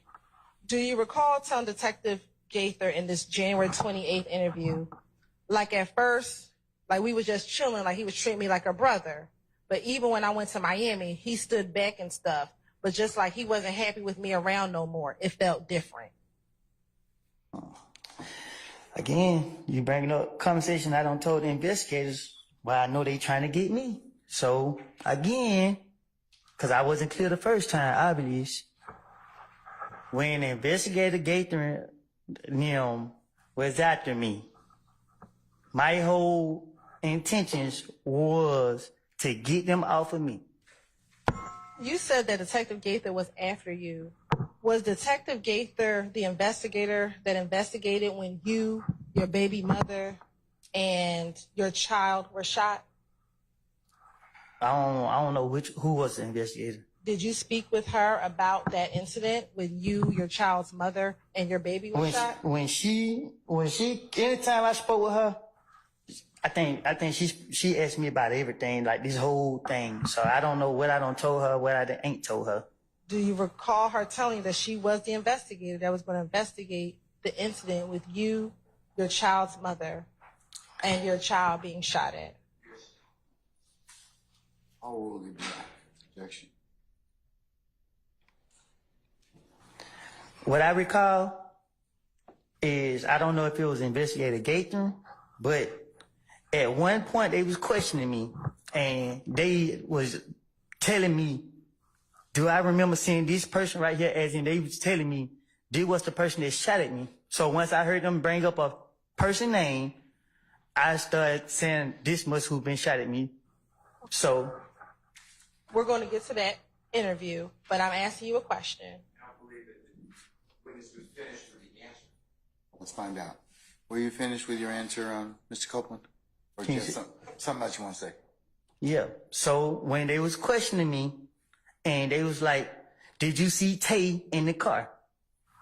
I didn't know why they brought his name up, but for them to ask me, did I specifically see Tay? Tay knew I stayed at, so I felt that Gaither was letting me know it was Tay who came to my house. So when she said that, I was like, oh, okay. Okay, but that's not my question. Was she the one who investigated you? I just remember when she was questioning me about me and my child being shot at, she brought up a person name to me and kept asking me about it. And she brought up two other names, but I didn't know them people to hang together, so I really didn't. I brushed the other two names out. And then later they found out that those was the people involved. Do you remember, and we're going to actually get to that interview all right next, but do you remember in that interview actually you not wanting to tell Detective Gaither who shot you because you were afraid of being put in the paperwork and snitching? Do you recall that? I recall this, and this is the God honest truth. I told those investigators that I did not see nobody's face. They constantly kept asking, you gonna let dudes shoot at you while you got your kid? Listen, man, it ain't about being afraid of being paperwork or nothing. You feel me? Like, it's not. Do you recall telling the police that you did not want to be in the paperwork? I probably did. But if I had to be in paperwork, I'm still gonna be the same person. Let's get back to the January 28th interview. Do you recall telling Detective Gaither that even when you were in Miami, he stood back and stuff, it looks like he wasn't happy with you anymore, it just felt different? Can you tell me what because you asked me about interviews, a lot of stuff started changing. You got to be more specific because at one point, the police were targeting me so much that I was turning against everybody. I was thinking everybody was out to get me. So when the investigators started asking me questions, whoever they started asking me questions was, they started becoming a problem with me because I started thinking that everybody was out to me. So I can't tell you what I said to Investigator Gaither, Dennis, or any other investigator that questioned me. All I can tell you is that I was in a messed up state of mind, and you asked me about questions that I was supposed to be asked back then. That if I say something, you're gonna say, "Oh, I'm about to impeach him," or whatever the word is you use. When I don't know, I can't answer that. Independently, did you feel different around Thug while you were in Miami? Did I feel? Well, I wouldn't ever stay down there a week with him. I'm asking you. I don't recall how it was being down in Miami. All right.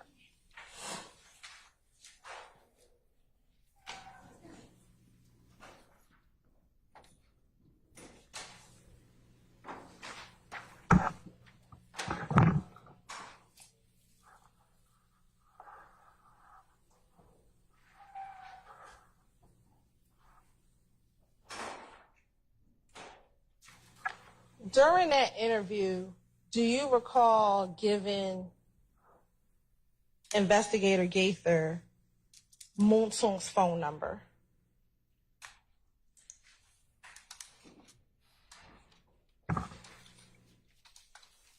That's it? That's the question. To my, is that After the shooting on the highway. I remember Moonton told me that if they wanted to question him about what happened, that it was okay to get on his number and they can call him. Do you remember his phone number back then? No, I don't even remember my phone number right. And did I have them? Okay. Do you recall giving the phone number 404? Sir, do you have objection? You told us just to give the last 4 numbers. That's fine. Okay, all right. Was it 8935? Do you recall giving the number 8935? I don't recall.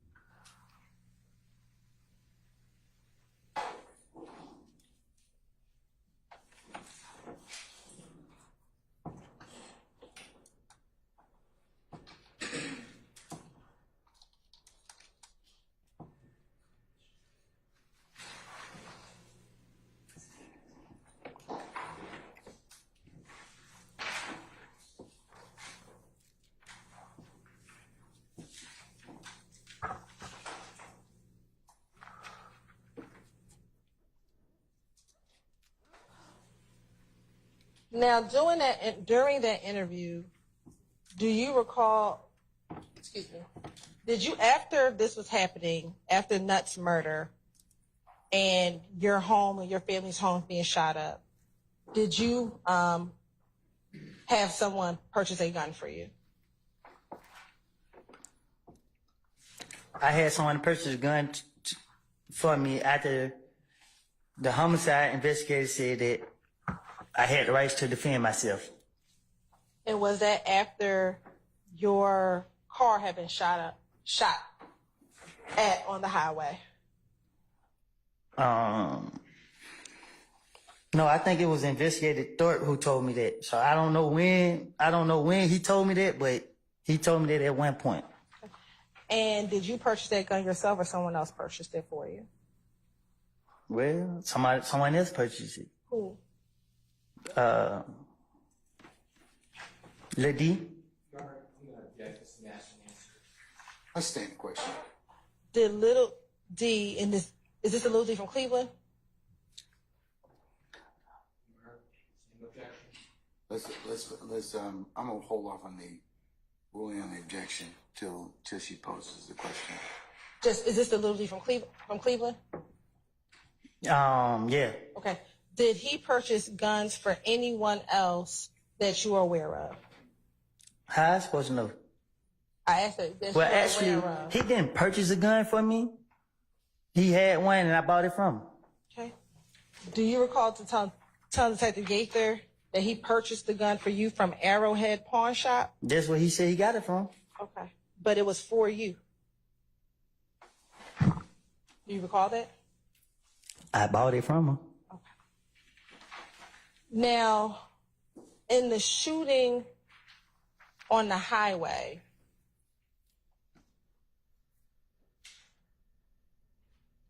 do you recall who was shooting at you? I don't. Okay. Do you recall telling Detective Gaither that it was Greedy who was driving one of the cars? No. They were doing 100 miles per hour. How you gonna see somebody? Do you recall telling Detective Gaither it was 2 cars, the second car, and Greedy was in the first car? No, I don't recall. Okay. And she confirms, Dennis confirmed, so it was Greedy, and your response was, yeah, Greedy was driving. Oh, no. I probably just said it just because I remember the drive-by. They were going too fast to be trying to do anything.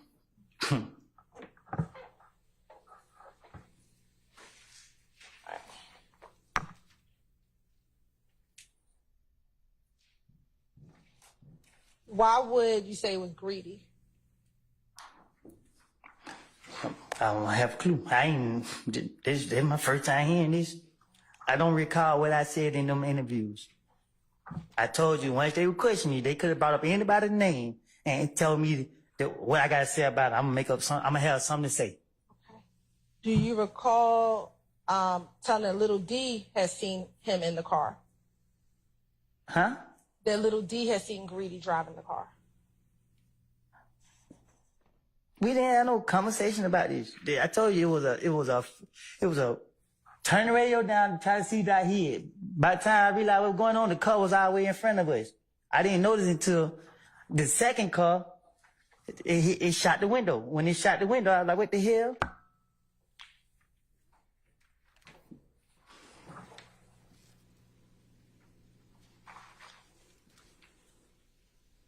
And I don't know if I told the investigator this, but I thought the car that was behind me was the car that set me up. So I don't know what you're getting at with talking about what I told the investigators. Who was in the car behind that you thought set you up? Boo? Why would you think Boo was going to set you up? Because I was paranoid. Why would Boo want to set you up?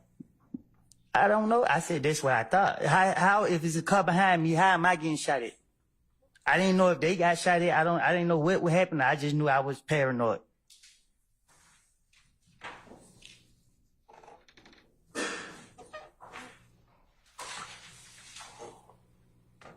When Little D from Cleveland bought the gun for you, did you go with him to the pawn shop? Did I go with him to the pawn shop? Yeah. I can't recall. Okay. Do you recall telling Detective Gates and Detective Dennis, I can show you the gun I got, the same gun I had when I went right to the pawn shop. My buddy bought it in his name and went right back home. Do you tell Detective Gates that? I probably did. I'm trying to convince them. And earlier when you talked about Boo being in the car with you, is that the big Boo, the picture we saw a few days ago? Big Boo wasn't in no car with me. Who's Boo?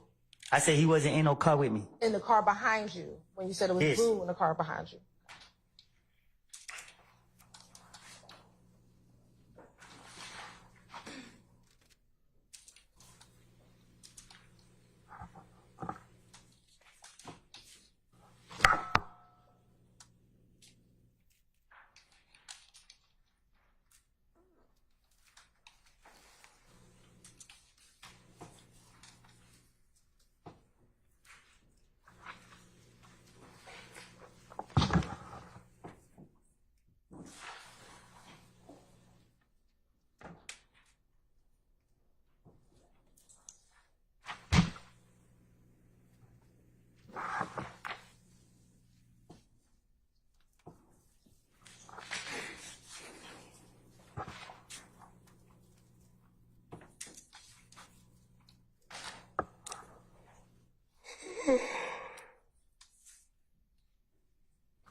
Portion of the show.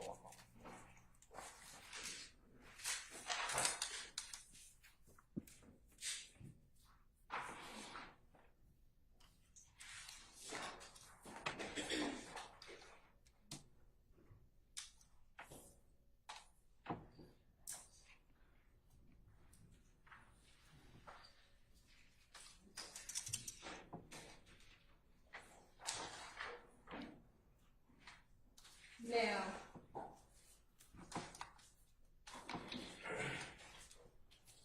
at the club, excuse me, and Crucial, that Monday night, do you recall who you went to the club with? I go every Monday night. That specific Monday night where you and Kel got into it. Do you recall who you Went to the club with that night. I don't recall who I was with. Okay. Do you recall if Thug was at the club? Tonight the night I got into it with him? Yes. I can't recall if he was or wasn't. What about Nard? Which one? How many do you know?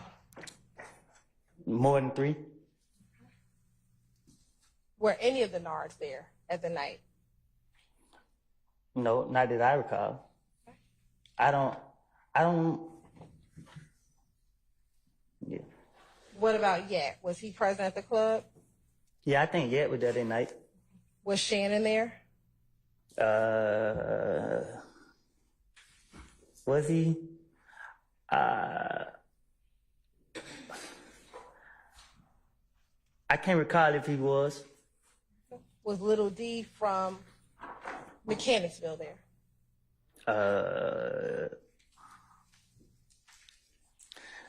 I can't recall who that night because I've been up there so many Mondays, and I'd be lying if I say somebody was there, somebody wasn't there. I don't remember who was there that night about anybody. And my last question: what about Little D from Cleveland? I can't recall.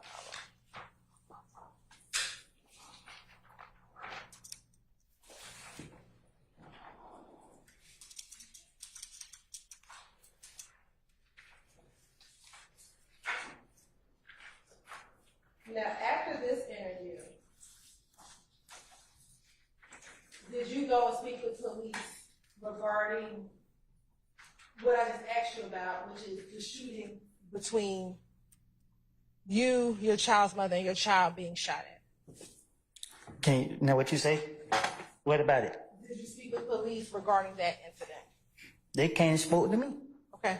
Do you recall what happened the day that you, your child, and your child's mother was shot at?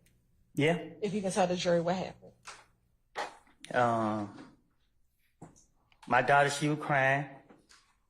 She wouldn't stop crying. So we take her to the hospital. We came out the door. I seen the car, seen it at the stop sign. I had a gun. The car, they came my way. I stood in the middle of the street. They rolled up on the side of me. They let the window down and they tried to shoot me.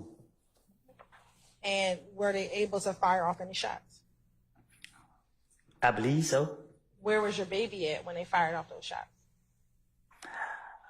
I don't know if she was in my hand or if I put in. I can't remember if I put in. It happened so fast. I can't remember if I put it in a car or if I had it in my hand. Okay. And after they started shooting, what, if anything, did you do? I told my baby mama to get down. And what did you do?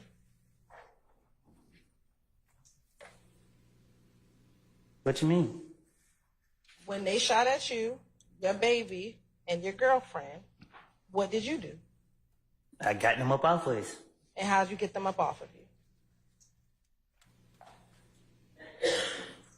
I shot back. Okay. And what happened when they shot back? When you shot back? I kept shooting. Okay. And what happened? I made them crash. All right. How far away did they crash from your house?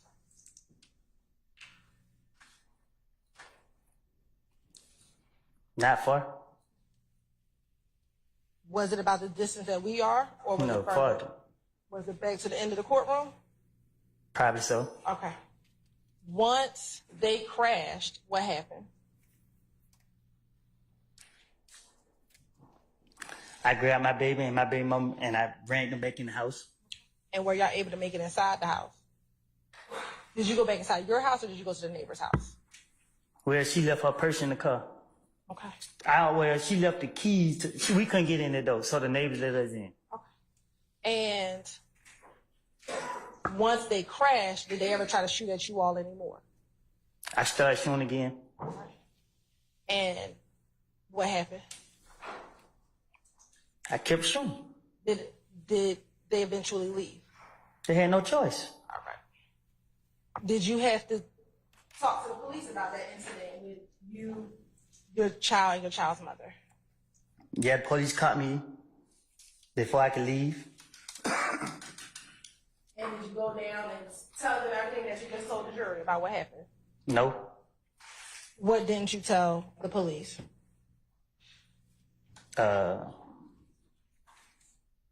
No, I think I did. I don't know. I can't remember exactly what I told them, but I told them the car pulled on the side of me and tried to shoot me. I think I didn't tell them that, I think I told them somebody else shot back. Do you recall something that you shot back? Yeah, I remember. Cause I remember the other one told me, he asked me, did I shoot? He asked me something. I lied and said somebody else was shooting.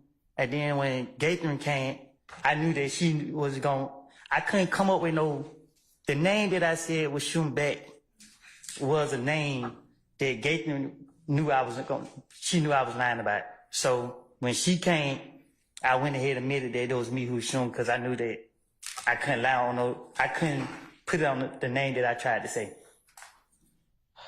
Do you recall being interviewed about this shooting twice, like back to back? Can you repeat it? Sure. Do you remember being interviewed about this shooting with you, and I would just say Deshaun and your daughter twice? One day you were not in custody, the other day you were in custody. Do you remember that? So when they let me go, they wanted the gun. I told them I'd give them the gun once they let me go. And they went for it. They let me go. And 24 hours later, they had the whole SWAT team at my house, my brother's house. Did you ever give them the gun that you used? No. Whose gun was it? Clearly mine. Do you recall telling detectives that it wasn't your gun? I probably did. Do you know whose gun you said it was? I can't recall. Do you recall telling them that it was Shannon's gun? No, I don't recall what I told him. Now,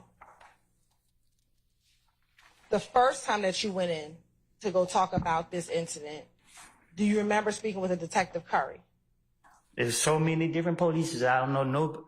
All the names I know is Thorpe, Gaither, and Dennis, and the light-skinned lady. I don't know the other people name. All right. When you first went to talk about this incident, was it with Thorpe, Gaither, Dennis, or was it somebody else? Yes. Well, when I came out the neighbor house to try to get the door key, I looked over, I ain't seen no police. When I walked out the door, the SWAT team was already right there. And when they got me right there, there was some investigator right there talking to me. But when he looked and seen who I was, he called somebody. Then they went to jumping out the sky, coming out the bushes, every which way. They questioned me right there. I don't know who it was they questioned me.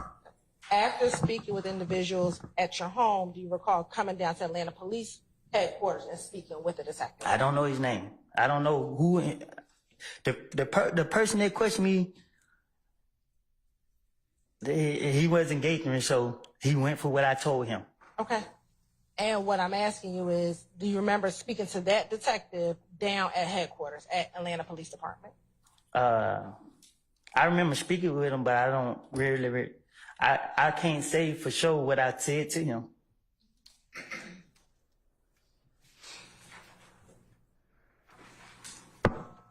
I know he kept saying he want that gun, and I kept telling him, if you let me go, I go get it.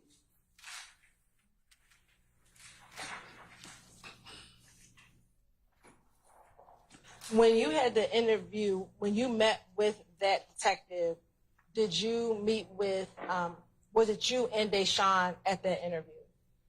Can you repeat it? When you went down to that interview, was it you and Deshaun? Did y'all both go to that interview?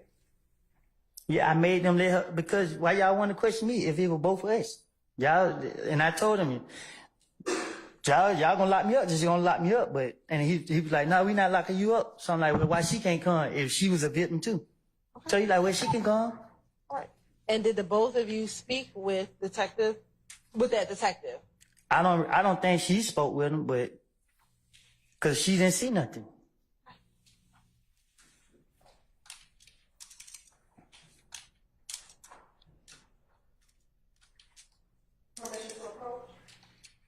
As long as you show that to the defense counsel first.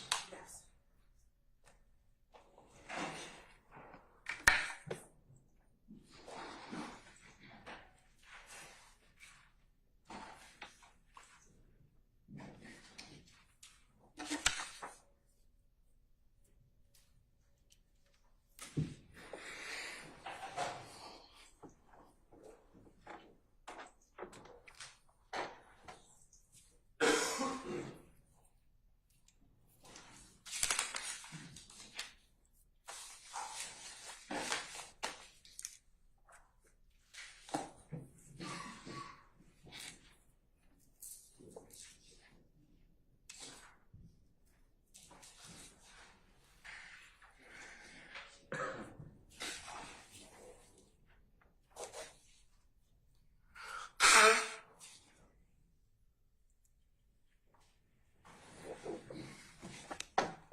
Can I approach, Your Honor? You may, madam.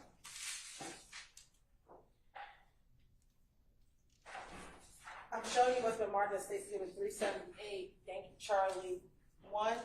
Do you see yourself in that exhibit? Yeah. Do you also see Deshaun in that exhibit? Yeah. And do you also see the detective in that exhibit? Yeah. Your Honor, excuse me, this time say like Tender Stacey Gibbons 378 Yankee Charlie 1. Any objection to states 378 Yankee Charlie 1? No objection.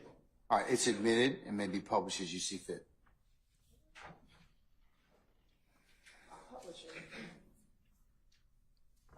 Court's indulgence.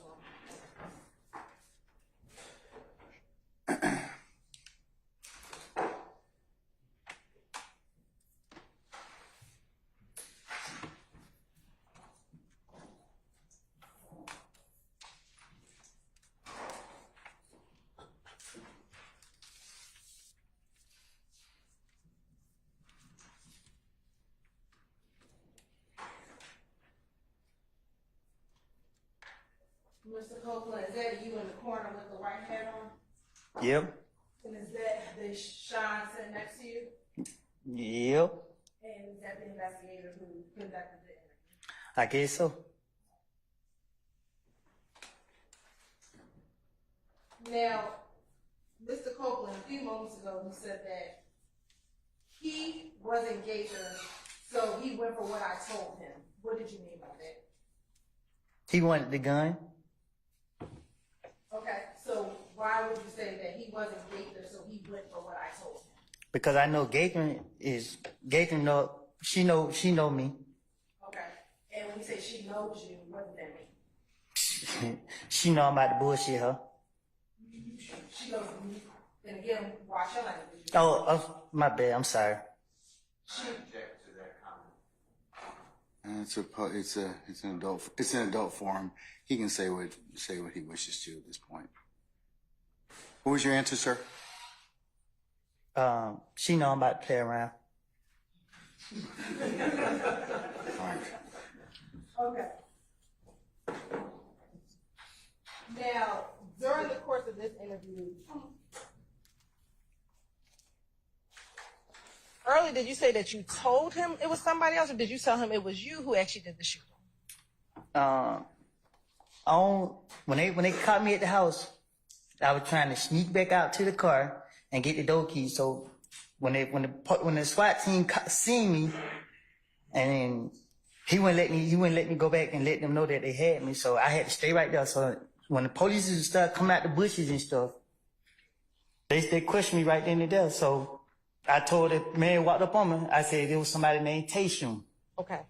That was when you were still at The house. But when you got to the police department, did you tell him? Before I got to the police department, I think Gator pulled up at the house. I think somebody pulled up at the house that knew who I was. And they kept somebody Tay who. And I couldn't come up with no Tay that they didn't know. Okay. I wasn't gonna lie on nobody. Like, I wasn't trying to lie on nobody and get them locked up at that time. So I'm just like, I can't lie on this nigga right now. So I went ahead and said it was me shooting. Okay. And after this interview, were you ever arrested for shooting at the car? Yeah, I most definitely was arrested the next day. No. Were you arrested for a probation violation? I was false arrested. They locked me up for not doing community service when I never had community service to do. Y'all held me in jail for 3 weeks for no reason. And that was because I didn't get a police that gun. That's what y'all did to me. Okay, but were you arrested for the probation of not doing community service? My probation officer told me she didn't put a warrant out on me and told me that there was something that had nothing to do with her. She couldn't speak on it. So I don't know. I felt I went to jail for trying to protect me and my family. All right. Did you ever have to plead guilty for aggravated assault for shooting at the car? No. Okay. Ms. Hilton, can I get you and maybe a representative too?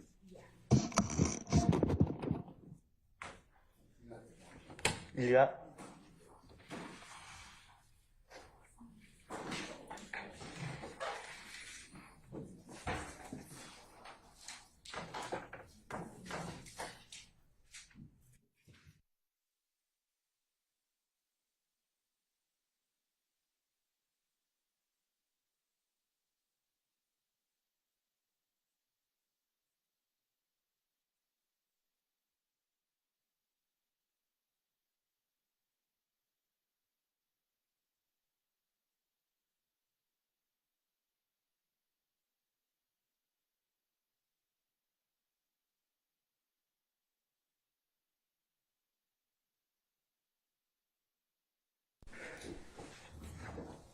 All right, ladies and gentlemen, we have reached the natural stopping point for today, and we're going to go ahead and recess you all until tomorrow.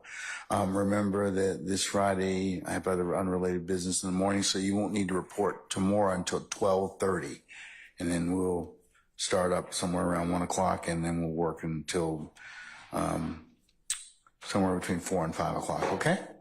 All right. Mr. Copeland, we'll see you tomorrow at 12:30. Okay? Peace out. All right. Thank you.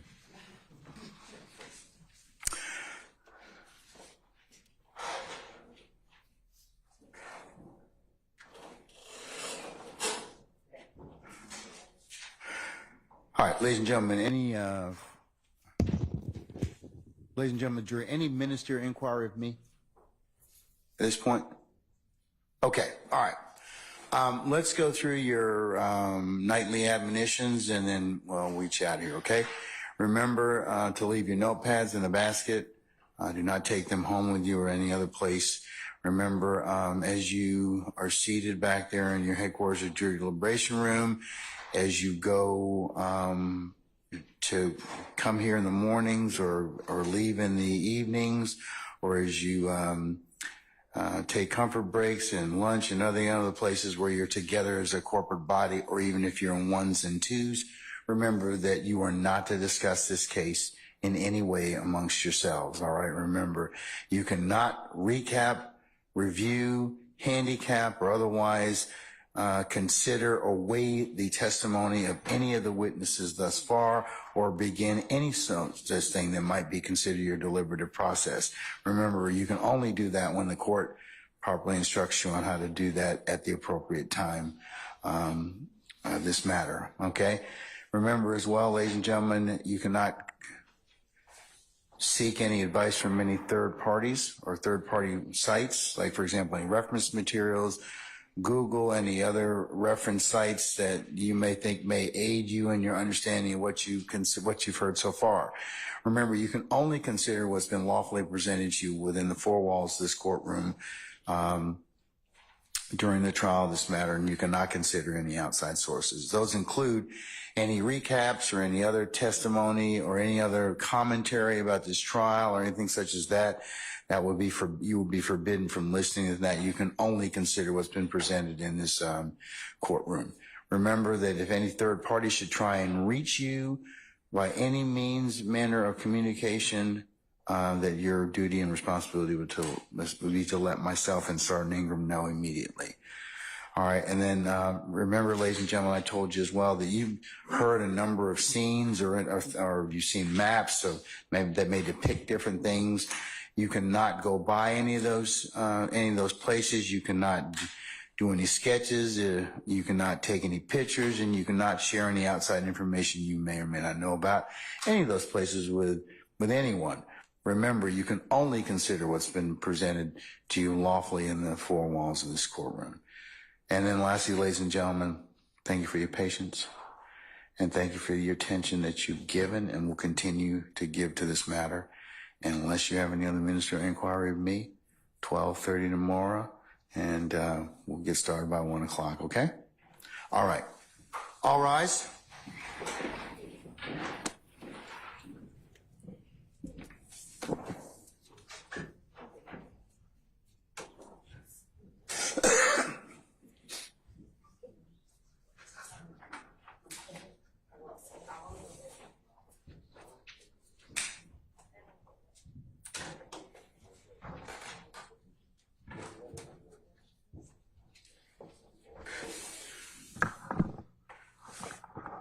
All right, ladies and gentlemen, you may be seated. Our jury has left us, and Mr. Copeland has left us as well.